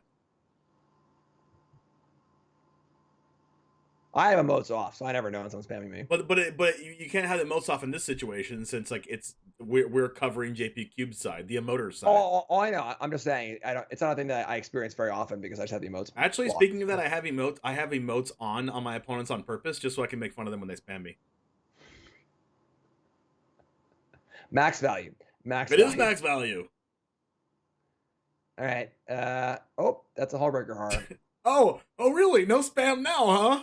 That's it, I guess. Not spamming now, are you? Yeah, I mean, that was a pretty tough game. JP just kind of came out of the gates too slow. And there's realistically a lot of mass removal in this Izzet deck, in the main deck. Multiple copies of Burn Down the House, the smaller sweepers also. And now, sideboard-wise, you get to see more copies of Crush the Weak, more Cinderclasm, Burning Hands, Flame Bust Bolt, Abrade. Jesus. Take it easy. You think they have the aggro matchup on lock? Oh my god. I mean, main deck, the removal spells are 4 Spikefield Hazard, 1 Shadowskull Smashing, 4 Dragon's Fire, 2 Fading Hope, 1 Cinderclasm, 2 Burned on the House, 1 Crush the Weak, 1 Prismari Command. And then sideboard, you add, I have Battle of Frost and Fire. Sorry, so it's 3 5-mana sweepers. Sideboard, you get to add 2 Crush the Weak, a Cinderclasm, and a Braid, 2 Burning Hands, and a Flame Bust Bolt. Is that the entire sideboard? How do they beat control mirrors? I mean, there's hermits and stuff too, but that's just, and I don't know if you can board out enough cards. How do you board in that many things and still keep your deck functional? Just all removal spells. It's gonna be a pretty tough one here for JP. Snakeskin Veil is obviously pretty good. Dahlia is still pretty good, but it's gonna be tough. We're gonna have to curve out like 1 drop into Thalia, into Spellbinder, into Raidane, and then swing. It's funny because normally Wedding Announcement is very good in these sort of control matchups, but there's so many sweepers that I don't even know if it is good. I think I still would have brought it in, but yeah, someone said something really profound in the chat right now. You don't need to win, only make your opponent lose. It's true.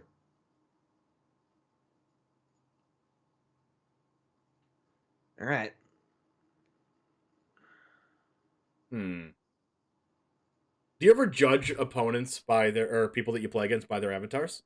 Karn against whatever that is? No, not really. I'm just Karn all the time. Their dog is even Karn. Yep. I respect the no sleeves too from JP Cube. I play with no sleeves also. No sleeves, no respect. Keep basic. No sleeves. Karn avatar. Expect nothing less. I'm just not a cosmetics guy, Like my Pokemon Go character that I've had for I don't know, 5 years is wearing the same basic orange hoodie that they started in, Just like whatever the basic starter costume is, just still there, Not a cosmetics person, All right, so the curve's happening here, right? 1 drop into Thalia and the top deck land Elite Spellbinder, top deck land Halana, win the game, profit. Yeah, I mean, if the 2 lands come up in the right, there's 1. One more green land here, and this game's over. Let's go. Oh. All right. Whoa, that's a hand. That's might have a pretty fast one here. A little vindication. I always like part of me making fun of the emotes is that I love to see them stop emoting when they're about to lose. They just stop emoting. I don't know why. They should just keep doing it. All right, do we see just Jawari Disruption tap or something since you can't cast it, or like bolt in the bolt land and then hold up? Oh, that just feels bad, doesn't it? Yeah, I feel like if you're playing a land there, it should be the disruption because you can't even cast it, right? Like Brutal Cathar, Valorous Stance. Or do you just cast Spellbinder again? I'm pretty sure it's Spellbinder again. Yeah. Because now, if one of the Pyroclasm-esque sweepers is drawn, you can't even cast it because you have a tap land. So I think playing the Shatterskull as a land there is very, very bizarre. I was thinking about either bolting the land, which I really didn't want to do just to hold up Jawari, or just play Jawari tapped, and I would have probably played Jawari tapped there. Yeah, I think either is better than playing Shatterskull tapped. I don't know why the egg needs to leave the battlefield this turn. Like, playing Spellbinder just seems awesome. Egg is nowhere close to flipping. Especially since you kind of want to play Spellbinder next turn, because with that land drop hit from Berserksy, you don't want them to just, like, play Goldspan and block everything. Yeah, like, I don't know. Still a good attack here. Attack for 8, which is a lot. So, I mean, Lethal's on board. The game's probably over anyway, but... I would have liked to see the Brutal Cathar on a turn where Berserksy's like, okay, I'm not dead because I have my 0-4. And then the 0-4 leaves, and then they die. Right. Like, the 0-4 isn't actually doing anything. So they block one of your creatures, whatever, Fading Hope. Fading Hope's the draw. Okay.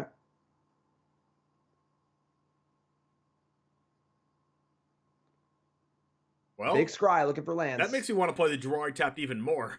Yeah. Knowing that you have Fading Hope. All right, down to 12.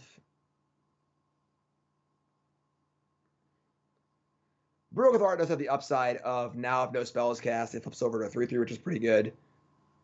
Also, a 3/3 that makes you lose 2 life when it's countered. Or when it's targeted. Yeah. Or 3 life, actually, not 2.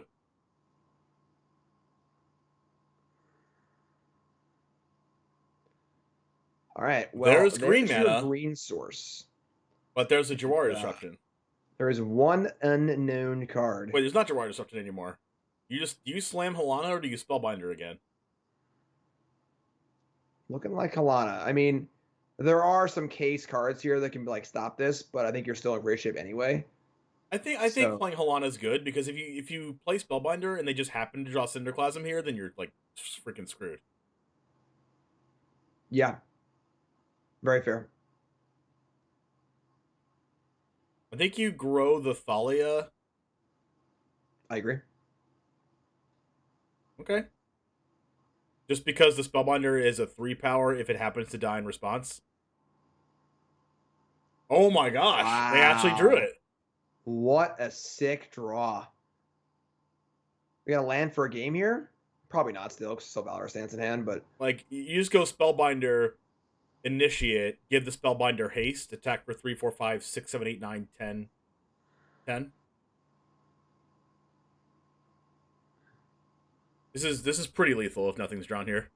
Yeah, I don't think there's a way out here, regardless of Berserksky. I mean, like, no card can kill these three toughness creatures together, and, like, even if it's a Dragonfire to kill the partners, like, then what?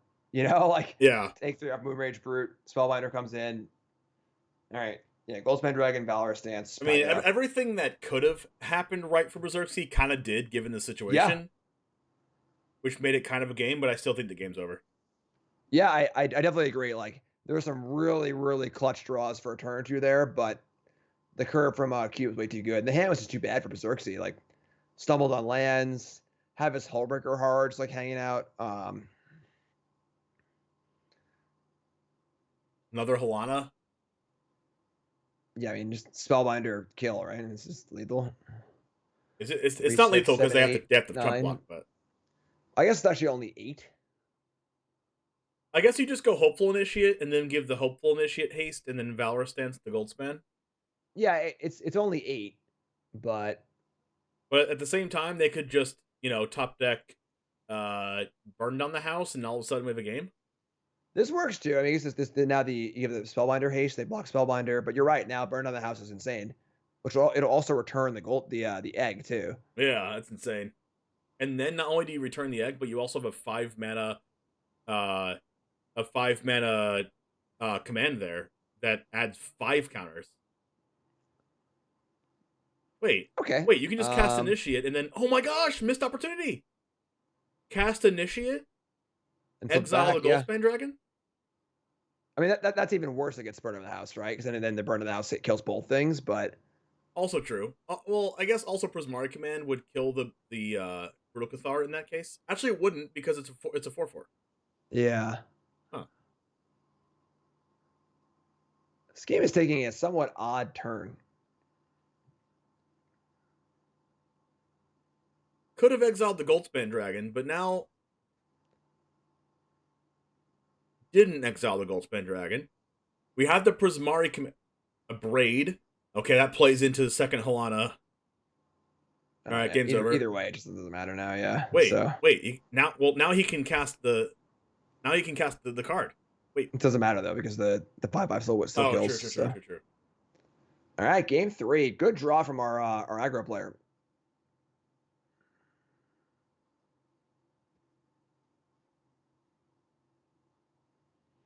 I mean, that's the kind of draw that has to happen, you know. And that was a really ugly hand from our Izzet player. Like, I don't even think that you even want the Hullbreaker Horror in your deck against like the super aggro Valor stance deck. Yeah, like, I would definitely sign it out. And do you need this huge thing that just dies to half her things anyway? I don't think so. I mean, even if it didn't die to half things, when are you ever going to have time to cast something for 7 mana and have mana left over against mono white? Right, you're like winning that game already, you know. So if you get to turn 7 and you haven't won already, like they're killing you that turn anyway. Let's see. Wandering Emperor is not brought in. There's one Wandering Emperor in the main deck right now. Would you bring that second Wandering Emperor in? It's kind of good against the Fading Hopes and stuff. Not really as good against Dragon's Fire, but still is a threat that makes another threat. Yeah, it's all right. It like grows things out of range of sweepers. It's just like clunky and awkward with Thalia. I don't know. It is clunky and awkward with Thalia, but it is just like a threat that you can just hold up if you know they're gonna have burn down the house or something. I am extremely surprised that the Adeline's not in the deck. Me too. I also think these Brutal Cathars just aren't good at all. Like, you just can't, like, even in that game, like an 0/4 got Brutal Cathard, but if that Brutal Cathar ever died, it makes the Wrath so much better, you know? Like, you don't need a 2/2 that kills their creature. Like, you have a few Valor stances, call it a day. That's it. You know, like, your job is to kind of go around them.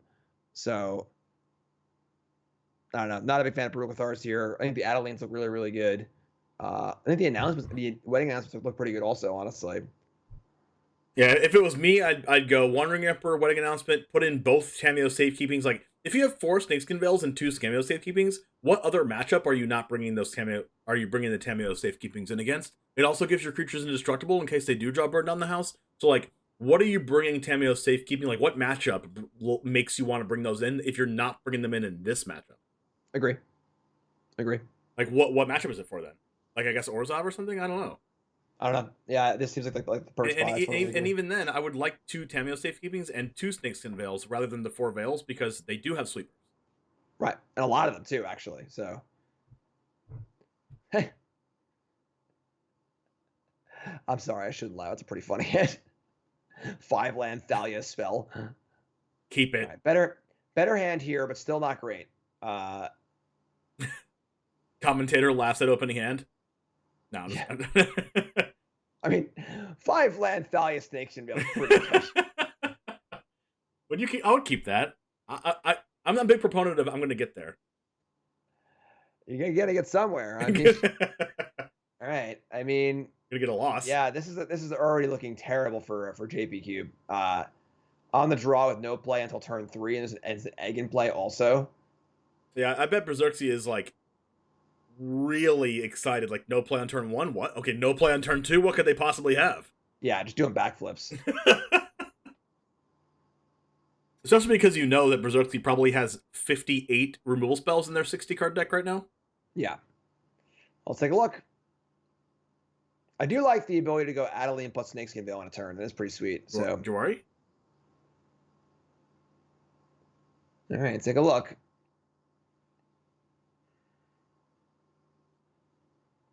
Maybe. Maybe not. Just gonna go for Cinderclasm. Just gonna go for the 1-for-1. Not a bad Cinderclasm, though. Fire, Hope, Land. All right. I mean, the hand's not great. The hand is definitely not great. Although, again, really funny here, this Dragon's Fire costing 4 is actually just better. Yeah. Because now it flips the egg faster.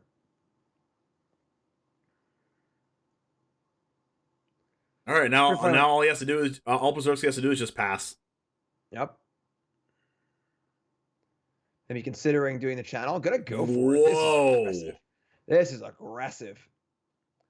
All right, doors open for Adeline. What world do you want to do that? I mean, I don't know. Honestly, Just because you can. That's a great world.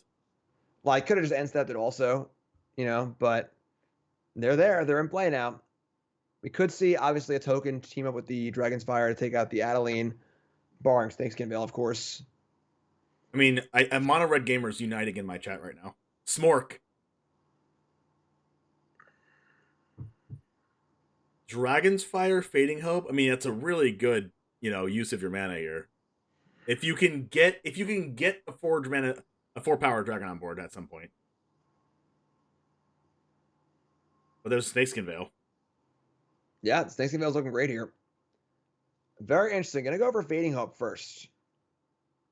I don't know. Maybe I would have just let that happen and then just do the same thing again next turn. Yeah, I mean, because now if there's a gold span in hand, this Dragon's Fire kills the Adeline. Yep. Like if Fading Hope at that point, I'm just like, sure, you get a scry and I take 2 damage. Cast Adeline, go. Right. I think I agree with that. Because now Fading Hope, whereas Fading Hope is actually just card disadvantage, now it's a 1-for-1. Because now Fading Hope was just duress for Snakeskin Veil. Oh, it's 2/5 now, which is very big, but all right. Let's see what that last card is.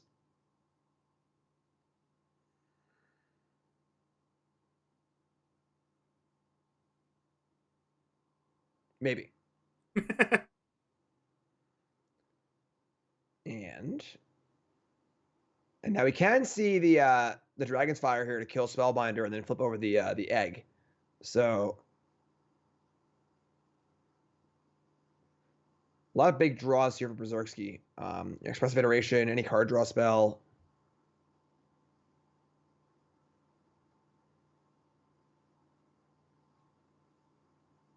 All right, at least Spellbinder, what does that take? What's the only card in hand? If it's a Goldspan Dragon, I'd be very surprised. It's a Spike Field Hazard. Well, that's going to grow the egg, too. Yeah, it doesn't actually change the math, though. 3, 7. It doesn't? Huh. Oh, wow. I'm very surprised by this. Wait, now the Adeline dies. Right, so now offering him Adeline for 2 tokens and a Dragon's Fire, but the thing is, Berserksky actively really wants to cast this Dragon Fire anyway. Like if JP Cube just says go here, Berserksky probably just Dragon Fire as a Spellbinders to hit the Dragon face up.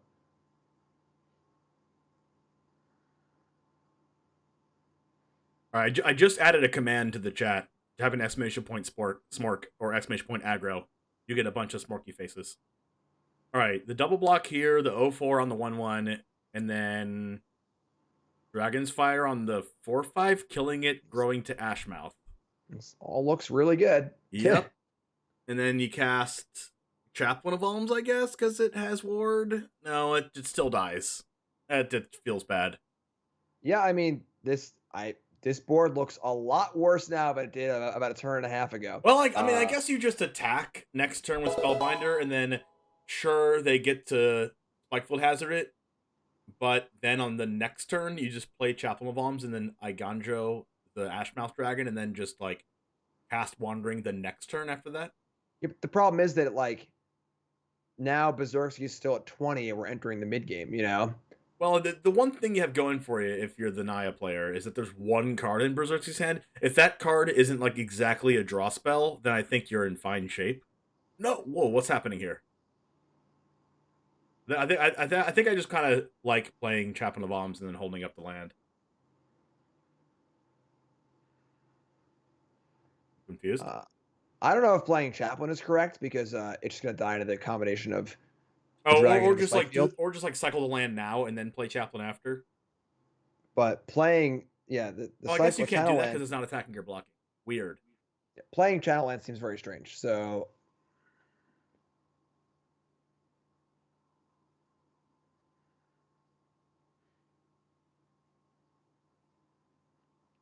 I guess holding Chaplain of Alms is way better than playing it here. Yeah, I mean, this is a pretty easy end set hazard. I mean, the dragon is probably going to attack. Those are a little fishy if there's 3 cards in hand. It might just look like JP keeps trying to hold stuff back against the dragon. So dragon will probably die here, but again, now we're entering the mid game.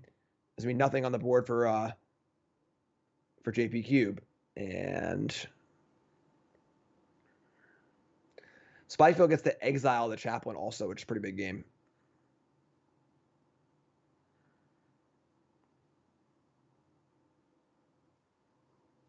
All right, here we go.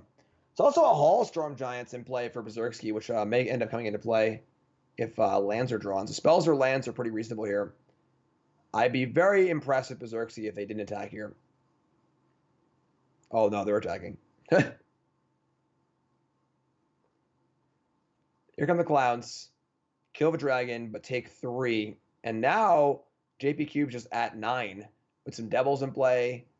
And Hall of the Storm Giants kind of hanging out. And now what? Now what?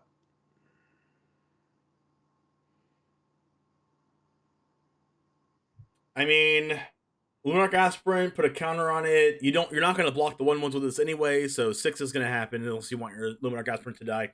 There's that sneaky Hall of the Storm Giants again that we were talking about a couple rounds ago. That might come into play here. Wandering Emperor, I don't know. I think I might have liked the Wandering Emperor over the Luminarch Aspirant. I don't know. Pretty close. Just like exiling a 1/1, you know? Feels pretty bad. A lot of Dragon's Fire yeah, drawn. Devil's going to go coast to coast here, it looks like. Another Aspirant? You got to go Wandering Emperor here, right? Yeah, I don't think you can afford to replay the last turn, so.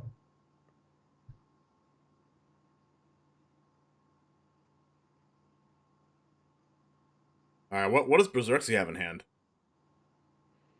It's a spell. Otherwise, I've been played for a land for the Hall, so. Could be like a Prismari command just to like deal 4, attack for 3. Yep. Look at you. Look at you. Look at me, just calling it out. And now the thing is, now an untapped land is lethal with the Hall too. So I like the play. I think the treasure makes that play. So now if you just draw a land, the Hall's active. All right, no land, but all right, now you like Vraska's Contempt a 1/1, go to 6, go to 4. This state, it helps you stay at 4 and gets rid of a 1/1 without doing damage, which is really good. No counterspell, which is a good sign. But the problem is, going to 4, Hall of the Storm Giants is looming, and Berserksy's at 17 life. Yeah, I don't see a path to victory here for JP. Like, again, there's not really like a good comeback mechanic in these aggro decks, and like, I just don't see how 17 damage is happening in this game. A little bit too many lands here. Gonna chuck the Emperor for a Samurai. I don't think I'll ever say that sentence in my life.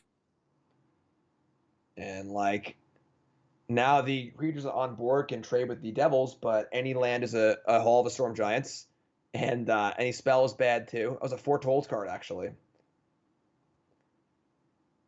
Could be Demon Bolt. Could be like the 3rd Dragon's Fire of the game. Could be that too. Off the top. Look at that. The old Luminarch Aspirant chump a 1/1. All right, down to 2. All right. Clock is ticking. Adversary off the top. That's like the 3rd Luminarch Aspirant draw in a row outside of that one land. So we have the Cave of the Frost Dragon on defense here, but again, any mana source activates Hall, which puts Cube in the Abyss. Spells are great too. Yeah, I don't. Spells are great. Lands are great. The only thing that's not great is a tap land. I guess, yeah.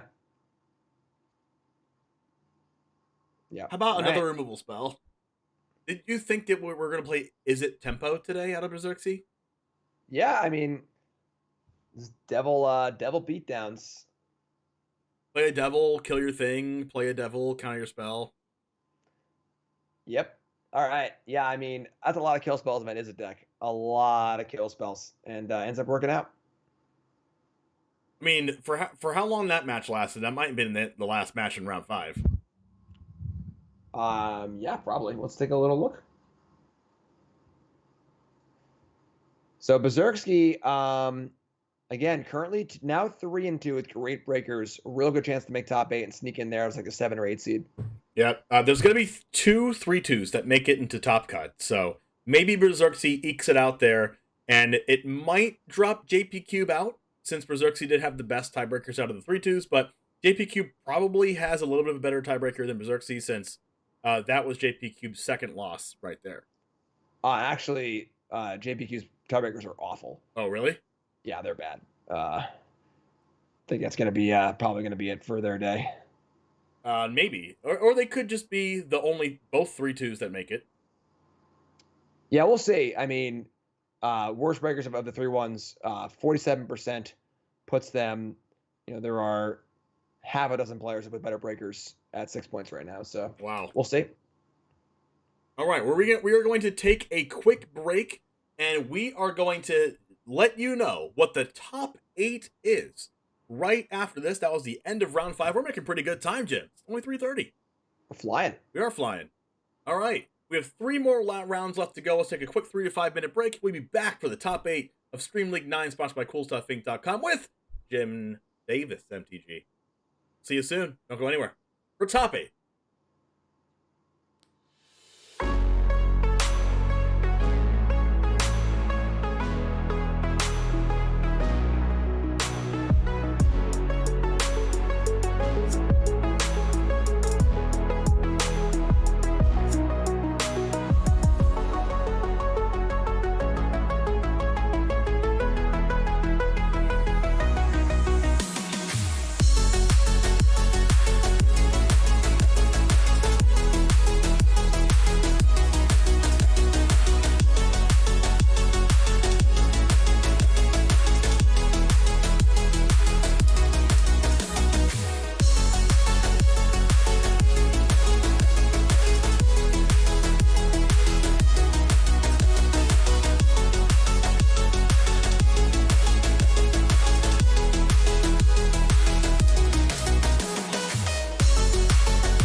Welcome back to Stream League 9, sponsored by Cool Stuff Inc. I'm here with Jim Davis once again, where he is going to go over who made the top 8, and he was going to get some prizes. As always, 9th through 16th place get guaranteed pre-registration into the next Stream League 10, on the 27th of this month.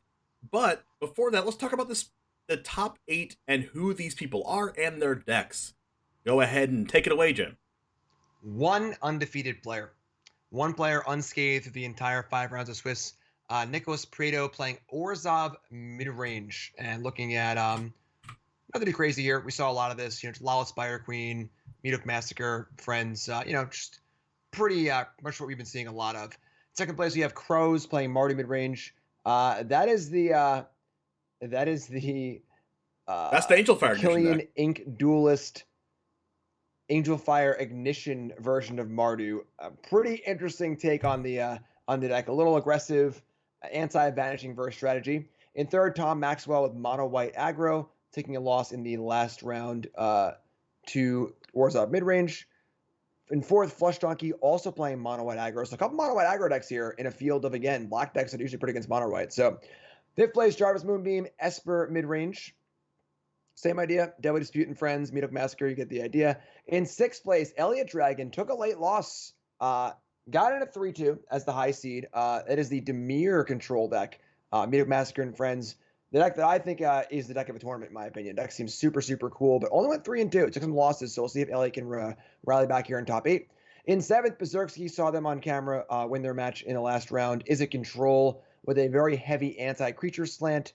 And then rounding out the top 8, there were many, many 3-2s going all the way down to 14th place. But Jaffer was our lucky tiebreak lottery winner playing mono green aggro. So a lot of Meadow Massacres, some white aggro decks, and then a green aggro deck to round it all out. All right. Well, I guess you said the Demir deck was the deck of the tournament. Out of this field specifically, who do you think comes out on top?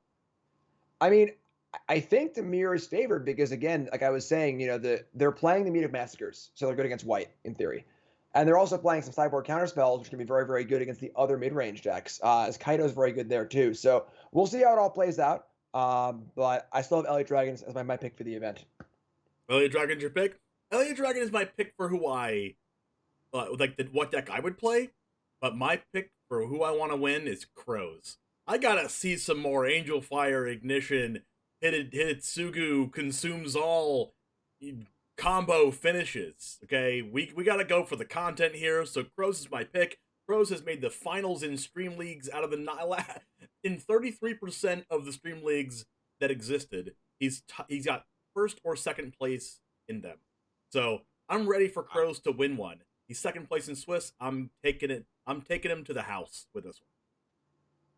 We have one combo kill on camera so far, and the line is 1.5 over or under. We can see another one. Oh man. Oh, I really hope so, Jim. I really do hope so. That combo is so good, and I didn't know about it until today. I mean, I don't know if it's like so good. It's not broken or anything, and plus it was face up to our last opponent that didn't see it. So maybe, just maybe, it'll happen again. We shall see. We're going to find out. So we have our features lined up here. We are actually adjusting pairings right now because I think the pairings were wrong the first time, but we are getting there. There's a few more mono-colored decks in this top 8 than I really thought. Right? There was the ban of Faceless Haven, so that was supposed to kind of neuter the mono-color decks like mono green and mono white, but there's a mono green and 2 mono whites in this top 8. Yeah, I mean, I think for green, I think the layer of the Hydra, whatever, is a very reasonable replacement, honestly. And honestly, it kind of makes the mana better. Definitely some awkward draws, with Old Growth Troll and Pack Leader and Face Haven in the past. So, layer slots in pretty easily. And then for white, these white decks are playing a couple copies of Cave of the Frost Dragon, and then a couple copies of Crawling Barrens, which Crawling Barrens is a lot worse than Face Haven. Like, miles worse, but it's still fine. It's a colorless creature land. When you're flooding, you want something to do. There aren't a ton of like double colors in this deck, and there's no white 2-drops. So playing a few colorless lands is basically free. So Yeah, so 5 creature lands, 4 creature lands in all the mono card decks. Yeah, and I'm not really surprised that Orzhov was first place after Swiss with this one. I mean, it's one of the best decks in the format. I mean, one of the things I'm not surprised, I am surprised at, is that Runes isn't in the top 8. I'm also surprised that we don't see any copies of the Vampire that draws a card every time you play a creature with 2 power or less. I'm surprised that none of that is in the top 8, unless that deck that got first place in Swiss has a couple of those in the 75 or something. Welcoming Vampire. Nope. No vampires. Wow. Yeah, I will say that the story of this event is definitely the somewhat odd absence of Naya runes and then like Anvil sacrificey decks. There are only 1 copy of each, so it's not like there were like 5 rune decks in this tournament. They all got crushed. There was just 1. Our runes player went 2 and 3. Happens. But only 1 runes player, very small sample size. Again, I think runes one of the best decks in the format. And just not really represented here today, which is kind of weird, but... I know our Runes player got knocked out of the tournament by our Golgari midrange player. Can we go over that deck list really quick as we wait for the pairings? And we'll what do you like about that deck list? I know it plays the 5/5 dragon either in the main or sideboard. Golgari? Yep, the Golgari midrange. They made top cut, right? They did not. They were in 10th place on tiebreakers. Again, same record as multiple players in top 8, but them's the breaks on tiebreakers. And nothing really crazy here. Mostly just mono black. Just a very, very light splash for Binding of the Old Gods. A couple sideboard cards here. 2. What does that contain? Oh, I'm sorry. Well, how many containment breach is that? There are 4 containment breach in the sideboard. That's odd. That's a lesson. Not sure. I don't know why there's 4. I thought I was reading it wrong. I am not. But 4 containment breach on the board. And I mean, I guess it kills the enchantment creatures in the runes deck. Yeah, I guess you can like board some of them in. It's not like a terrible disenchant. It is reasonable, So I guess that plays. I mean, you just board in 3 and have 1 on your board. Also 2 copies of Outland Liberator. It's funny because people were ready for runes today, but they just didn't really show up. So yeah, I mean, I know that Jaffer that made 8th place here playing mono green played 4 Outland Liberators in the 75. Yep. And he mentioned specifically that it's because he doesn't like playing against runes. Yeah, and the thing is that runes is pretty good against the aggro decks. I guess it's bad against mono white. And mono white has all of the Brukathar, Skyclave Apparition effects that are really good against runes. So that's definitely a concern for the runes players a little bit. But yeah, all in all, runes is really, really good. This is one of the things you get with a slightly smaller field of like 32 players is that sometimes people just don't play certain decks. Yep. And that's what happened here today. All right, well, we're gonna go ahead and start with your favorite deck, your favorite to win it. We'll start with Elliot Dragon. And Elliot Dragon today is playing against Jarvis Moonbeam. Now, what does it take for Jarvis Moonbeam to take down your tournament winner here? All right, so Jarvis is playing... It's funny, actually. It's almost like a pseudo mirror. Jarvis is playing Esper mid-range, and Jarvis is playing Kaido as well. Jarvis is playing 4 main deck Malevolent Hermits, which are going to be unbelievable in this matchup. Wedding Announcement, Spirited Companion, Meat Massacre, a lot of the usual tokeny cards, Eye Twitch and friends. But 4 main deck Hermits is a huge concession to the mirror and things like that. So definitely with Kaido and Hermits, this might be a tough one for Elliot Dragon. Sort of just a similar strategy kind of coming into each other. And then, Silent Spider's pretty good. We'll see. 4 Hermits is a lot. That's a lot of Hermits. It seems like we did have to manually pair the 1st to 8th, 2nd to 7th, things like that. So we're getting those pairings sorted out right now. We're going to start with Elliot Dragon regardless. But one thing that I didn't think about with the Shambling Gas into Deadly Dispute playing a Lolth on turn 3, you can also play Kodos on turn 3. The Silent Spider. As a 4/4 on turn 3. Usually on turn 3, your opponents don't have anything in their graveyard, which is a little bit weird. But, so it's not like insane on turn 3, but if it's your only creature, it's still a 4/4 on turn 3, which is not that bad. But, I mean, I guess that you wouldn't really play it on turn 3 if you had the option.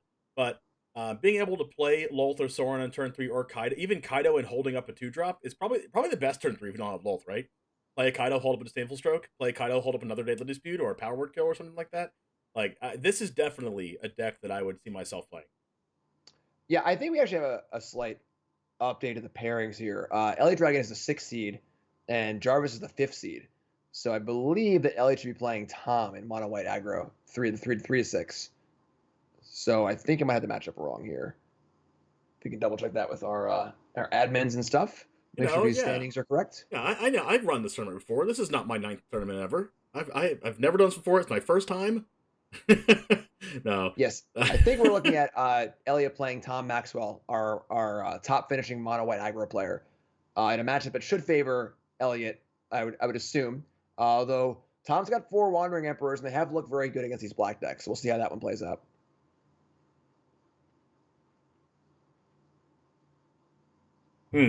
Interesting. Okay. Well, it seems like Jarvis is the 5th seed. So let's go ahead and go over these seedings really quick. If the top 8 is correct and number 1 is Nicholas Prieto, they should be playing against Jaffer.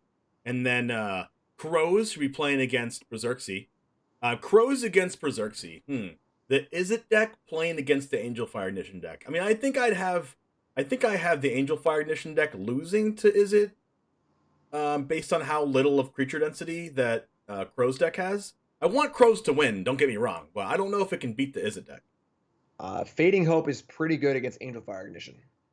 Yeah, really good. Especially since a lot of the cards in Crokeyz deck are they either don't have ETBs, or they're your cards like, Killian and the 3/3 First Strike that draws cards. They have to do damage in order to draw cards. So that's gonna be a pretty tough one there. There's a lot of 3 damage removal spells. We saw Abrade and Dragon's Fire, which can kill everything in that deck. There's a 3/3 Trample and Hidetsugu, and there's also the like a bunch of 3/3s and 2/2s, which I don't think the Izzet deck has a problem with. The issue is that Crokeyz built their deck to beat Vanishing Verse, but the Izzet deck is not playing Vanishing Verse. They're playing Dragon's Fire. So all the creatures die to removal spells. So I agree, it's going to be a tough one for Crokeyz. All right, so it seems like we should be ready for Elliot Dragon to play the match now. And we'll see. We'll see how this deck does. There's 4 copies of Meathook Massacre, 3 copies of Blood in the Snow. There's Lolth, there's Lifelink and Sorin, there's Kaido making chump blockers, there's Eye Twitch and Shambling Gas chump blocking. And if there's something that you really wanted to see in this Dimir deck is no runes, right? Because you're stabilizing the board with chump blocking. And if there's a bunch of trample, that's a major problem. But the only thing I guess that could come up in Elliot Dragon's way here is the Angel Fire Ignition, being able to give trample to kill the Planeswalkers and get through the chump blockers and stuff. But if I'm Elliot Dragon, I'm happy that there's no runes in this top 8. Yeah, I mean, on paper, this has to favor Elliot by like a lot. Again, black decks are just good against white decks. It's just simple as that. Elliot's also playing a somewhat insane, in my opinion, 4 main deck copies of Bloodchief's Thirst.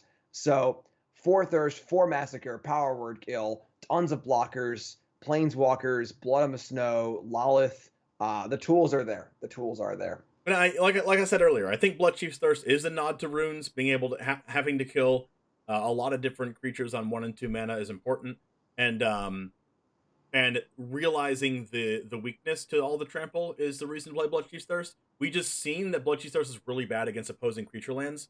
One time there was a Hive of the Eye Tower on the other side, and just Elliot looking at his Bloodchief's Thirst in hand, and that honestly might have contributed to a couple losses. I would like to see like a couple Bloodchief's Thirst and like 1 more Power Word Kill or Infernal Grasp to like round out the removal there.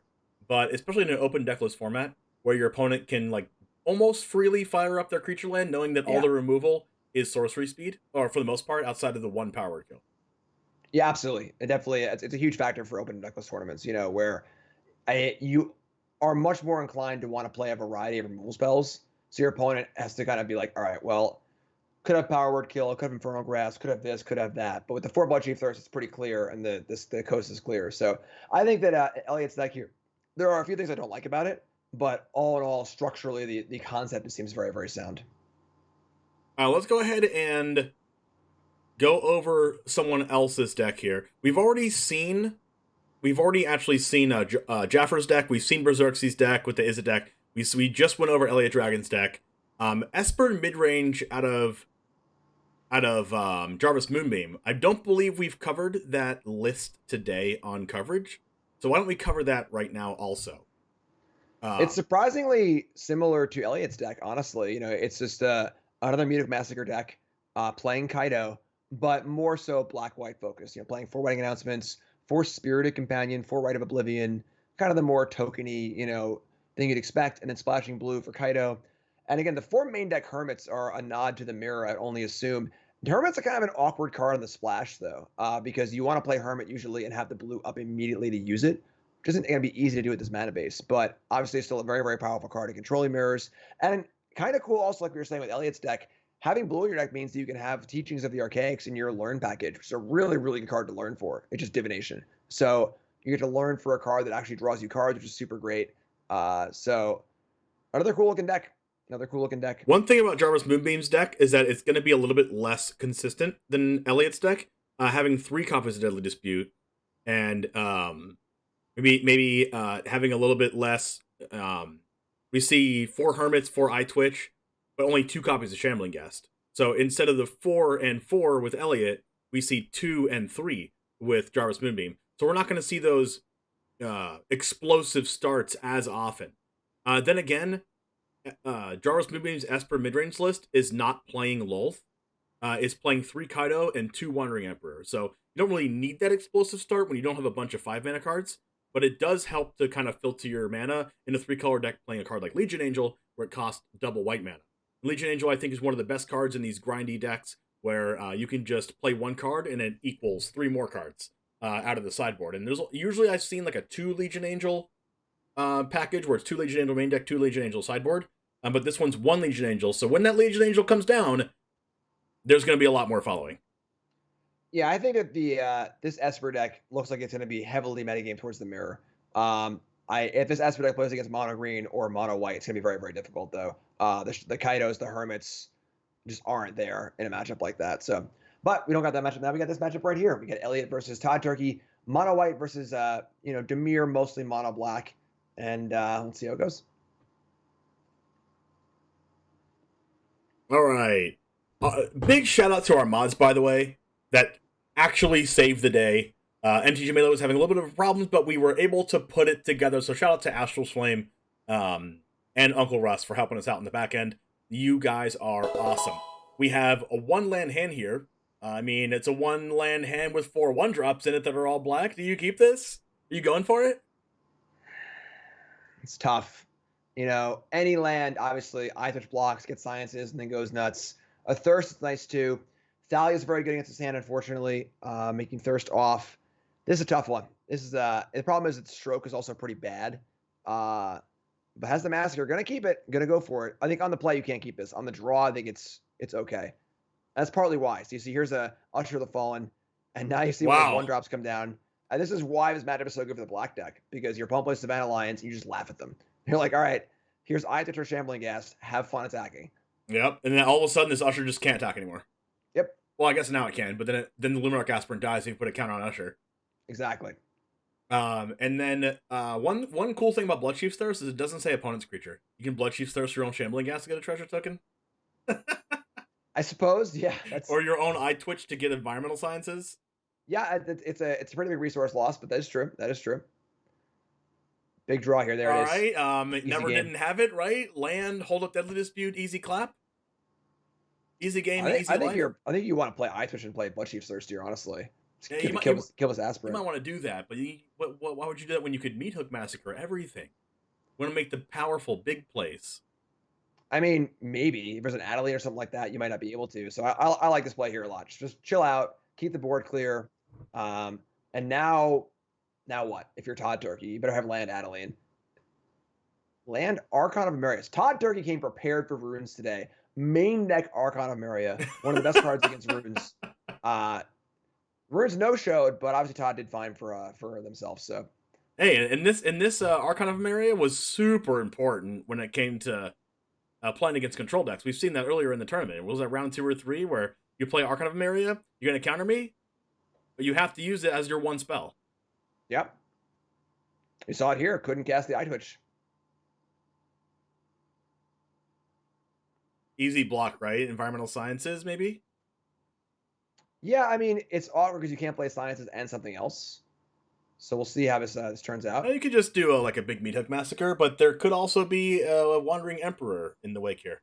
Yeah, I think it's this is a face-up wandering emperor for the most part. So now things are awkward because This Archon of America makes it super awkward. yeah, because now the stroke is there, but do you just say go and do nothing here? It's open deck list. There's only one stroke in Elliot's deck, but just saying go is kind of weird. Also, I think honestly, if Elliot plays blue land says go here, I think Todd still casts the Wandering Emperor. So we'll see what happens. But tough spot indeed. I guess Kodos could take all the Luminarch aspirants, and then Elliot Dragon can just like replay a Luminarch aspirant. Well, can't play both. Well, not at the same turn, just in general. Sure, yeah. This is a really weird spot for Elliot. Yeah, Archon, these sort of like weird rule setting cards are very, very odd because they make you have to think about your turns in ways you're not used to thinking about them. Gosh, already using the timeout. Super tough spot here. Probably going to play Clearwater Pathway on blue. Surprised. Yeah, we could see Mito for 4 here. You know, like still gets to play. Oh my gosh, it comes in tapped. I forgot. I don't know. Tough spot. Elliot saves time by going to combat here. Oh, just cast the Kodos. No? Oh my gosh, tough decision. Go to combat? Yeah, and this is the flash element of the Wandering Emperor really, really being powerful here. All right, here we go. Oh my gosh, not using Emperor, oh my gosh, this could be real bad. Yep, that's pretty good. Oh, fire up Crawling Barons, hit for a lot. Okay. I guess. I mean, I think that. Oh. That makes Todd Turkey have a really, really good thing to do instead of casting Wandering Emperor, right? Because he knows that Elliot Dragon has the same full stroke in the deck. It's open deck list. So, like, what are the chances that he just passes? Probably has the same full stroke, right? All right. Increase my Crawling Barons. It's crazy. Yeah, and then there are 4 Emperors in Todd's deck here. So very likely there's an Emperor. But you can't just keep saying go stroke up and let this Barons get bigger and bigger. So, yeah. So Elliot's gonna do the meetup for 4 here, player on the Emperor, which I think is a very smart play to get that Archon. Once the Archon's gone, Elliot can just play their hand, you know. So like it's not nearly as bad. Yeah. But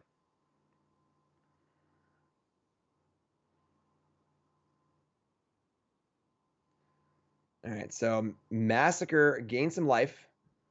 Emperor comes down, makes a 2/2. And now there are still some pretty big attacks to go. However, now Elliot's hand is unlocked. Now he can play multiple threats. And Elliot being one saving grace for Elliot here is that he's at 18 with another Meat Hook Massacre in hand. But putting a 1/1 counter on Crawling Barons, making it a 5/5, this is gonna be really tough. One of the things about Elliot Dragon's deck that we went over is that really difficult to get rid of creature lands. A lot of the removal is sorcery speed. Absolutely. Now, the good blockers do come down here. Lawith is also hanging out too, so. One thing about Todd Turkey's deck is it's probably impossible to give that Crawling Barons trample. Yeah, probably. I'd be impressed. Crawling Barons becomes a 7. Maybe Wandering Emperor makes it an 8, or makes the 2/2 a 3. Yeah, I was a little surprised to see the counter on the land last turn. I don't know why this land needs to be a 7/7 while the onboard creature's a 3/3. I think 6/6 and 4/4 looks a lot better, but. All right, so that's a Kaido. Cave of the Frost Dragon for Todd also. His creature lands are really, really adding up.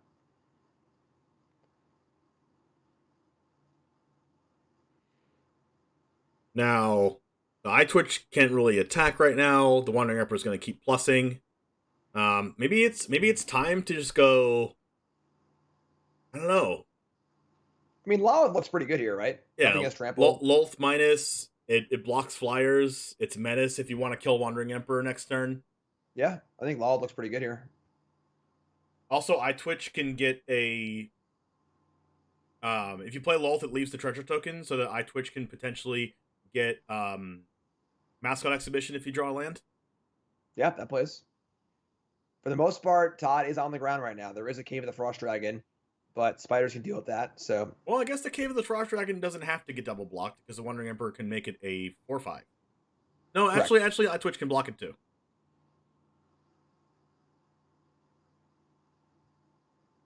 Trade both spiders for the cave. Interesting spot. Well, with the plus on the Wandering Emperor, it'll get first. Oh, your first strike. Never mind. Just jump with iTwitch at that point. Yeah, it's feeling like Trump Block City here for the next day or two. I mean that's what this deck is so good at, though. Correct. That's what this deck does to stabilize. If you let this deck keep Trump blocking over and over again, now the Lolth can activate another time, buying time for more Meat Hook Massacres, Kaido, Blood Chief's Thirst gets to happen. That's where this deck really gets its advantage from, is just being able to buy an incredible amount of time. And that's exactly what position that Elliot Dragon's putting himself in. So could have massacred this turn, wiped the board, reactivate Lolth, taking that route. Decides to just draw off Lolth. Draws a land. A lot of options here. A lot of options. There's 6 mana available, considering that if before Lolth did drew a card, there was 6 mana available, which means he can Meat Hook for 5. Which means Meat Hook for 4. Meat Hook for 4 plus Blood Chief's Thirst could have happened. And then Lolth could minus make 2 more 2/1s.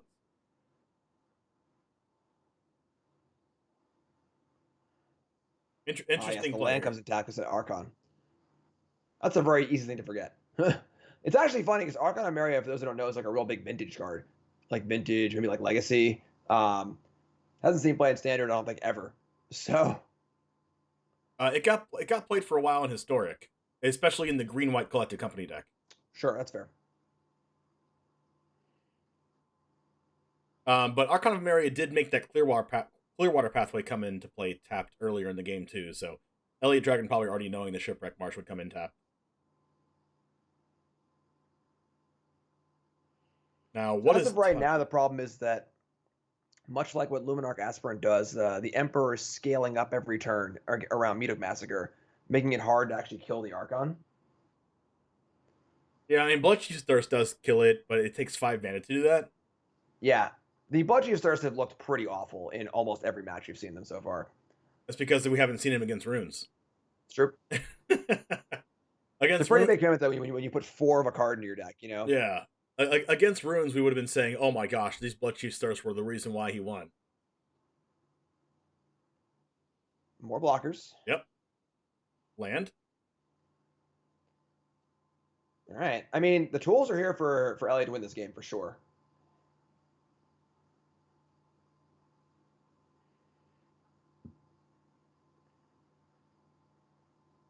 Elliot's also drawing to Blood on the Snow and a number of other powerful options. All right, so we could see a run back of what we saw last time, but that would kill the Kodos. So only one spell being activated here. Maybe just Blood Chief's Thirst to Archon. Yeah, and then maybe cast Luminarch Aspirant, play your untap land. Yeah, seems reasonable. That can also grow your own Kodos out of range of your own Meat Hook eventually. Potentially see a Pest Summoning here as well. Actually, never mind, because that's 4 mana. Maybe plussing here to... Oh, that's a pretty good draw. You can that's not bad. You can do that for 1 by exiling Pest Summoning out of hand to pay for Thalia. Yeah, I mean, we might actually see the pitch come into play here. It also can kill the Wandering Emperor as well. Actually, does the pitch work? Yeah, it can, because do 1 damage. 1 damage to Thalia requires 3 mana? No, 2 mana. Which would mean that March plus pitch is X equals 1 under Thalia. Yeah, it's 3 total, so 1 black, pitch 1 card, can kill Thalia. Which Pest Summoning's pretty okay to pitch here. Yeah, for sure. All right, here comes the old Frost Dragon.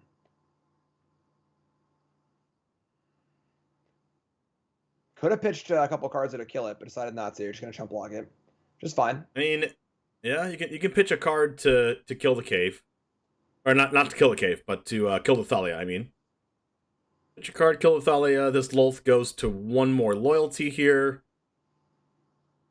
It's also better too, Interesting. just like untapping and casting March for a whole bunch and gaining a bunch of life is pretty nice too. Yep. Now, does this Wandering Emperor ultimate? It does, right? Nope. Just it's a very small ball planeswalker. It's adds counters, makes tokens, and then exiles things that are true. tapped.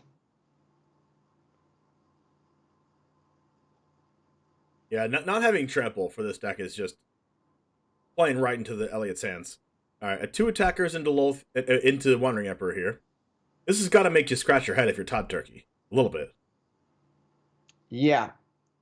Just gonna let it go. It looks like must have a second copy in hand. However, now that Stroke's online, so might see a nasty Stroke here. I don't even mind like. I didn't even mind putting a 1/1 counter on Luminarch Aspirant and then Meat Hook for 1 to get rid of Thalia and then minus Lolth again because actually that wouldn't have worked, right? It would only work if you killed your own Luminarch Aspirant, so I don't like it as much. Yeah, the real issue here is that this Lolth is just kind of like hanging right now. It's gonna die to the Cave of the Frost Dragon if nothing else happens here. All right, it's gonna draw the card. So, I mean, the good news is that this requires Todd to spend most of the turn just like firing up the cave on the Spider Queen. Cave of the Frost Dragon is also a dragon, so it can't die to power word kill. This March though can kill the dragon. Yes, at a pretty high cost. Wow, not attacking. Already went through attackers. Wow. Yeah. This is where Mono White can no longer win, right? Yeah. We're past 1 overturn here for sure. 8 life, huge board. Mono White just cannot get through these Lolth boards.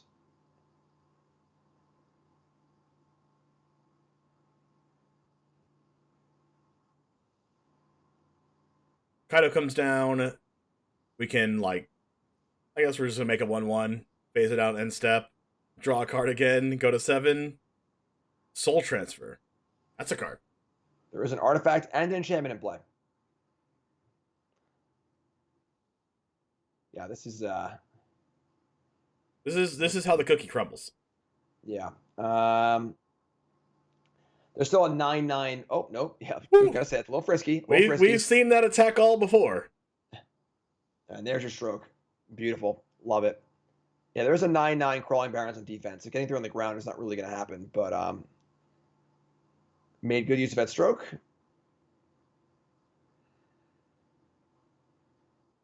All right, so Kate's going to come down. March is going to say no to that. March is going to just exile something to get rid of that. And just blocks the Spider. Or just blocks it with the Spider, yeah. Yeah, so that's how it goes, honestly. The black deck is very good against the white deck. And even though the white deck gets a pretty good start there, seem to be kind of jucking and jiving around the right things. Just too many elements to fight through. Only 1 Lolth in this deck, though. Now there's 2 post sideboard, and now things get a lot better for the black deck, I think, as well. I like how Todd Turkey was playing that, though. The first, turn 4, with firing up the land instead of casting Wandering Emperor with it in hand, knowing that Elliot was playing just Infil Stroke. Just, it got to a point in the game where Todd Turkey could just no longer play around it. Yeah, and the thing is that, like, the land's great. It gets really, really big, but it gets blocked by a 1/1. Like, yeah, and that's what I was saying. Right, it was a lot of blocking. The key to these mono black / Demir / whatever you want to put Shambling Gas, Eye Twitch, and Deadly Dispute in, because we already went over that. You can do that with the around the world with all the colors in Magic, right? You can already do that with any color splashing with black, but the main way that they stabilize is just chump blocking, and you got to find a way to stop them from chump blocking or make chump blocking bad. And if you can't, then it's just going to be really bad. We saw a really good start, right, with Luminarch with the 1-drop into Luminarch Aspirant, just stonewalled by a single Shambling Ghast. Not a ton here for Elliot. I mean, a couple Raven Enfeeblements. Gonna cut down on the Silent Spiders and stuff. Going down to Kodos as well. But, more removal spells. On the white side, not really much to bring in. There are 4 copies of Guardian of Faith, which is a good one. Yep, that was the way we saw a control deck lose in Swiss. Yep, yeah, that was Elliot, I believe. So that card's good, and you can't really stop it. There's no way to like discard or anything like that. So good answer to Blood on the Snow. Good answer to to Meat Hook Massacre, but still not really a way to push through all of the Lolith tokens. Yeah, right. I don't really like Kaido against just like a hard aggro deck like the opponent's playing. Yeah, it makes the 1/1. Yeah, draw some cards, but it's kind of just like kind of too proactive to do on turn 3 when you're trying to kill your opponent's things. Yeah, for sure, for sure. Especially on the draw. On the play, maybe I can bring another one in, but on the draw, I'm definitely taking them out.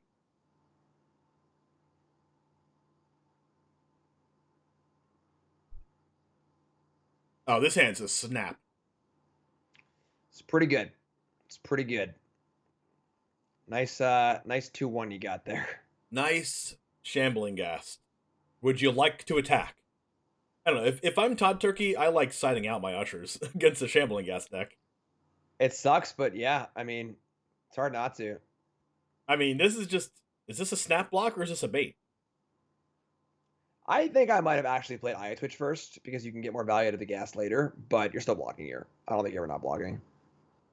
I mean, this does cast Sorin in a turn sooner. Yep.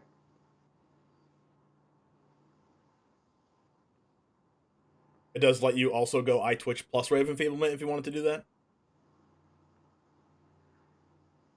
Just gonna eye it up here. We've already seen from last game that Elliot doesn't really care about Thalia. He's just gonna leave it on board.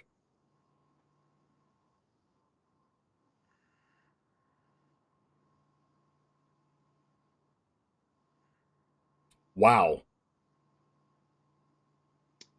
Okay, this could change how Elliot Dragon actually plays his hand out. Yeah, pretty sure Thalia's gonna die. Elliot can't die yet, though. Right? He can meet hook. He can meet hook for 1 only. Well, no, I mean with the ray. Oh yeah, with the ray, sure. Yeah. Yeah. Like, Maybe see if Todd Turkey puts a counter on it first. yeah, I'm pretty sure. I mean, like, I think it's by saying go. Now you're opening yourself to Guardian of Faith. But might not be that bad. I guess it is kind of bad, right? Because if they Guardian of Faith in response, then that means you can't meet hook the board. When do they come back? On their next turn? On their next upkeep. Yeah, maybe a bit of misstep here, honestly, for Elliot, but it works out. Never punished. Another Thalia? Well, that's fine. You just meet hook for 2 now? Yeah, now the hooks are now there's no Guardian of Faith? What else could there be? Yep, yeah, this has got to be a pretty easy hook. And I think the hook here, I don't want to say it ends the game here on turn 4, but it basically ends the game here on turn 4. The comeback potential is going to be tough. Elliot's flush of resources. Especially having the ability to go get Pest Summoning or Environmental Sciences, making a bunch of jump blockers again. Has a Sorin to make a 2/3 lifelinker. We could really realistically see a point in this game where, Elliot Dragon's at like 27 life and nothing Todd Turkey can do to come back. Yeah. Ahead on cards, too, so Teaching City isn't even that good right now. What a life to live, right? Playing against the aggro deck and you're ahead on cards on turn 4. Yeah. Looking pretty good. Hollow Storm Giant's really good to draw here. Gonna go for Sorin here. Just kind of interesting. If the token gets killed, Sorin dies too. I mean, what can really kill the token? This token? Like if you're the mono white player, do you just side out all of your 1/1 removal? I mean, I guess out of a card like Iganjo because you're playing that card anyway. But 1/1 removal isn't really that good against a bunch of Shambling Ghast and Eye Twitches.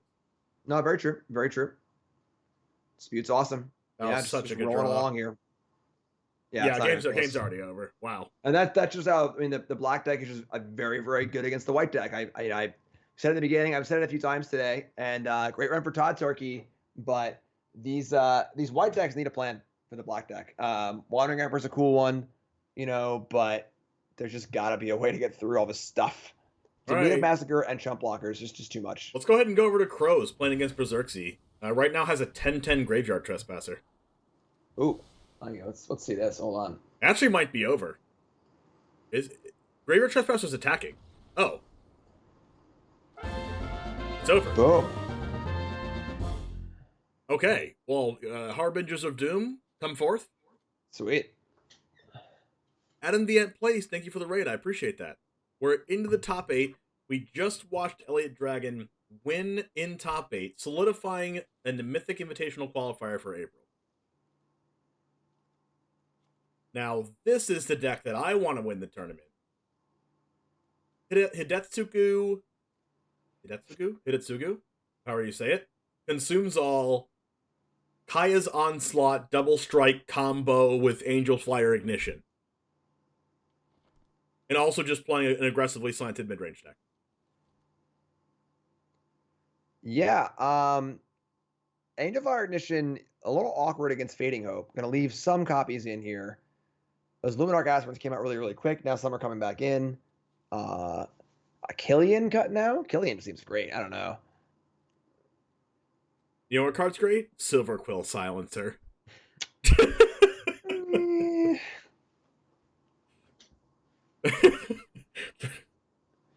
You're just like, I'm not gonna say anything about that anymore. That's what you're saying. We have Berserksky as the favorite here, and down a game. I did say in this matchup that I thought Berserksky was gonna win based on how much 3 damage removal is in. Maybe this is a game 1 that Berserksky almost just punts and then just wins game 2 and 3 in a landslide because of all the removal that comes in. I mean, there's a lot of removal spells in the main deck, too. Yeah, that's true. Berserksky's playing a lot of removal. Crows blocked Hullbreaker with Silver Quill Silencer last game.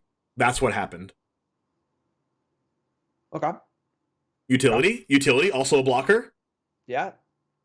It's better than Grizzly Bears.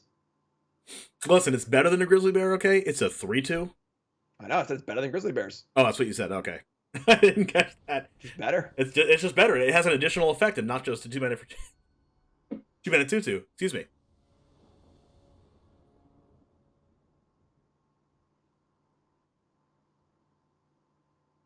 Alright, so let's see.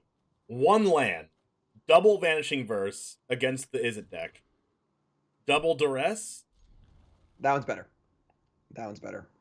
Are you keeping Double Showdown because of a potential counterspell on it on the first one? I am, yeah. I'm bottom Duress here. It's also important that the threats in Berserk's deck aren't spells, they're creatures. So it's not like Duress keeps you alive. So that's why I like Cheffer Traps over Duress in this format, to be honest. You get to take cards like Hullbreaker Horror, you get to take Goldspan Dragon, you get to take all the runes cards out of their hand before they can cast them. I like Cheffer Traps a lot in this format. All right, that was a good draw.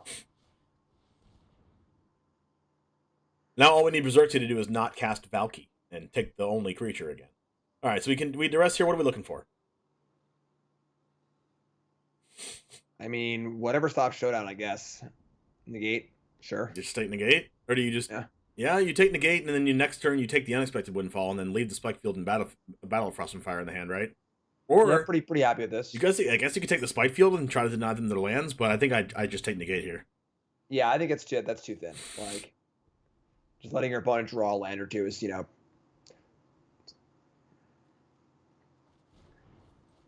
All right, it's going to take the Windfall. I mean, this opens them up to take the problem is now, I mean, they don't want to cast Showdown on turn 4 anyway, so you can find the time for the Duress, I suppose. But I mean, if I'm Crows, I love this hand. I mean, yeah, Graveyard Trespasser doesn't get the value out of being targeted when it dies from Battle and Frost and Fire, but I think that's fine. Yeah, I think taking the Windfalls was correct, actually, because now if you're casting Trespasser, you can't Duress them again before they can cast it, so this is correct. This is correct. Without the Trespasser drawn, the other way is fine too. But with the Trespasser drawn, you know you're not Duressing if you cast this. But now, like, you know, the Duress gets negated, and you're basically just Duressing the gate anyway. All right, so turning it to nighttime's a big deal. The issue here, of course, though, is just Goldspan Dragon, Battle of Frost and Fire, both pretty good, and we can see a Duress. You got one thing going. You got one thing going kind for of you. Awkward. Pretty all in on Showdown here. Well, you got one thing going for you. They have to Battle of Frost and Fire before they Goldspan, because Battle of Frost and Fire kills Goldspan. So we're not exactly going to see a Goldspan this turn, right? Probably not? Probably not. I mean, it could just be like, let's just dance. You know, just play Goldspan and just get get it going, But we'll see what happens. Interesting choice. Lush Donkey, thanks for the host. Oh, we see Battle of Frost and Fire. Then we're gonna go see Showdown. Oh, do we hold up the Valor stance? Probably not. Oh no, Showdown for sure. Yeah. Also, now they get the value off of the Frost and Fire triggers too. All right, so a little awkward. Does get the rebuy on Showdown, but can't really play everything.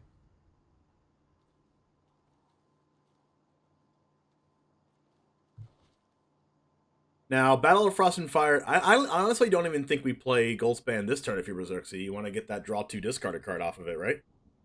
So it depends on what the other cards are in hand, honestly. True.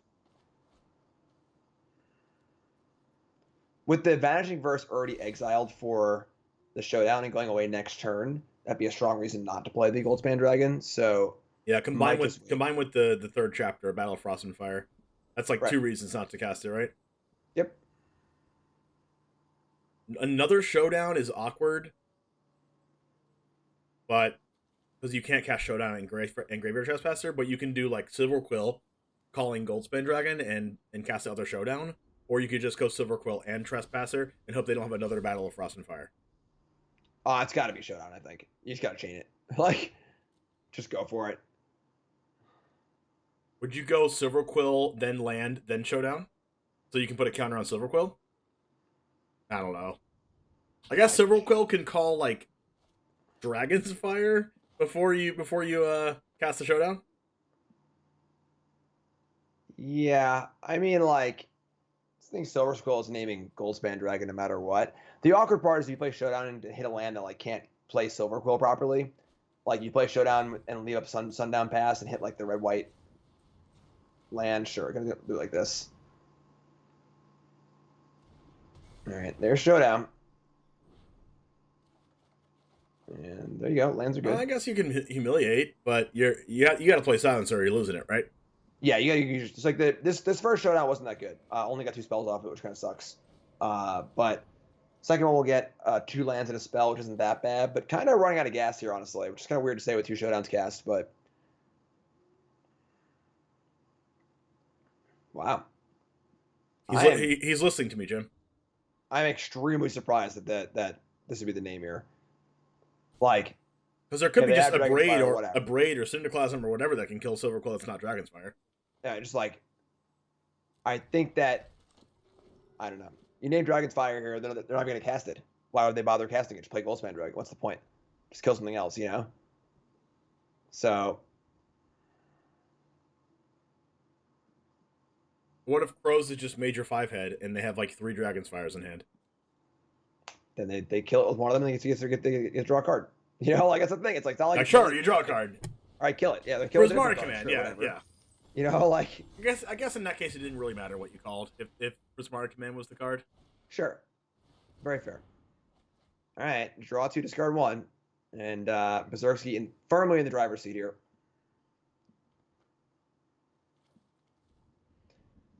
If Crows draws like a good creature next turn, it gets to go like good creature, humiliate, counter, Thoughtseize, stance, kill your dragon, counter. We could be going somewhere here. But I think if the counters for these Showdowns don't do anything next turn, Crows is in a world of hurt. Just a world of hurt. Well, you know what they always say. Wise man once said, game 3 on the play. Sure. Very fair. This one ain't looking so hot. Discarding a Flame Blast Bolt. His hand is probably full of spells. Now tons of mana. It's looking pretty good. This has to be a good creature. Maybe Killian, Florian, Smoldering Egg too. Wow. It's a good creature. You said good creature. Kaya's Onslaught with no creatures. Let's go. Yeah, Kaya's Onslaught is not a good creature. Maybe we're going to the next game here. Maybe take cast Thoughtseize, look at the hand, and concede. The game's not over yet. There's a Valor stance. Yeah, I mean, sure. Couple fading hopes. Discarding the Flame Blast Bolt over the counter the draw disruption's a little bit interesting. Oh, Kaya's Onslaught's a Foretell card. I didn't even know that. I mean, now you see Stance on Dragon, then Fading Call bounces it back, make 1,000,000 mana. There's also a Hall of Storm Giants in play as well, so all this Goldspan mana can go somewhere. It's probably got to be like Miracle Third Showdown next turn or the game is over. I think the game might be over even if there's a showdown on top. Oh, I kind of like this. Just go for it. Just go for it. I mean, even if this happens, like, it gets like, you know, bounced or whatever. At least it saves 4 damage. Yeah, I mean, like, this is, now Goldspan can't redeploy till next turn, I suppose, but, like, whatever. It has haste, you know? It's fine. Bounce it up. You gotta use the... Whoa, hold on. Was that an auto-tapper mistake there, using the Hall of Storm Giants instead of the... Wow. Did that actually happen? I think it was. Oh my god. If there's a land, recast Goldspan Dragon, but there is not. Yeah, that sucks. That sucks. Auto-tapper. Oh, auto-tapper. Yo, Miracle top deck, Silver Quill Silencer, let's go. Calling Goldspan. Yeah, I guess. Calls Dragon's Fire. Alright, Goldspan Dragon has been named. That was an interesting gain 7 life from Crows. Didn't see that one coming, pretty, did you? Pretty tough there. Pretty tough because the creature land wasn't a creature yet. So Arena was like, well, tap your creature land. You can use it anyway. Don't use your treasures. Yeah.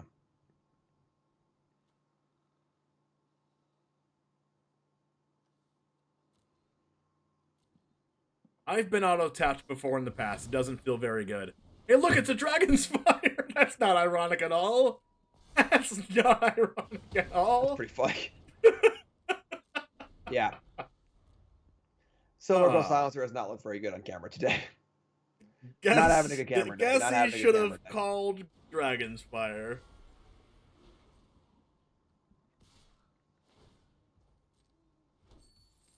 All right, you ready for this? Showdown. It's got to be Showdown. That is the opposite of Showdown. Yeah. All right, hold on. Rose has 1 life. You play to the end.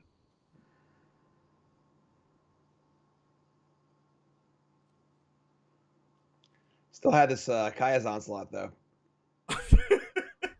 Hey, that won him a game. You calm down about the Kaya's Onslaught. It won him a Swiss game.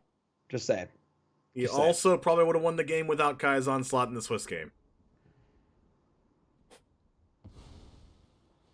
All right, here comes the Hall. Making sure that auto-tapper doesn't get him there. You saw that manual tap of the treasure there. Fire up Hall. Put Crows to 1. Listen, 1 is not 0. We're going to top deck 16 damage off the top. Baned Fire, let's go.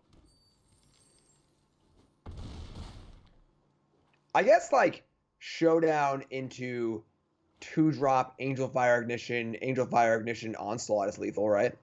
Is that actually enough mana for that? Like 4 mana, 2 mana for Killian, 2 mana for Angel Fire. Yes, that's game. Killian, Angel Fire. No, it's 1 short. It's 1 short. I get Angel Fire the Hive here. That's 5 life to gain? It's 10. Oh, wait. And an Onslaught for double strike? No way. Don't even. Jim, it's not over. Till it's over. The problem is that the backswing just wins the game, right? But lifelink, though. Yeah, but there's just... How much coming back? 11? I guess it is 12, so... It's not over till it's over. All right. No Kai's Onslaught. All right. Almost D said, came here from Jim's stream, but loving the 1 Jim as a commentator. You must be mistaken. But thank you. I appreciate that. Just exile a freaking card, please. You want to see the goddamn Kaya's Onslaught. Listen, you're not as good of a min-maxer as Crows is. That was a very calculated... This is like when the defenseman goes behind the net in the hockey game and just stands there with the puck for like 10 seconds, 15 seconds, and everyone's booing. Wait, did he just pass by first strike damage? No. No, it's still, they're still Okay. I didn't even know you could get double strike like this. Boom. Oh my god. Well, Boom. oh my, please work.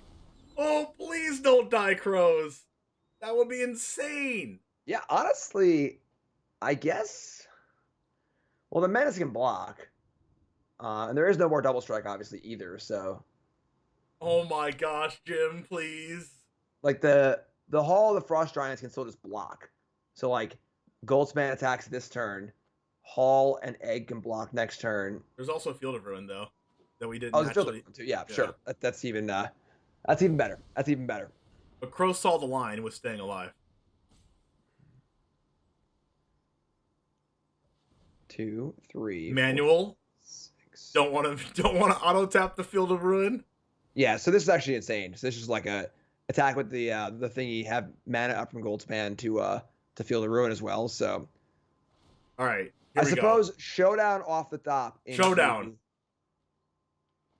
Creature that can get through somehow. I don't know what that is, honestly, but Showdown.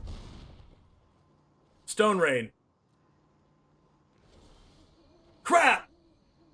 How about a Bright Climb Pathway? How's that one sound? I'm not supposed to be biased. Great match from both sides. All right, maybe Auto Tapper will tap the Field of Ruin. Somehow. Clench? Everybody's clenching now. Not really much to clench here. It's just the Field of Ruin, you know? I was just copying what you said against my blunder in the finals. Oh, sure. All right, here we go. You know, it'd be cool if Angel Fire Ignition was an instant. You can actually prevent that thing from dying because it gives it. That would have been sweet. Yeah, I mean, the card would be really, really good as an instant.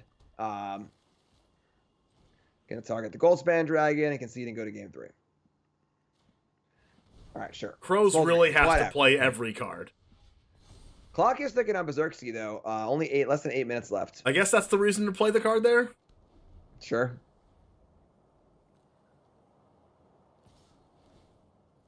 Imagine if you could Angel Fire any permanent. You could just like. Dang. Oh, like Angel Fire the land and then fire it up. There's still the. Yeah. We almost got there in that game. That game was so close at the end. That was it was pretty wild. If there was no Field of Ruin, I think coming out. If there was no Field of Ruin, I think Crows would have actually got there in the most unfortunate of circumstances. Well, the thing is that the 7/7 land and the 0/4 could just block it. So.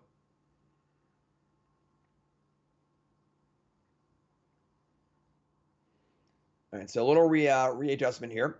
Kai's Onslaught coming out, cutting another Angel Fire. Again, Angel Fire looked cute in that game, but the problem is there's just so much that can go wrong when you cast it, you know? But there's so much that can go right, Jim. There are some things that can go right. There's so much that can go right. You can win from a combo. Not anymore, you can't. All combo cards are in the sideboard. Wow. All of them. You can hit Etsugu all the treasure tokens. Imagine the possibilities. I'm doing what I can to have the combo happen, Jim. I want the combo to happen again. And it's not looking like it's gonna happen against Izzet. It's not happening. I told you it wasn't gonna happen. They're all in the sideboard. There is no combo. I'm upset. Just Killian and some friends. I'm upset. I know. I understand. I can't make it better. It's not only Killian, it's Silver Quill Silencer that happens to call the wrong card every time. Yeah. or Silver Quill Silencer. Poor Silencer calls Dragon's Fire, gets Prismatic commanded. Next one comes out, calls Goldspan that's clearly in hand, gets Dragon's Fire. Have we seen that card trigger yet today? No, I have not seen it trigger. Right. I've seen it die a lot. Kind of a yucky hand here. Jerry Shelter a lot worse. We're not trying to combo.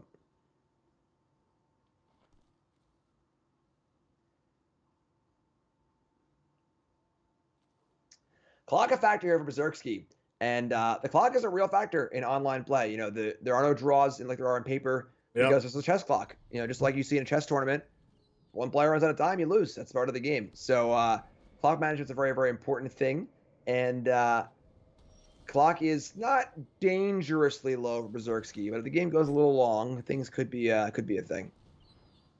And Berserksky's deck is very capable of playing a short game too. Like you get a turn 2 0/4 and you get a couple Goldspans in a row. For sure. We've seen Control decks win with less time in the past, haven't we, Jim? That is true. That is true. 7 minutes is almost an eternity compared to some previous wins. We almost finished 2 games in 5 minutes. So, gonna take the dragon here and leave all these iterations. It's tough. It's tough. It's a lot of card draw. It's a lot of card draw. I don't know if I love that given the texture of his hand. However bad it might feel, taking one of the iterations, just, you know, more brick potential, less cards. Probably gonna find another. Gosh, there's been quite a few times where we've seen Crows just draw no creatures, or like one and get Valkyed. Yeah, I mean, there's a Hive of the Eye Tyrant, I guess. I guess that counts. So first iteration semi-missed. I only got 1 card off of it. Second iteration hits.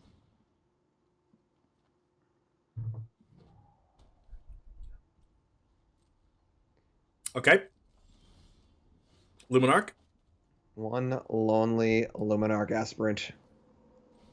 Not going to fire up the Hive into a possible Dragon's Fire. Going to hold up a Sajiri Shelter. Doesn't look like Berserksy has anything based on stop, so no instant speed removal spell on that side. Gonna be going for the Memory Deluge if you're Berserksy, probably. So in those situations like this, I like to just push as hard as I can into cards like Memory Deluge, so like they don't really want to cast it. Okay, so Dragon verse, not a bad exchange for Crows. Maybe loses the Luminarch Aspirant in the process, but we know that there's no instant speed removal.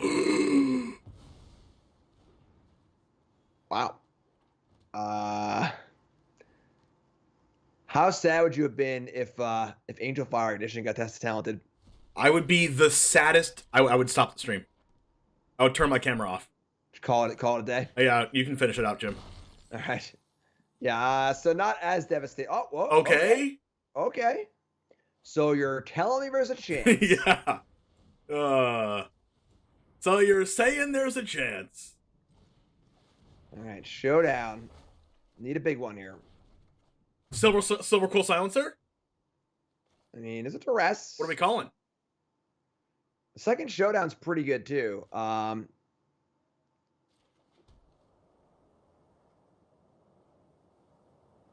think it's probably Silencer time. One thing you want to have the body in play for the showdown next turn, and it's also just more mana efficient. So we are dogging so hard on Silencer. Though? If Crows wins this tournament with Silver Quill Silencer, I'm doing a very extensive interview. All right, so I'm gonna name Hullbreaker Horror. Again, issue being that it doesn't actually stop Berserksky from casting Hullbreaker Horror and smashing Crows with it. Or second Goldspan. Dub's Goldspan's pretty good too. See, what did I say? Berserksky can finish it off real quick if there's a couple dragons on the battlefield. Yeah, dragons do it. Should have called Goldspan. All right, I mean, now 6 mana left over, which is just absurd.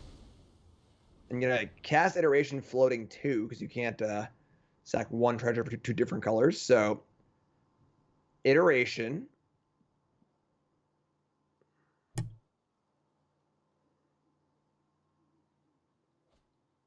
Yikes. This might be the end of the road. Smoldering Egg available also with the mana floating. What if there's like a unexpected windfall making 2 more treasures? Opening up 4 more mana? This does open up more mana. Alright, 3 mana remaining. Alright, tapped out. Win the game! Okay. Shields are down. Come on! Can I interest you in another Silver Quill Silencer? Don't let this be a meme, Jim. You're responsible for this. Top 4. Humiliate and Duress. Don't think that's going to do it. So it looks like Berserksky from 2-2 crawling back here. Crawling back. This Goldspan card seems. Silencers. This Goldspan card seems legit. Interesting. It's pretty good. Yeah, kind of weird. Take a little look. Invoke Calamity. Oh, they could have cast it, made 2 more treasures and didn't. Yeah, hand's pretty good. Why discard a card, you know? So someone said someone said in chat that my clearly biased approach is better than the classical non-biased. Well, unfortunately, I'm not gonna say I'm biased too, but James's pick is out of a tournament and mine's still in the tournament, so I wasn't gonna mention that. Oh, I just did. Sorry, my bad. For some reason, I think Jim, I can't hear you. I think your camera went out. Apologize. Can anyone hear Jim in chat? Interesting. Never gonna hear him again. All right, who's still? Whole thing I watched. It's cool with me. Sit back, put my feet up. Oh, there we go. There it is. Yeah. Watch a good match. Yeah, I can't hear Jim. I don't know what you guys are seeing here, but I'm not seeing it. This is great. Interesting. I think that's the end of the tournament, and yeah, we'll be back tomorrow. Starting the stream off. Let me go ahead and see what we have going on here. What we have going on. All right, we're waiting till the last game reports, and we're going to jump right into the top 4. Sweet. Top 4 looking like. I wish there was a bracket on Melee. Oh my gosh, it would be so cool. Wait. We can just tell them that they could have a bracket. Yeah, they should have a bracket. It'd be really cool to be able to show a bracket for sure.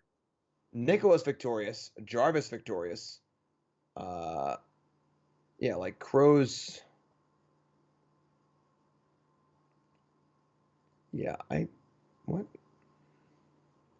I don't know who won, folks. I'm sorry. We don't know who won. Did someone fire him already? Nicholas won. Jarvis won. Elliot won. We know that. And Berserksky won.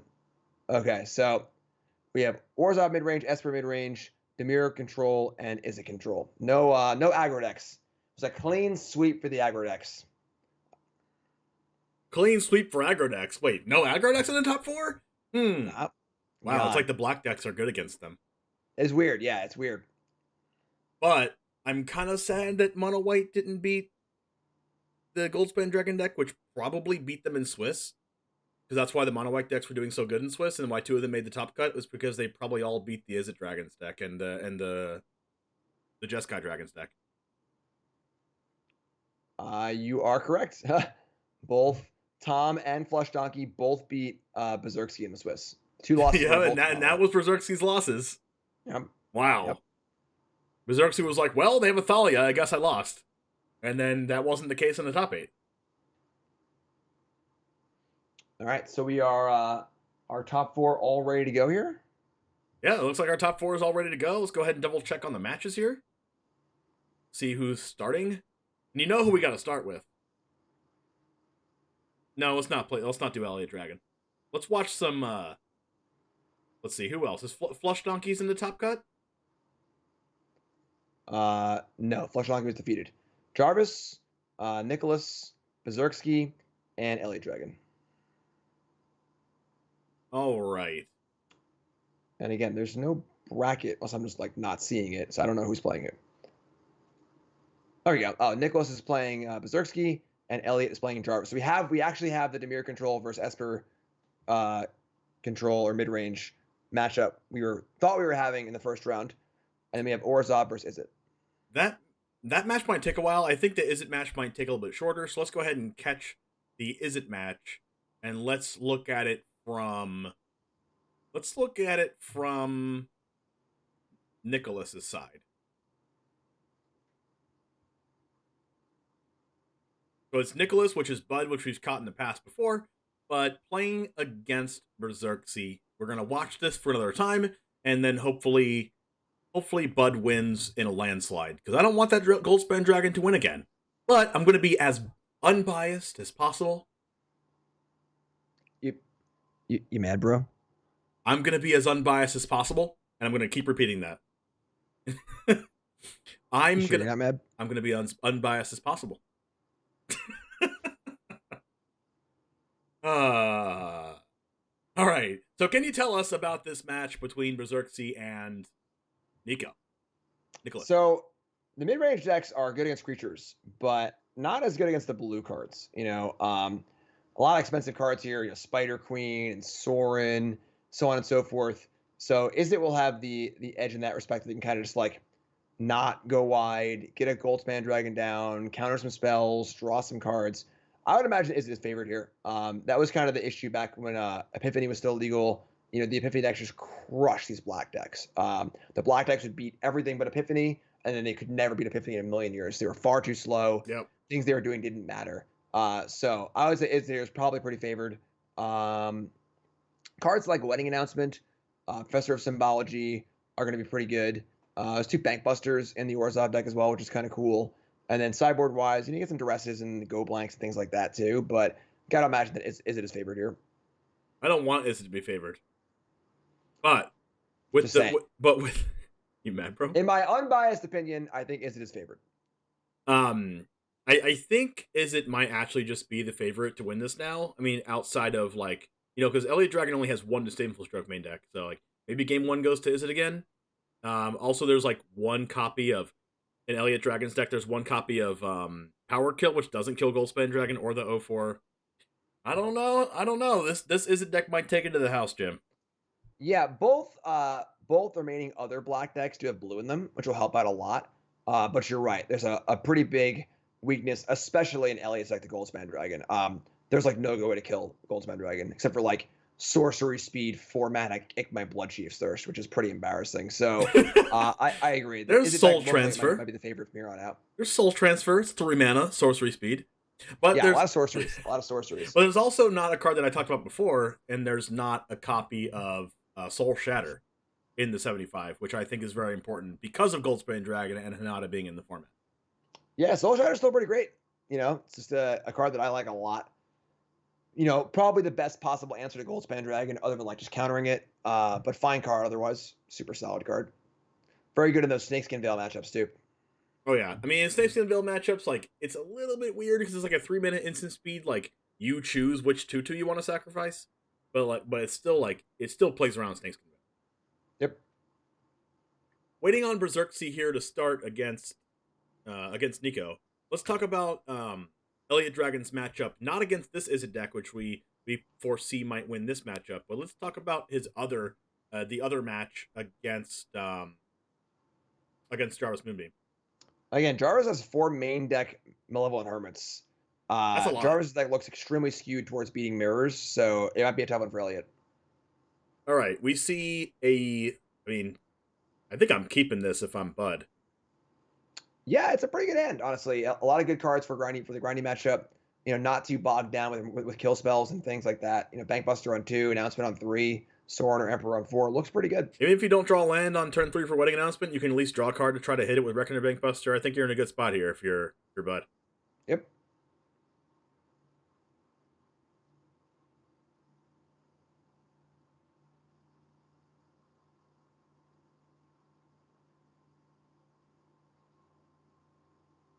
I really do like the Takenuma, especially in decks that can maybe utilize their graveyard. I like it. I'm playing Tamiyo right now in my standard deck, and that card in a deck with Tamiyo, you can mill over a permanent and bring it back with Tamiyo, which is pretty cool. The Completed Sage. We see the Reckoner Bankbuster on turn 2. We did draw the land for Wedding Announcement, so only 1 more land, and we have all the lands we could probably ever need for this game.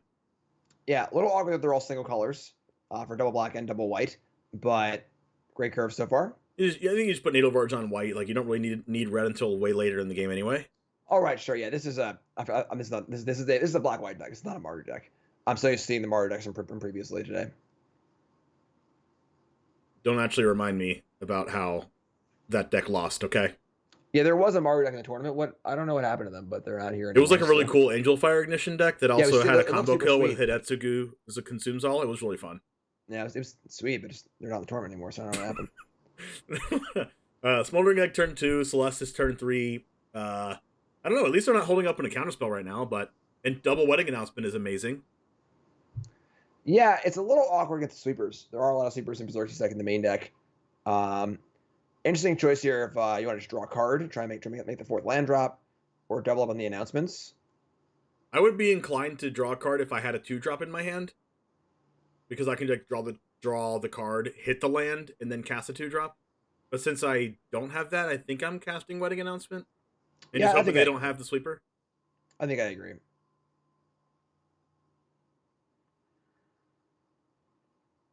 All right. Well, Bud's gonna draw a card. Look over that land number 4, and not gonna find it. Tough. I think it's very important for Bud to hit all the land drops in all the spots here. Any falling behind is going to be really, really bad. Now Bud's hand is pretty clunked up. Drawing a card in the second Wedding Announcement is just ironic. All right, let's see. We might actually see a Prismari command, maybe kill the Bankbuster. I don't know. Yeah, I mean, now things are just really, really ugly because, like, didn't add to the board at all that turn, and now just super clunked up, only playing 1 spell a turn, and the Izzet deck is already on 5 mana. Also, a threat already in play. Also at 21 life, it's Smoldering Ed's probably saved a couple life at this point already. There's a Prismari command. I don't really know what I'm talking about, but when I do, it's ugly. Prismari command, it gets to make a token. Treasure there. Pretty big statement saying there's some big stuff happening in hand. So it doesn't care about the 1/1, just wants to get more mana.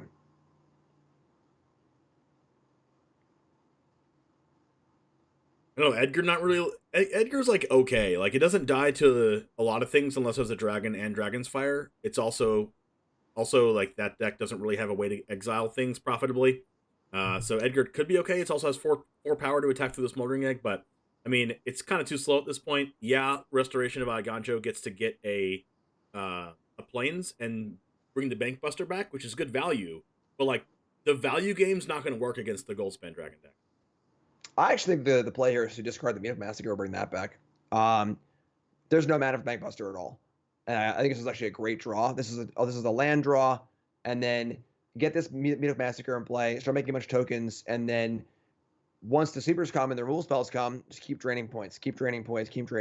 So fair.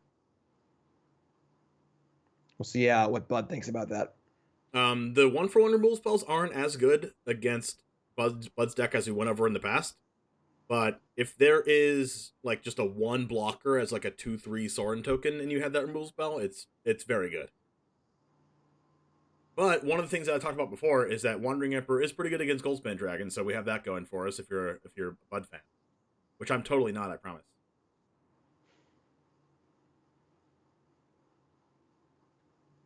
Big turn here for Berserksky. Real big chance to add to the board in a very meaningful way.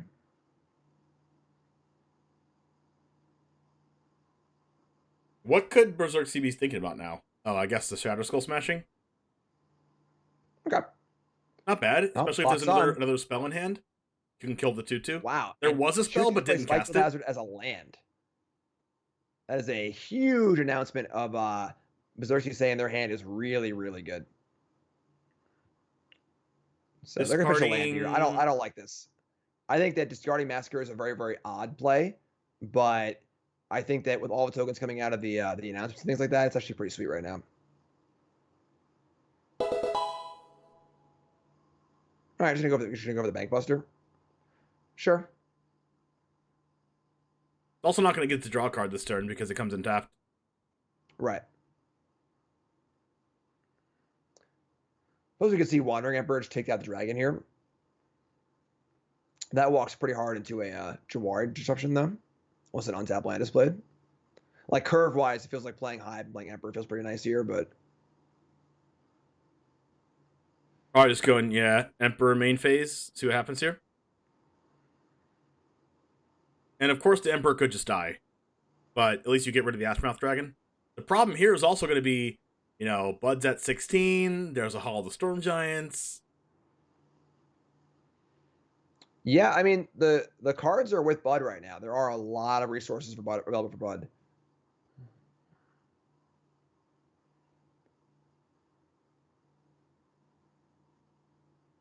What if there's like a... Oh no.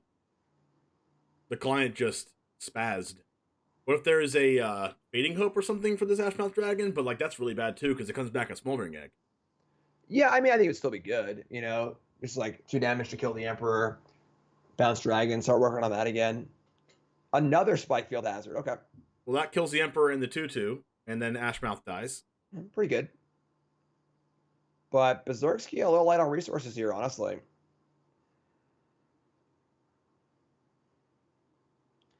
Hasn't really been able to press the advantage super hard. And now we have the Restoration's going to flip into a creature. Bankbuster's hanging out. Still tons of gas in hand for Bud. Well, you alluded to having a huge play. Maybe there's a Hullbreaker Horror in hand. The thing that's weird about Hullbreaker Horror, though, is like sometimes you just like can't cast it with mana available afterwards. Yeah, for sure. Maybe Berserksy has like a burden on the house in hand and wondering whether he wants to make 2/2 or 3/1/1s with it. Probably the announcement flipped. It's just like not that good anymore. They don't really trade super well. All right. Ganyo's good against Goldspan Dragon.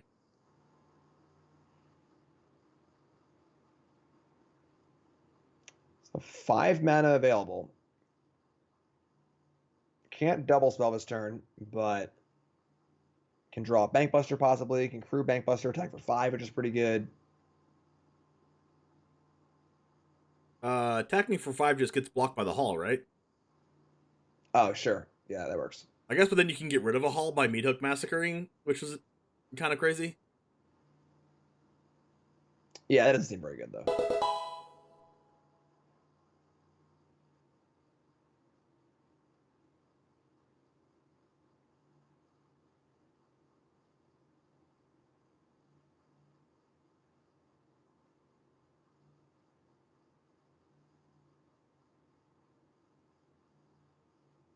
Huh.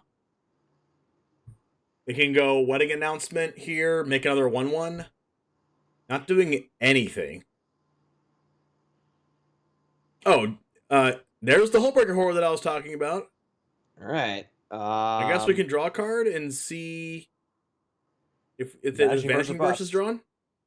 Not a Vanishing Verse. This could be trouble. Yeah, that's a pretty tough turn to take off there. Leaving up the Seat of the Empire to hit a Goldspan Dragon's like okay, but not necessarily in the future anyway. Here's Smoldering Egg, and now we start doing the Hullbreaker Horror thing, which is a major yikes here. Yeah. If you're Bud and you have a bunch of clunky 4-drops in your hand, you definitely do not want to see a Hullbreaker Horror on the other side of the battlefield, especially since Hullbreaker Horror gets in for 7, it makes it 11. Oh my gosh, and a burn down the house. I totally didn't call the 2 cards that were actually in their hand. Yeah, this is looking pretty bad. Pretty big cost not playing anything last turn because now there's just nothing. Now, to be fair, Berserksy is out of cards, but gonna go back to I guess the loot doesn't matter if the Celeste is so. Like I played around Iganjo too, like making it so that the creature couldn't block and Iganjo to try to kill the Hullbreaker Horror. Land was the best draw, but is the best draw a good draw anyway? Only 7 mana. The problem is Wedding Announcement, Restoration. These cards all just take like a long time to do anything. Like what is there to draw here? I guess like the Professor can go get the thing that can kill the Hullbreaker Horror. But the problem is that then you just die to the Hive. Or the Hall, I mean, not Hive, sorry. Yeah, like what's the end game here, Just dead to Hall. I guess casting like Wedding Announcement and making a 1/1 and chump blocking the Hall. Hope that Berserksy doesn't draw a card to proc the Smoldering Egg. I mean, okay, that doesn't work. It's just dead on board. I don't get it.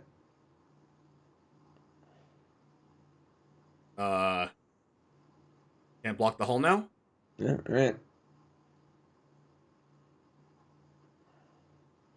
Almost was able to unravel it, but just couldn't deploy things fast enough. Hand was just way too awkward for Bud.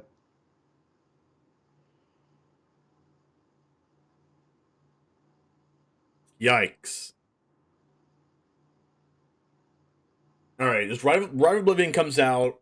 Sorcery speed removal is just really bad right now. There's a bunch of huge cards in this deck for Bud. 3 lulls, Edgar, Sorens, and they just got super clunky in that hand. Restoration kind of clunky. Bunch of wedding announcements in hand. Almost missed a land drop, right? Yeah, I don't think Bankbuster is very good in this deck. Like Bankbusters go in your deck as like kind of cheap answers, and like either that or you're threatening with it. But there's just no time to activate it. All your cards cost 3 and 4 and 5. So when are you ever actually activating it? You know, like I think is that this is not really like a true control matchup because the Izzet deck turns the corner really fast and just kills you. So I don't know. Someone said, "Have we seen James and Berserksy in the same room?" Hmm. Can you prove it wrong? No.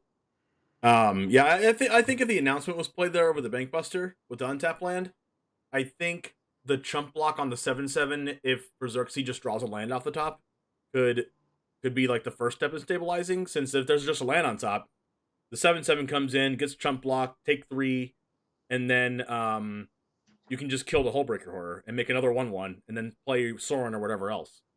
So I think actually there was a chance for Bud to win that if the announcement was played and a couple bad draws from Xerxes. Yeah, I think that the deployment of things wasn't ideal. You could have found a few spots to get things in the board a little faster, buy a little more time. I also think that Meetup Massacre was in play. Probably would have gained 5 or 6 life as well, which might have bought out time too. So.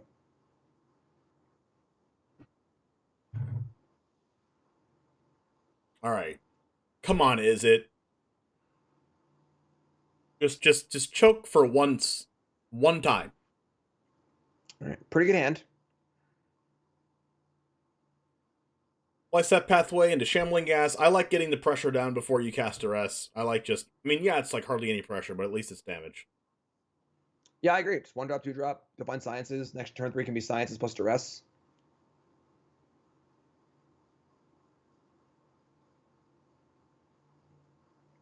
Are you looting here, or are you just getting Sciences?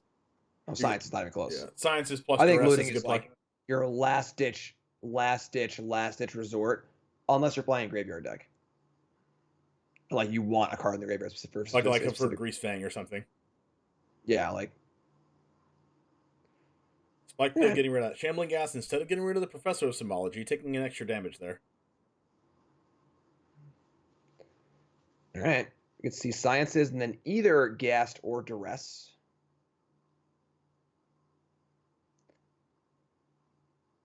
Still having some issues making land drops here, although the Restoration next turn will help out a lot too. I like the rest here. Can take an Expressive Iteration. Oh, there we go. Yeah, that's great. Leaving Berserksy with almost nothing. Calamities is like just like a really expensive like Hour Promise. Or not Hour Promise, basically. Hour of whatever it's called. You're right, Hour Promise. Okay.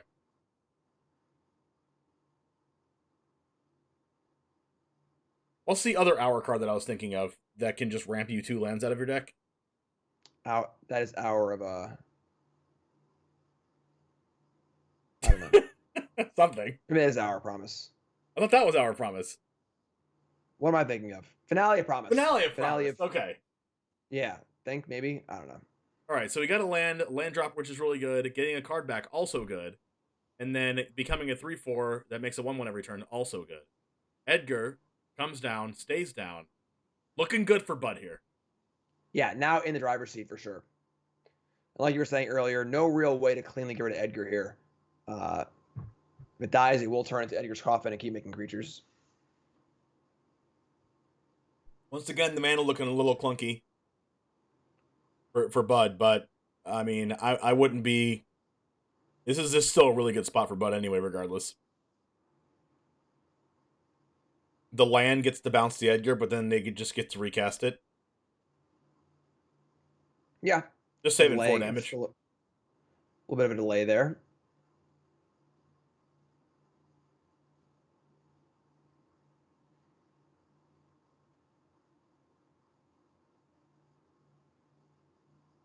And just like that, this game might be over.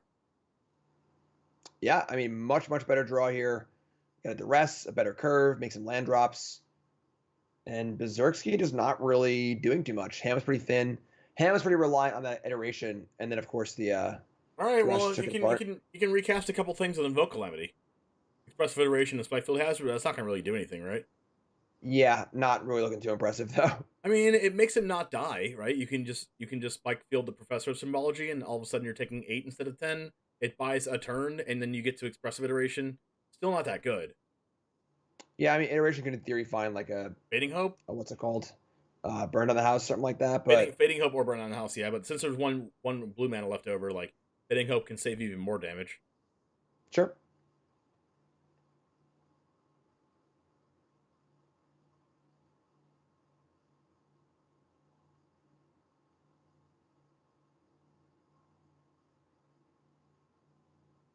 And a land was already played, so Expressive Iteration going to exile Fading Hope. Oh, exiles a Shadow Skull Smashing. Land, which is really good here.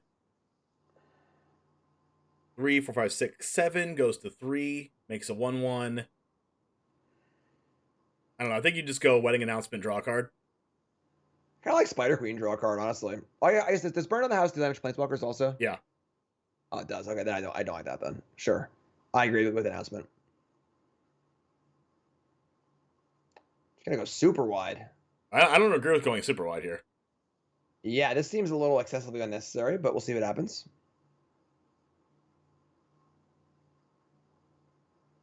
It's like, yeah, announcement draw feels far superior. It's like if there's sweeper, just everything's gone.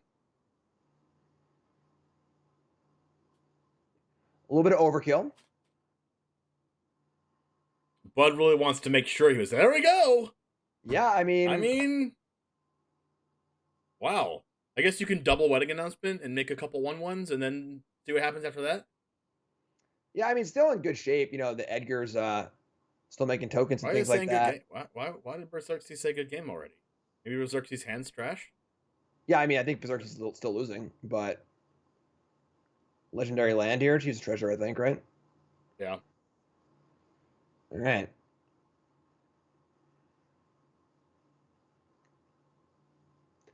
Basically saying you know super every turn for the rest of the game. Exactly, yep. And then Bud being at 22 life, I mean, no Goldspan Dragon to save you now. Yep. All right. Game 3. Able to deploy the hands in that game, which obviously worked out much better. Being able to put things on the battlefield, apply some pressure, you know, a key duress, and we're up for the races here. So, gonna want to try and mirror that again in Game 3, but on the draw it will be a little bit harder. Not only will it be a little bit harder, I mean, you are going to get an extra chance at drawing a land, but we've seen in Game 1 how Bud lost this one, and that was with being a little bit awkward on lands for the like how expensive the hand was. A lot of 4 and 5 drops in this deck, a lot of them.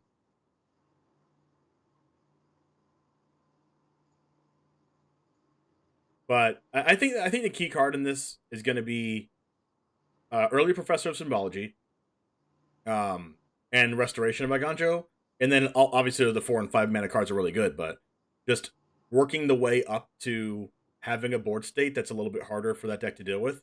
Like they have to have Dragon's Fire and a dragon to deal with the 3/4 card that comes out of Restoration of Iganjo, and it also helps hit your land drops and bring your cards back, like your Professor of Symbology, Valky, Shambling Ghast, things like that.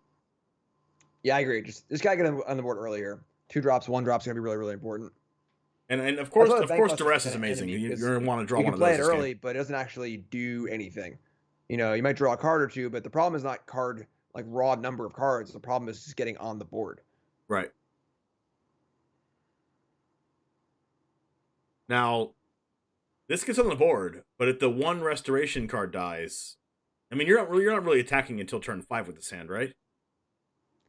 Yeah, I think it's still a keep though. I mean, Ajano lines up well against Goldspan Dragon. You got to have a little faith, I think, at some point. You know. Yeah, I'm not saying I wouldn't keep it. I probably would, but it's just like it could be bad. Agree. It's not a great end. It's like hand sucks keep territory. Yeah. Oh my gosh. I mean, do you take This like works out Jawari? pretty well, honestly. The verse is lined up with the egg. A couple of removal spells now that can be played around. Test talents can be played around. Only 2 lands. I guess 3 with the Spikefield Hazard, but this looks pretty good. As far as curving out goes. Yeah, I think you just sorcery speed, vanishing verse. Yep. Don't get tested talented. And then next turn, Shadow Sanctum Restoration. Hope you draw more creatures. I mean, there's already been a land drawn, at least a couple lands drawn already. No more lands. Oh, Express iteration off the top is insane. Yeah, pretty good draw there. Pretty good draw.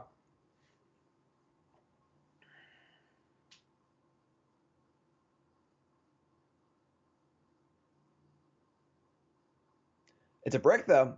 No land. Wow. Boom. Restoration. Get that land out of the deck. Next turn, there's nothing to bring back, right? Outside of just another land. It's still kind of it still ramps. Yeah, you just discard the Hive of that tower and get it in play, I think.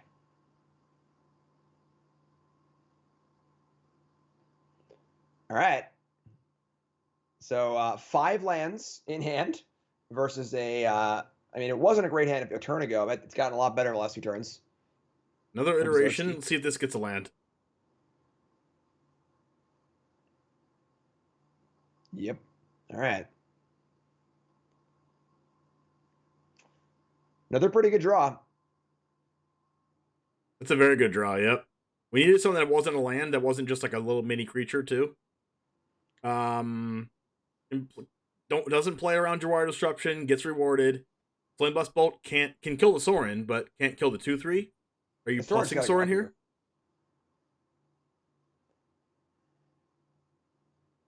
Wedding? Sure. Great. All right, here we go.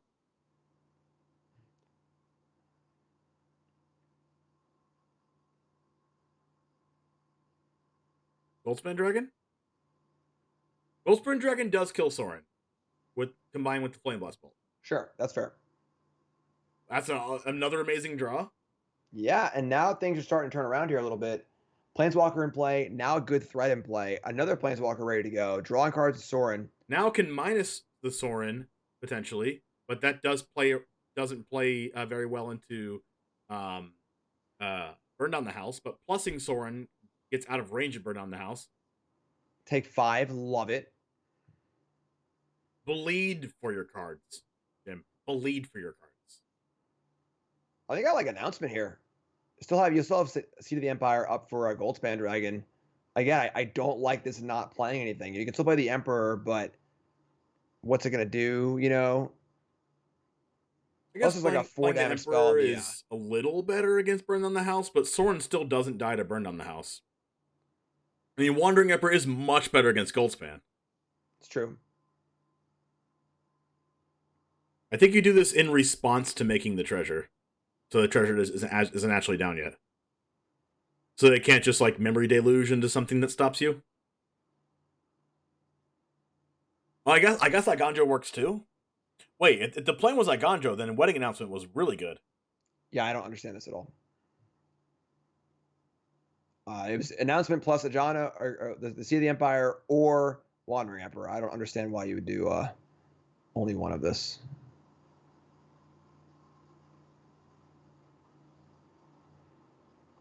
It's not like really if the Emperor gets countered that Sorin dies, you know? Right.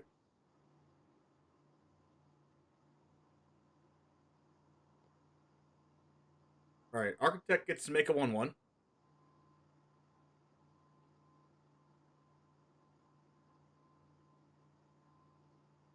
Maybe he wanted to just make sure he could cast Wedding Announcement and Wandering Emperor in the same turn. I don't know. But why? I don't know. All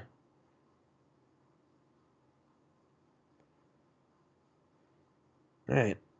4 mana available for Berserksky. Negate, sure. Better there than on Emperor, that's for sure. Yep. So the Emperor would have been countered last turn, I suppose. But if you're scared of that, then just play Announcement, you know, if you're going to commit to castling anyway, so. Now Burn Down the House does mop things up pretty well. That's a Jawari. Oh my gosh, feels really bad to play that Jawari there and then have them, unless there's 2 Jawaris. Eh? Clench? Clench? Clench? I Clenching? think it's Berserksky berating themselves for playing the I think Warriors. Berserksky just punched himself in the face. Oh, that's an instant. How did Ooh. I not know that? It doesn't seem like a card that would be an instant, right? Yeah, I agree. You can unexpected windfall and negate, right? It's pretty good. It's pretty good. Wait, what? Oh, there we go. Wow. That was insane. I mean, I guess now Berserksy's already used that, and it's his own end step, so now you can just, like, jam Lult or attack with Hive. But the problem is that jamming Lult is plays into the burn of the house even more. So That's also true. So you just jam with everything and don't play a card. yeah, it looks pretty good to me. It works Discarding pretty. Test of Talents, maybe that's, wait, what? Wait, what? Where'd the negate go? Uh-oh. I think negate might have countered the actual spell, the invoke. No way. Because it's still on the stack, I believe. Oh So, my god. yeah. Oh no. That one kind of hurts. That one kind of Oh hurts. no. Still drawing to burn down the house either way, I guess. Oh no, not anymore actually, because now the architect can be, oh my god, can be a 6 toughness creature also. It's all going downhill from here for our Izzet player. It's all going uphill for us, chat. This is the type of play that we needed. Nothing against Berserksy. Berserksy's an amazing player. But I can't let my biases show. Alright. Super sorry for Berserksy. Should have not misclicked and countered the own Invoke Calamity. You see 2 of these. This means burn down the house is still alive. And a braid. All right. So maybe you should have cast that go blank first.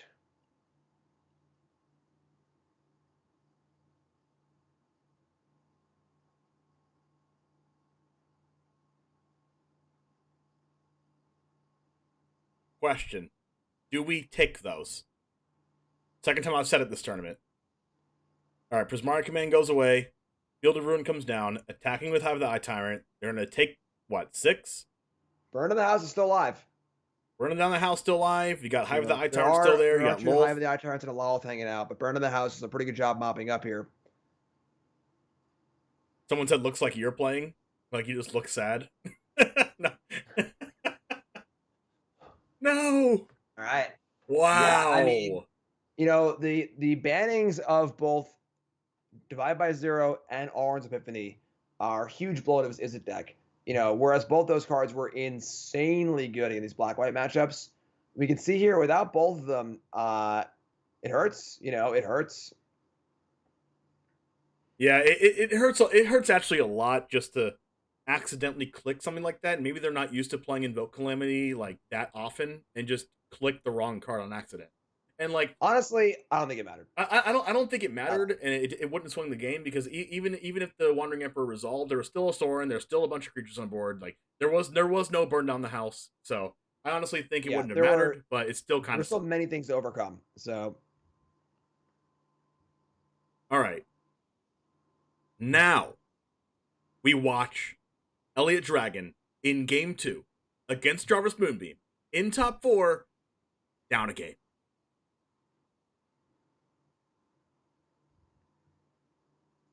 Let's take a look. Here it goes. Kodos takes what? Oh, that's pretty sweet. There's a Rite of Oblivion in play, though. So the hand is right, Massacre, Wandering Emperor. What an awkward hand. Can't even play Massacre on 0 and sacrifice it. And now it's go blank time.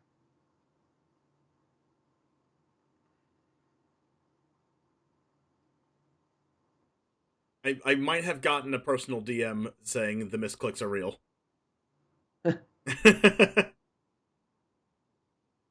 All right, Wandering so Emperor, Exile Kodos. Gosh, Wandering Emperor's just been impressive all day, right? It's a little interesting. Because if you don't attack, the Emperor can't really get cast. And here are the Malevolent Hermits I was talking about. So Hermit seems really, really good in a matchup like this. Nothing to sacrifice with Deadly Dispute. Malevolent Hermit's going to get even bigger now. Yeah. What's better than a Malevolent Hermit? A 4/3. Okay. Spreading it out makes sense because you want to sacrifice the Hermit to counter things, so you don't need to make it bigger.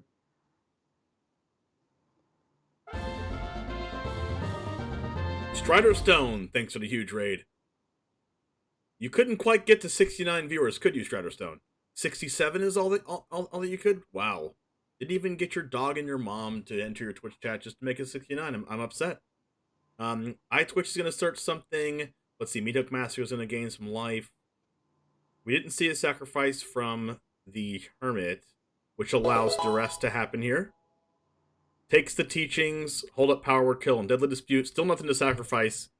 Wandering Emperor's probably just going to make a 2/2 here. I like the steady stream of creatures that's coming from Jarvis Moonbeam with the Wandering Emperor and Benevolent guys coming back and stuff. Yeah, just a lot of small ball action happening.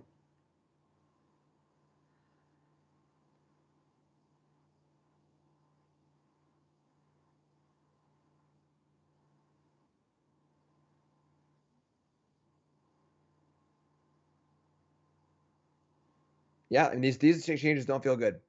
You know, power word kill, the backside of a Malevolent Hermit. Like, right. Yeah, I know. It's just all right. But one thing that can bring Elliot Dragon back in this game is to just draw anything to sacrifice off the Deadly Dispute. March of the Wretched Sorrow. Can that deal damage to Planeswalkers? I'm pretty sure it can. Going for the upkeep, doing damage. Are we tapping out? Maybe leaving 1 mana open for a Jawari Disruption, unless Jarvis Moonbeam is just not playing that. Oh, there are none of those in the deck now.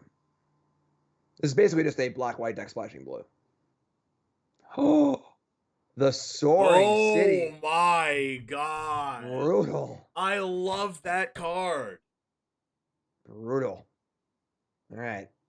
Go, Jarvis. Looking for fodder. Let's freaking go. Find it. Nothing else for Deadly Dispute. I'm not going against LA Dragon. To be frank, I want them to win now because I want the other deck lost. But what Jarvis Moonbeam's doing right now is insane. All right, we got fodder. Okay. Make a 1/1, sacrifice it. Make a 1/1, block, and then sacrifice. I think so. No, she's gonna say go. All right. Yeah, I think planning on blocking the 2/2 and then sacrificing. Oh, their Deadly Dispute too. Okay, wow, this could go out of control. I think I would like to be able to cast whatever was drawn off this thing. Like, it's not like you're like protecting the Planeswalker, you know? That's true.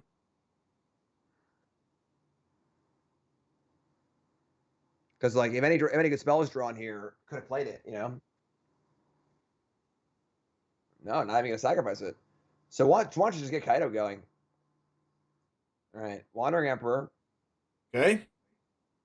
We got a Spider here too. Spider's not bad.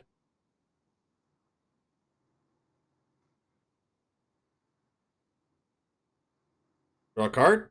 Hall of Storm Giants. Also not bad. What was in this graveyard over there? Could go Teachings. I didn't quite glance what else was there. Yeah, it was just too fast. Otawara, Deadly Dispute, Teachings, Shambling Ghast. Not Shambling Ghast, iTwitch. Interesting. Go Blank's not bad here. All right, Dispute and Response. Hand is 2 lands, a Massacre, Right Oblivion. Now, of course, this Dispute is castable as well for the Ninja. Can't sack the Ninja. Could also sack the Spider, obviously, if the blocks don't work out. Or if, like, there's a Right of Oblivion on the Spider. All right, there you go. Now, the thing is both of these creatures are going to die. Oh, no, he created Treasure Token instead of doing 1 damage to the 1/1. Or -1/-1. Yeah, it's kind of interesting, actually. Double Dove's meat Meat hook. of Massacre. I do like that Deadly Dispute can sacrifice that token or the 1/1. Check for traps. Ooh. Sacrifice that treasure. Oh, sacrificing the 1/1.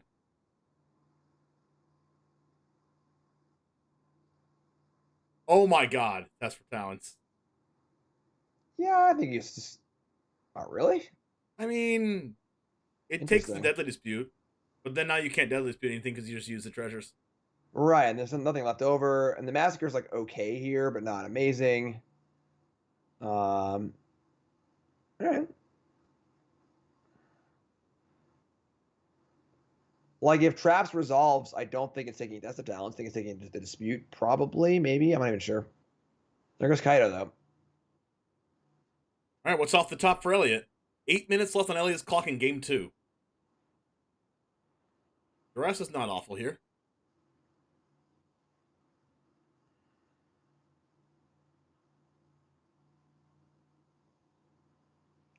All right, I mean, imagine you got to see a Massacre here. Problem is, there's just plenty more fodder coming out, you know? The Planeswalker's still going, making creatures. The dog there, draw a card. And there's just not a lot going on Elliot's side of the board. A lot of big draws, you know, a Lawlith or a Blood in the Snow or something like that, but... By the way, 420 viewers. Nice. All right, so Hive of the Eye Tyrant comes down, gets a counter out the Wandering Emperor. Exiles, whatever, it probably doesn't matter. And we've seen this all tournament. Elliot Dragon's deck is just really bad against Creature Lens. I think there's a Field of Ruin in the deck. Yeah, there's one. All right. One might not be enough. Yeah, but so I was saying this, you know, it's interesting that Jarvis's deck is actually very similar to Elliot's deck, you know, playing Kaido, playing these counter spells. But the white cards are pretty good too. So okay, all right. That's a card. Can get the Kaido back. Yeah, I don't think that really does much though. It's at least something. It's not amazing, but at least it's a card. It does something. Elliot has to chump block here because the Hive of the Eye Tyrant should be a 6/6 attacking with Menace. Has to block the companion, so it's actually lethal on board. Yeah, sack a treasure, kill the 1/1 attack. Yeah, if Jarvis wants to go for it, it is open deck list. There are very few kill spells in the deck that can stop this, but much nicer to play it safe here. Spread the love a little bit. I mean, with 2 Planeswalkers in play, many more resources available, this is a pretty safe play.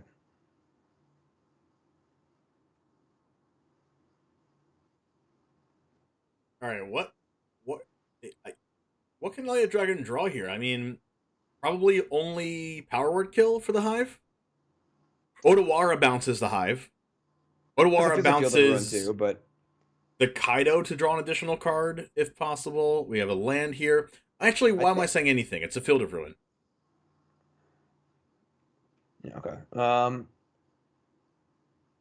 Yeah, I mean, Kaido can draw here. Is there an angle to just, like, beat Jarvis unexpectedly with the Hall of the Storm Giants? Seems like it'd be pretty tough, honestly.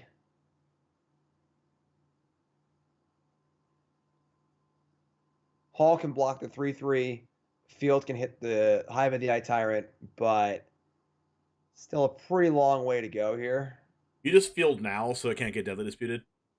I think the mana is needed for the... Well, I guess Deadly Disputes are all exiled, so you don't have to worry about that.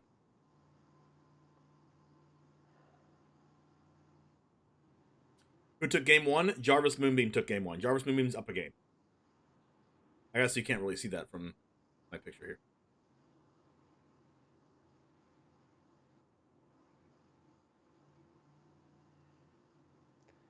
All right, so I mean, this is all face up. You know, Fire Up Hive, Block Dog, Field of Ruin, the 5/5. So, or whatever, other order's fine too, I guess. But, so kind of a weird attack with the Companion, unless there's a way to kill this Hive. Could be a Vanishing Verse with mana to pay for it. But also, is there room for Otawara afterwards? 1 mana? No, there is room for Otawara. There's room, yeah. Obviously, bouncing Spirited Companion does not feel very good, but It doesn't, but giving Spirited Companion first strike, that's not gonna work. nope. A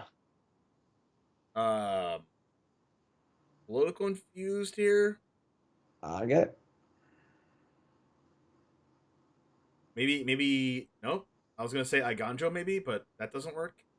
It's funny, we can see like the Soaring City bounce one of the Planeswalkers that hasn't been used yet. But all right.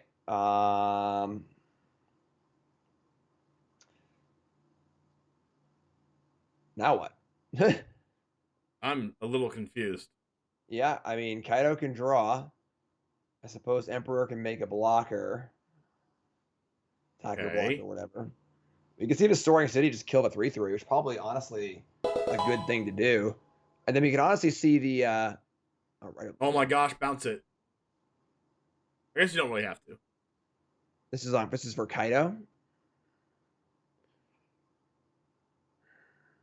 Could just bounce the 3/3, get in for 7. There's no creature lands on Jarvis Moonbeam's board. Puts them to 6.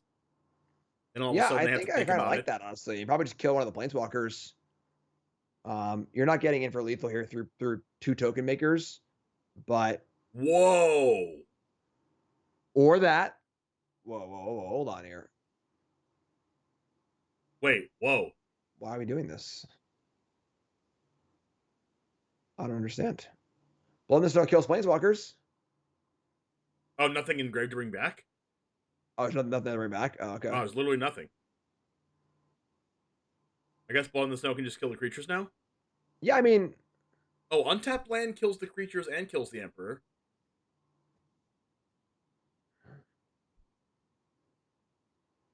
All right. That's not untapped land, but it is the Silent Spider. So we're gonna meet Hook Massacre here, and then cast the spider.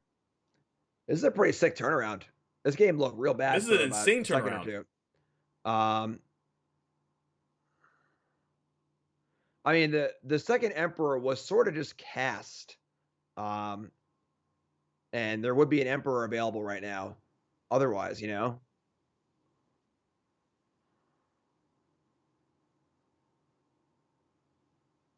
Wow, all of a sudden, like, Jarvis Moonbeam has to make jump blockers because he's at 6, the Hall of the Storm Giants. Yeah, I mean, as it stands, this game is over, right? I think he's just going to make Jarvis Moonbeam jump block. Oh, there isn't a kill spell that Spider can find, sure. All right, in the Abyss. Was another Emperor drawn? Nope, just Vanishing Verse. Pretty good. Pretty good one. And now Spider comes down. And then it...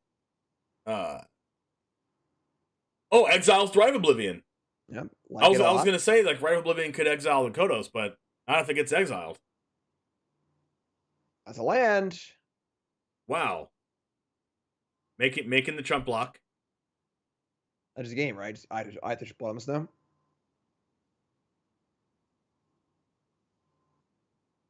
Or Dispute, sure, whatever. Drawing cards is more fun than winning anyway, right? Now he's playing fast. He has to play fast because he only has 4 minutes left. All right, now we got it. So, drew a few extraneous cards and then go for the kill. Game 3, 4 minutes and 30 seconds left. That was an impressive comeback, though. That was a very impressive comeback. I think a slight misstep or two from Jarvis. That kind of weird cast of the Wandering Emperor mid-combat kind of threw away the extra copy, which might have been enough to take away that 7/7 land and kind of get the game back. But here we go, Game 3. A lot of pressure. Players are playing for a long time today. That might have been what we've seen out of Berserksy, right? Just playing for 6 hours in a row, just accidentally negating your own card kind of thing. It grinds you after a while, you know? It's tough. I thought I was going to see concede for a second, and I got really scared. Oh, he's turning auto tap on in order to save time. LA Dragon's been playing without auto tap. All right, I don't like LA Dragon anymore. This deck sucks. He never plays with auto tap. That auto tap on.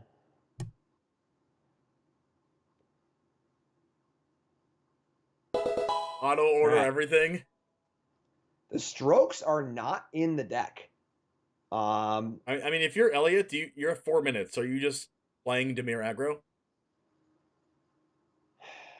I I don't know, because guess. playing Dimir aggro kind of just falls into the trap of what the opponent's deck is doing with all the meat hook massacres and stuff, you know?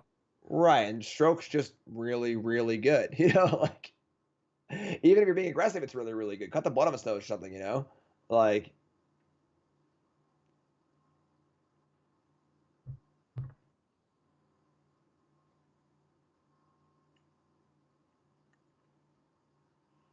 sideboarding time does not count towards game time. So as far as chess clock goes. And we know that Elliot Dragon knows that he has 4 minutes left and is milking the sideboard timer. Cutting a shambling gas is a little weird. I guess, like, cutting shambling gas is okay. It's, I don't know. You usually you want your threats to be in like grindy matchups to not be like a 1-mana 1/1. So I could like see cutting one.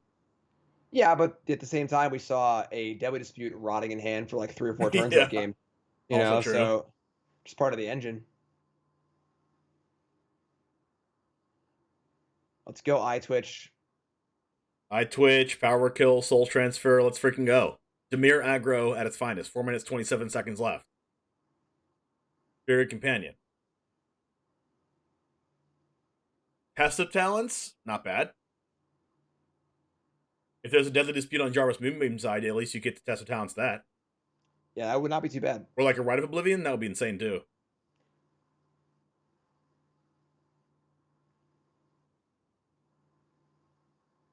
Ooh.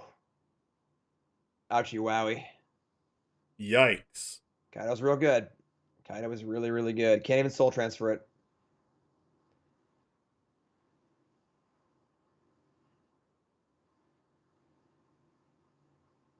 Yeah, Kaido ninja-ing itself away, guaranteeing the next draw off of it is so good. The next draw or oh, check for traps. Gets Test of Talent immediately, no thinking. Get to see the hand here. Hand is Meat Hook, Go Blank. That's a good hand. That's a very good hand. I mean, not necessarily good against what Elliot Dragon currently has right now, but That's what I mean, discarded the Malevolent Hermit. I guess you just soul transfer the Kaido? Yeah, you just have to, I guess. It sucks to start drawing a card or two, but now this Go Blank looks devastatingly annoying. Now there's gonna cut all the lands off. There's just nothing left for Elliot. Elliot has to like top deck Lolth.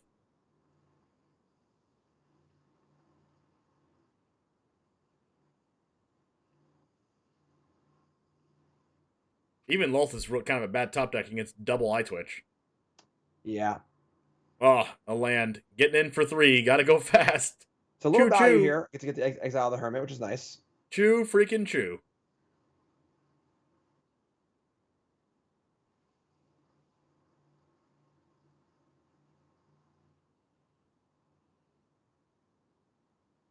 Meat Hook? Oh, it just feels so bad, Jim.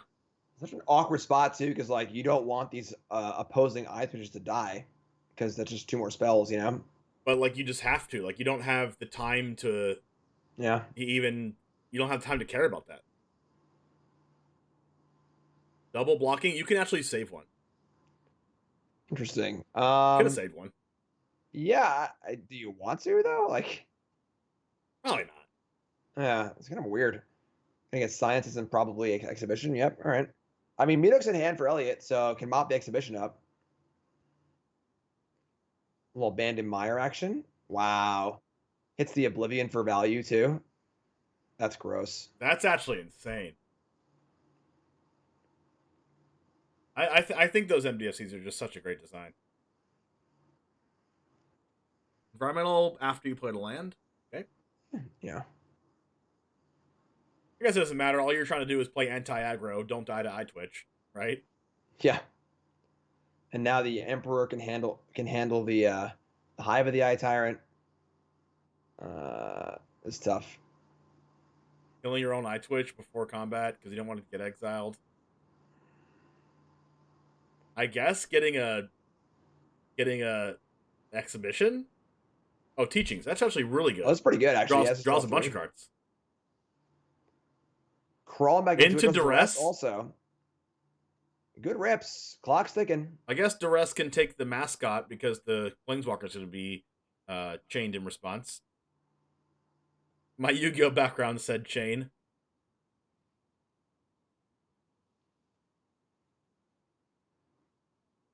All right. A lot of life to work with. Soul Creature land also. 2 minutes and 43 seconds left for Elliott Dragon. Not a lot of time to work with. Land is not going to do it. I guess you can go Takanuma and then try to get a Kaido off of that. Yeah, nothing at present but an eye twitch, but I think I agree. You just gotta like cast it, or not cast it, cycle it, channel it, whatever. So you do this.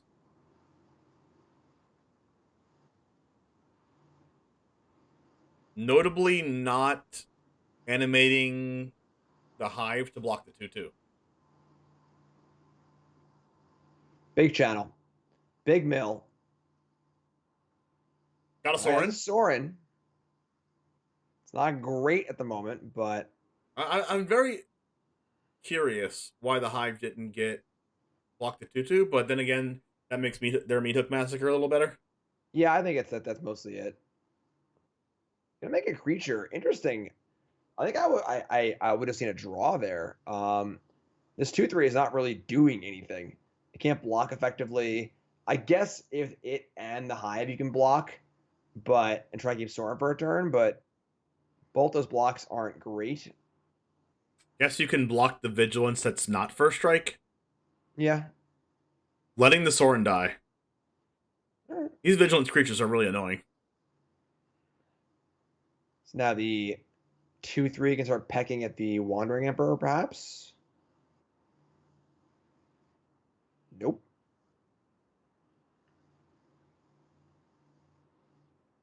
Too many lands off the top here for Elliott Dragon. Yeah, we got the Hive. Hive is looking to kill this Wandering Emperor. Gonna eat that Rite of Oblivion too. Probably gonna kill a 3/3. I guess it can block. Oh, they have Vigilance. Ah. Yeah. Sure. Minute and 44 seconds for Elliott Dragon. Tick tock, tick tock. I mean, then again, Elliott Dragon's not like too far out of it. Yeah, there's a Meat Hook Massacre, but like one Deadly Dispute could bring him way back in this game. Yeah, land one drop off from Jarvis. That's too. another land. The Spider card would be great right now. 4/4 body, draw some good spell from the graveyard. The blue MDS, the blue channel land could have bounced back his own Meat Hook Massacre. True. Duress, not going to do it. 3, 4, 5, 6, 7, 8 damage. Jarvis Yeah, is at 1. Basically lethal.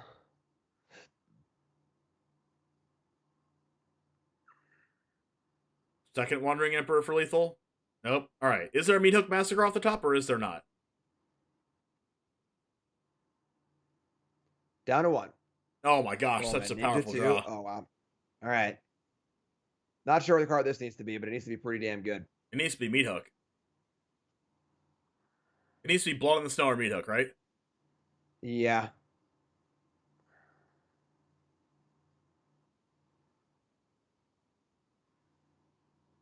Okay. He's doing this for time considerations to have the stop not happen.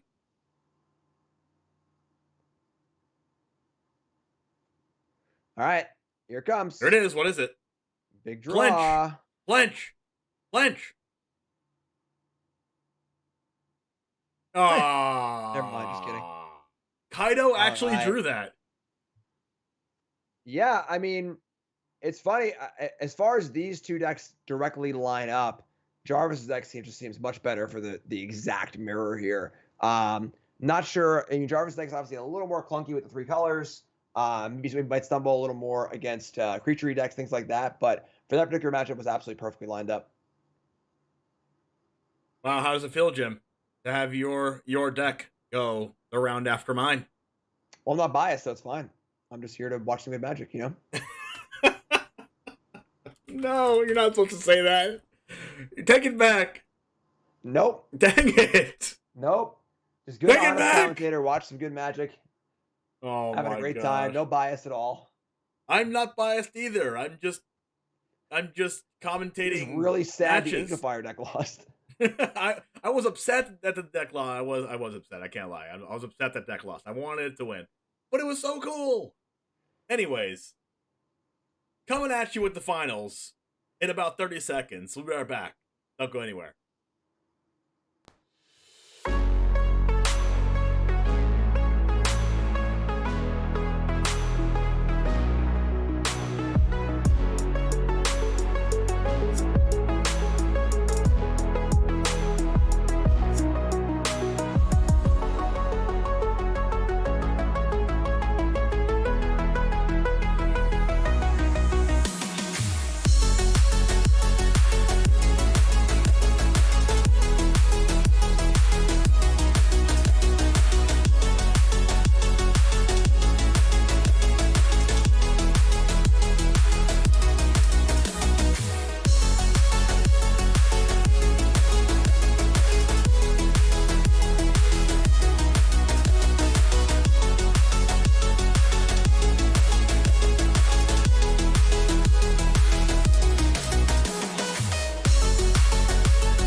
All right, welcome to the finals of Stream League 9, sponsored by CoolStuffInc.com. I am here with Jim Davis once again to outline our matchup here in the finals. Take it away. Yeah, we got a more mid-range basically. We have black-white mid-range against the Esper mid-range deck we just saw. As we just saw, this Esper mid-range deck by Jarvis here looks really, really tailored for mirrors. Just took down Elliott Dragon's essentially my black-blue version of the they're all Meetup Massacre decks basically. 4 main deck Malevolent Hermits. Kaido, the Hermits in particular are going to be really, really good. Counterspell's very good in these kind of mid-rangey mirrors. So I have to give the edge to Jarvis here. Nicholas's deck more straight, just black-white, very light splash with the backside of Valky. A lot of more removal spells here, Vanishing Verses and Friends. A little bit more of a curve. Oppressive Symbology, Shambling Gas can be a little more aggressive. But when it comes to the big spells, I think that our Esper deck has a huge advantage. Yeah, and one of the things I love about the Esper deck is that I just love Kaido. Kaido being a 3-mana planeswalker that draws cards, it makes an unblockable creature. You can increase the power and toughness of the unblockable creature with cards like Wedding Announcement or the Wandering Emperor. So it can really quickly actually be like a really, really good unblockable threat. But most of the time, it just gets in for 1 and draws a card with a 3-mana planeswalker, which you're always excited to do. And it also gives you access to counterspells like Malevolent Hermit and other counterspells in the sideboard that the regular Orzhov deck doesn't have answers to. Now, when the Orzhov deck goes for like a really big Meat Hook Massacre, you actually have the ability to stop those cards, unlike the Orzhov deck. Yeah, like look at this hand right here; it's just ridiculous. Turn 1 Shambling Gas, turn 2 Hermit, turn 3 Kaido. Like, couldn't ask for more in a matchup like this. So. Right.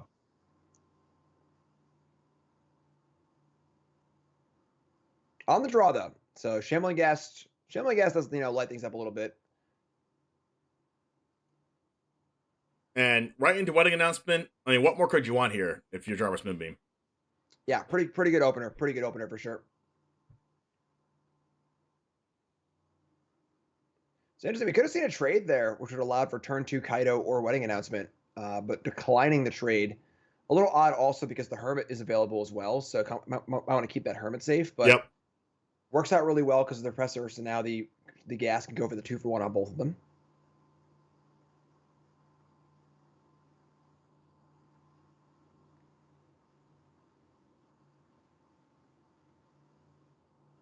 All right, so we see the attack here. Drawing Deadly Dispute actually might make the turn change up a little bit here. Going Malevolent Hermit into untapped land. I guess Malevolent Hermit into a potential Rite of Oblivion or Vanishing Verse isn't like the hottest. Yeah, and pretty heads up play by Bud here. Learned for the, I don't know what it's called. Learn for Confront the Past. It's the rare lesson that can kill a planeswalker. So getting fully ready for Kaido. Yeah, that's a good heads up play by Bud here, knowing that Kaido can kind of take over the game. All right, it's wedding time. All right, I can see this matchup coming down to the backside of Malevolent Hermit just being a flyer. Yeah, interesting draw there with Meat Hook. So now, we probably were going to see both Wedding Announcements, but now with Meat Hook drawn, I think some extra incentive to get Kaido down, just draw a card or 2. This Kaido will draw at least 2 cards before eating that Confront the Past, which is great, honestly. Great exchange. Draw 2, eat a card, and then, it's not very mana efficient to cast the Confront the Past either. So Kaido looking pretty great here. Actually, these are just so many cards that I just love to play with. It's just filled with value, and just this mirror match actually might go on for quite a while. Could be here for a while, yes, for sure.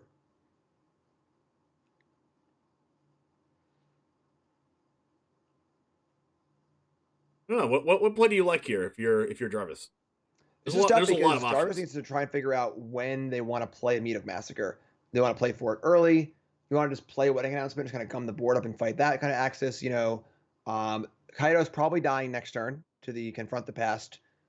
So it's got its cards though, and as long as it's still there drawing cards, it's great. Now Vanishing Verse available to maybe deal with the Restoration, Disputes available, a ton of options here.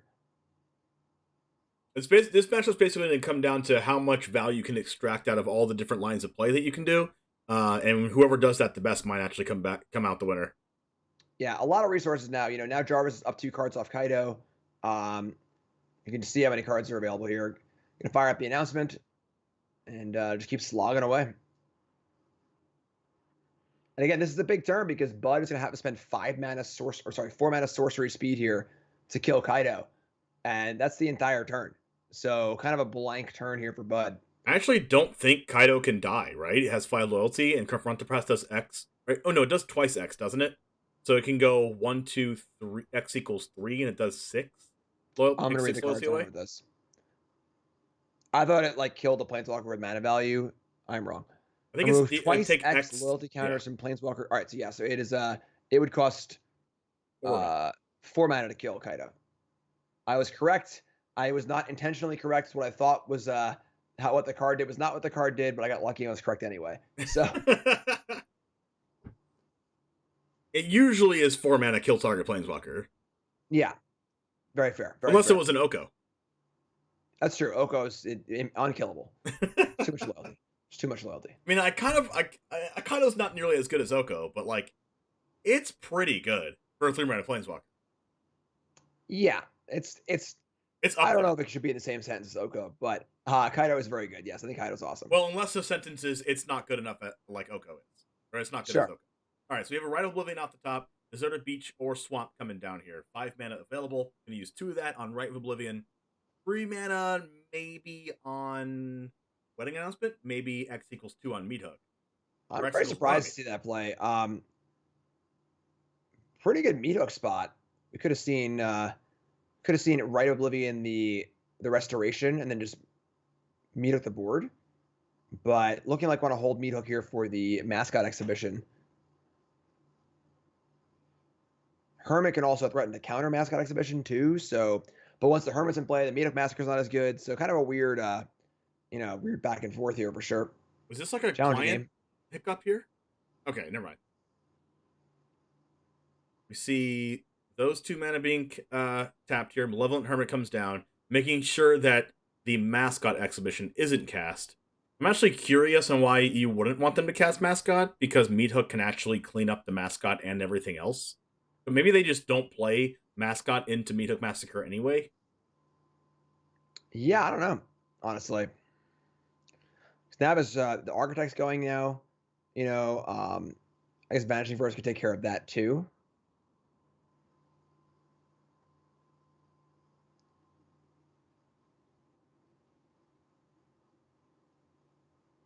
Interesting.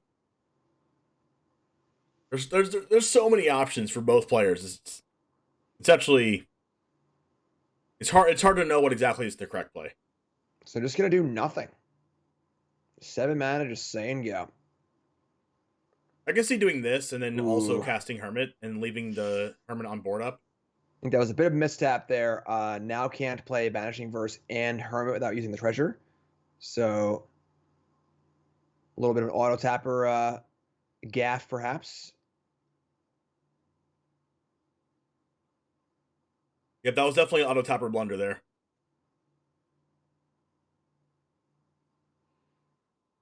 Oh, never mind. Feeler Room will mop that up and fix up the mana, so no problem there. Yeah, man. Oh. Yeah, that fixes the mana. Yep, good to go.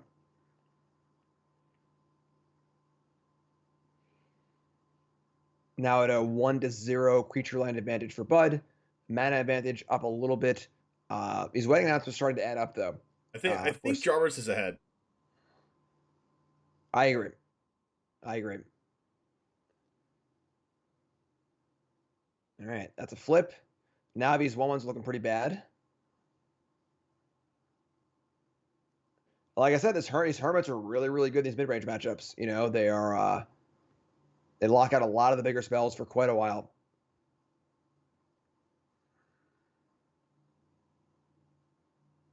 Hermit can stop the mascot. Depends on what other cards that are in hand. You might just have to just bait out the mascot with a smaller spell before you actually cast mascot. But if that's the plan for Bud, there's a Meat Hook waiting. Wow, so gonna allow the Architect to attack and not verse it. Gonna see some blocks here. If we're blocking that, then what are we saving verse for? I think that this is a trying to bait out the mascot exhibition here. I think it's a maybe bait out the Wandering Emperor. Okay, now because that happened, you verse the Architect, right? Yeah, it's got to be.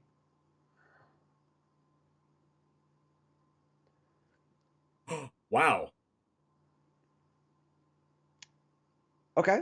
Now the problem is that the board is dominated by Bud, and now Massacre has to be cast, and then the exhibition just comes down. So, and there's no way that Bud cast mascot with a board like this already. Yeah, I'm a little surprised by that sequence. I think the Vanishing Verse on the wedding announcement was the perfect time to verse the 3/4, get extra value off of it, keep your Hermit in play. And it also probably makes Bud either use the mascot to bait out the Malevolent Hermit, or better yet, just never cast the mascot. Yeah. Now there's a Vanishing Verse, and maybe it has to be used on the Architect, and that means it's not used on the Hive. Yeah, I mean, the thing is that it shouldn't be too hard for Bud to sniff out a Meadow Massacre here. I'd be highly surprised to see the mascot exhibition just cast all willy-nilly because the board's so great right now. And even fire up the Hive and attack with everything. Even the verse tags the Hive, great, and the Architect's still alive, and then vice versa. And then the Super won't matter because post-Super is just a mascot exhibition. So, really rough spot now for Jarvis. That's how far you can get behind once you're ahead. How fast you can. So, yeah, Architect of Restoration showing how good it is. Being able to hit your land drop for a 3-mana enchantment, getting something back, also maybe possibly ramping, and then also just being a 3/4 that can almost take over the game by itself if it goes untouched. Yeah, like at this point, like I just don't see how. I mean, Jarvis just can hold his Meetup Massacre for much longer. Like there's no Jarvis way is that just Bud dying. actually casts mascot. There's also a Hive of the Tyrant hanging out too. So Wow, this play is wow.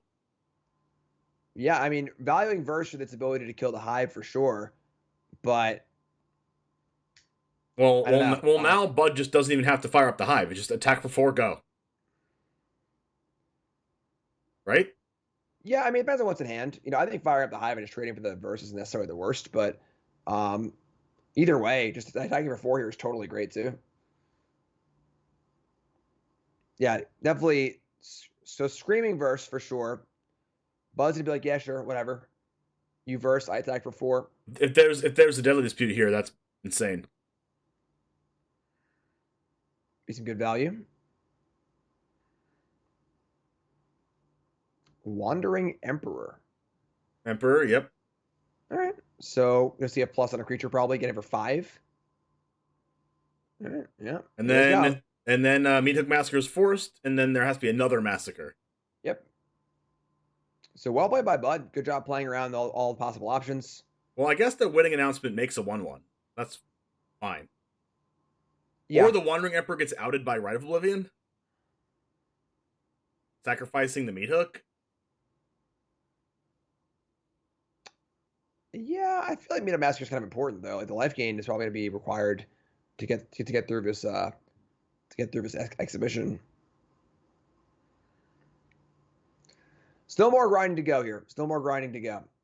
Definitely not over. Oh my goodness! Just kidding, it's over. I mean, there's a Rite of Oblivion here, so it's not like exactly over. Yeah, I mean the value from Tibble is just insane. Like, all right, ended up being not the best Tibble of all time, but I mean, it land companion. I mean, pretty good. Yeah, it's still quite good. That's not the Meathook Massacre we wanted for Christmas, but doing this, sacrificing the Eye Twitch, exiling to Bolt, cast Malevolent Hermit out of the graveyard isn't the worst. I mean, get Mascot, not bad. Maybe Teachings, draw 4 cards, but I don't think you can afford to draw right now. All right, I guess we can. Pretty risky. Right? No, not 4 cards. I mean 3. I mean, Takanuma's not bad. All right, 2 blockers. Meet up Massacre providing a bit of a buffer. You would There are think a 3 lot lands of is cards in bad, there but for if Bud, though. 2 of those lands also have other abilities, it's good. Yeah. Bud has so many cards in hand,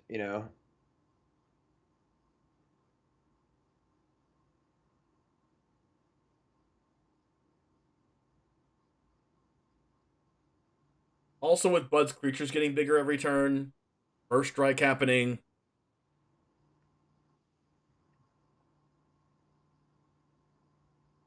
A lot of work to do. A lot of work to do. When am I going to get Siege Rhino in Standard, Jim? Siege Rhino in Standard? Yeah, look at reprinted. Scavenger News got reprinted, Ugin got reprinted. Why not Siege Rhino? I mean, maybe one day. I don't know. Card sweet. Card was definitely very, very ubiquitous card when it was legal, but I love that format because I was playing control decks the whole time, and Siege Rhino wasn't very good against me, so. Oh no, were you playing like, never let your opponent kill you control? Yep. Just draw your whole deck control? Alright, here we go. That's a land. Yeah. Mills over. Nothing doing here. Yeah, so. Kaido can draw. I think you can. Is there anything you can even draw here? Okay. That's just, there's no mana. Like. Oh wait, crap. Did the auto tapper get us? It doesn't matter. It's just there's not enough lands in play, right? Casting it for 1 is not good enough, We were making a 1/1 land step. Yeah. But all right, so yeah, Hermit's not enough. Kind of a weird game. I think that Bud navigated that game pretty well. Very awkward spots for Jarvis. Jarvis kept trying to like set traps, and Bud would just not walk into them, which made things really, really awkward.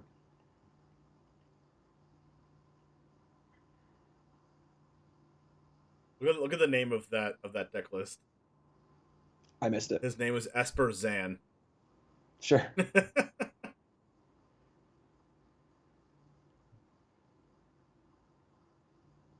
There actually aren't any counter spells in this Esper. I'm sorry, hold on. On the wrong thing. No, there aren't actually any counter spells in this Esper board. Really? It's kind of weird because there's 5 lessons and 3 Legion Angels. So 8 sideboard slots are dedicated to things that aren't actually sideboard cards. So the entire sideboard is 2 Doomscar, 2 Go Blank, and 3 Check for Traps. So no Staple Strokes, no Negates, which is a little weird, honestly. You'd expect that from Splashing Blue. But a couple Check for Traps and 2 Go Blanks. And then out of the Orzhov side, a couple Go Blanks, a couple Duresses. Soul Transfer is kind of a cool card. But nothing too crazy as far as like strategic shifts. No counter spells in the blue deck sideboard is a little interesting. Yeah, just the 4 main deck Hermits, which are obviously usually a sideboard card. So leaning pretty hard on those, but even like a stroke or 2 would be pretty sweet. Especially with a whole bunch of Gold Pen Dragons roaming around. Yeah, for sure. Delpha Guru, thanks for the sub. Appreciate having you. All right, iTwitch, Vanishing Verse, wedding announcement. Good to go.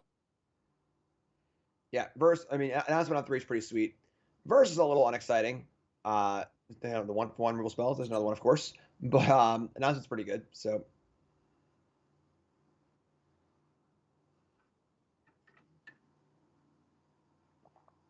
Like, these matchups remind me of, like... Hold on 1 second. Okay. These matchups remind me of, like a chess match, right? Like, the first couple turns, 2, 3, 4 turns are, setup turns, where you're, like, setting up different things in your hand. Like, what's my strategy going to be? Am I playing this first? And then it just gets to the point where... like a lot of big things start happening. People start playing like 2 or 3 cards in the same turn. Like, it goes like a very back and forth. A lot of decisions to be made. A lot of opportunities to mess up. But it does seem like both of these decks, of course, take a little bit of like time to set up strategies. One of those rare spots where being on the draw is better.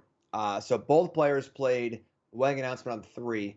But because Bub was on the draw, Bub was able to Vanishing Verse it before the trigger, untap, play their own, and then get a token. Very similar to Goblin Rabble Master back in the day, where you almost wanted to be on the draw because you would kill their Rabble Master before a token, untap, play yours, get your token. So similar sequence there. Was that your post board game planning in your control deck during that format? No, but I played a lot of Rabble Masters in different decks for sure. I had Brimaz in my control decks. Brimaz. Got it. I was watching some Pro Tours, and a card that seemed to be really good was like this 5-mana 3/4 flyer that made another flyer when it enters the battlefield. If you had like 10 or more cards in your grave or something like that. It was a good card. It had like lifelink and flying. Okay. Huh. There was Wingmate Rock that was on attacks. Oh wait, never mind. It's that you gain life based on attacks. It was that card. Yeah. All right. So 2/3 gets in for lifelink. Chamberlain Gas attempting to get into blocking with Eye Twitch. Yeah, not a great spot for Jarvis here. Just not enough going on. These Hermits honestly haven't looked very good. They seem like they should be really, really good, but once you're behind on board, they're just kind of awkward, and they can never really attack because there's so many random 1/1s just hanging out. These Hermits are looking like a little awkward. Yeah. I mean, yeah, they block, and then they come back as more blockers.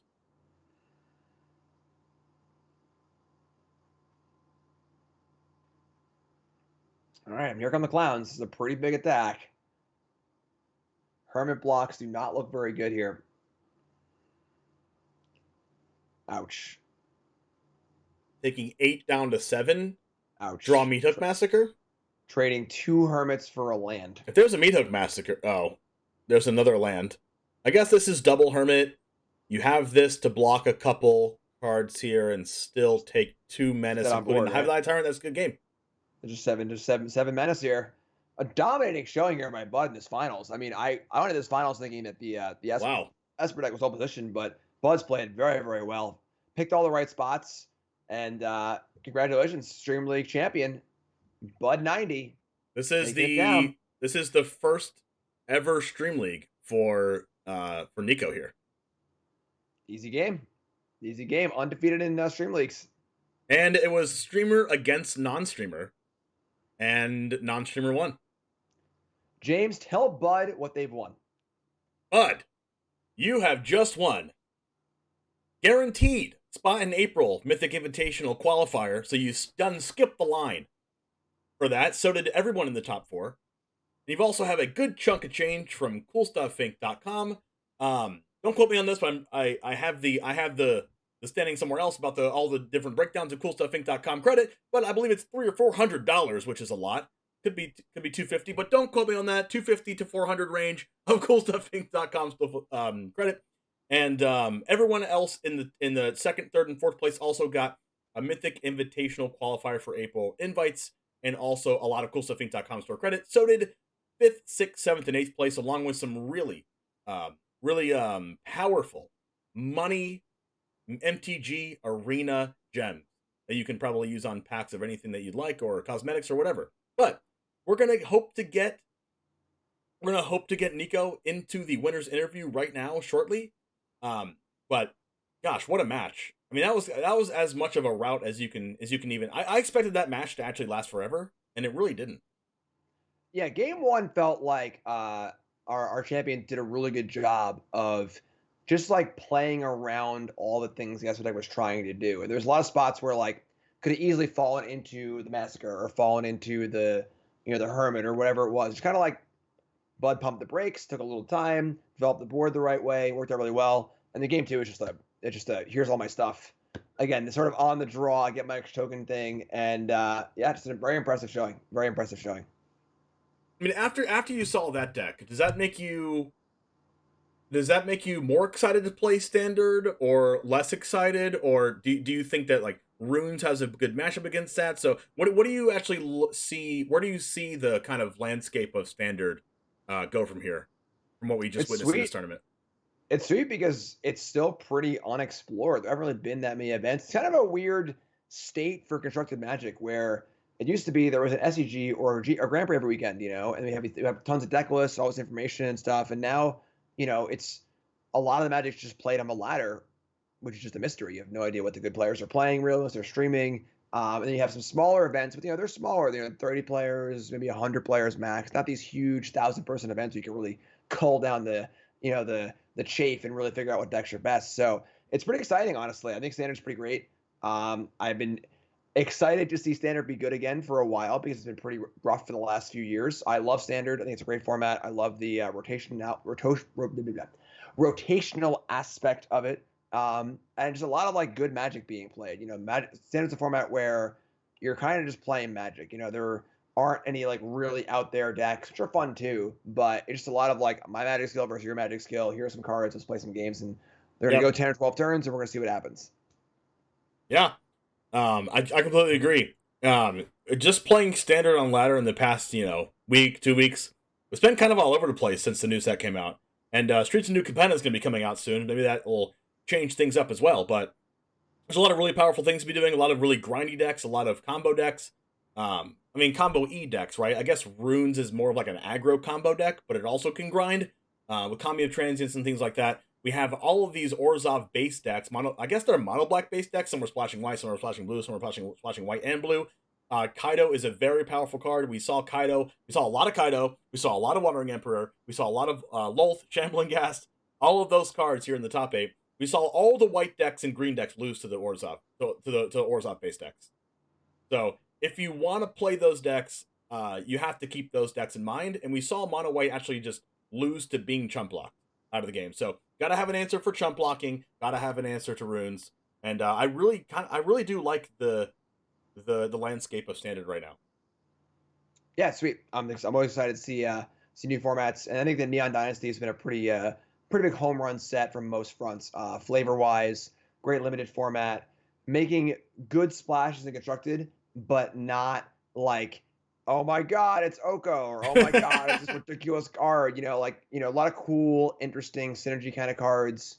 Ani Cult Anvil and so on and so forth. So it's been great. It's been super, super cool to see. Yeah. All right. Well, that will do it for Stream League 9. Congratulations to Nico. Let me get their actually full name so I can tell you what it is, so I can get it right. It's Nicholas Prieto. So first time ever playing in Stream League. If you'd like to play in Stream League, the next one is going to be an open tournament as well. And we are going to be doing 64 players instead of 32. It is going to be on the 27th, Sunday, the 27th of this month. Mark it on your calendars, and we'll also have 4 spots for the Mythic Invitational Qualifier in April, along with some Arena Gems and $1,000 of CoolStuffInc.com store credits. So make sure you sign up for that one. Once again, very special thank you to all of our sponsors in DGen Gaming, also Ultra Pro, CoolStuffInc.com, and everyone that's able to make this stream possible. Thank you once again as well to you, Jim Davis, for being awesome as always and being way funnier than me. Thanks for having me. Any last words, Jim Davis, for this tournament, maybe going into the next one? No, just exciting. It's been fun to see Kamigawa affecting all the formats. I've obviously been playing Historic and Alchemy, getting ready for the Pro Tour. Standard's looking pretty cool too. Just looks great. It's just fun seeing a fun set come out. A lot of cool things happening. It's fun seeing enthusiasm for different formats. It's been great. It's been awesome. Neither of our favorite decks won this time, which I think is a first, but we will try again next time for sure. Have a wonderful day, everybody. Congratulations one more time to Nicholas Prieto, Stream League 9 champion. We'll induct you into the Hall of Fame today as you join Elliot Dragon, Crows, and many other players that have won the Stream League in the past. Next up is Stream League 10, sponsored by CoolStuffInc.com on Sunday, the 27th. I'll see you there. But for now, we're going to go ahead and raid someone else and have a wonderful rest of your day, and I will see you for the next one. And as always, Goose Game out. Let's go!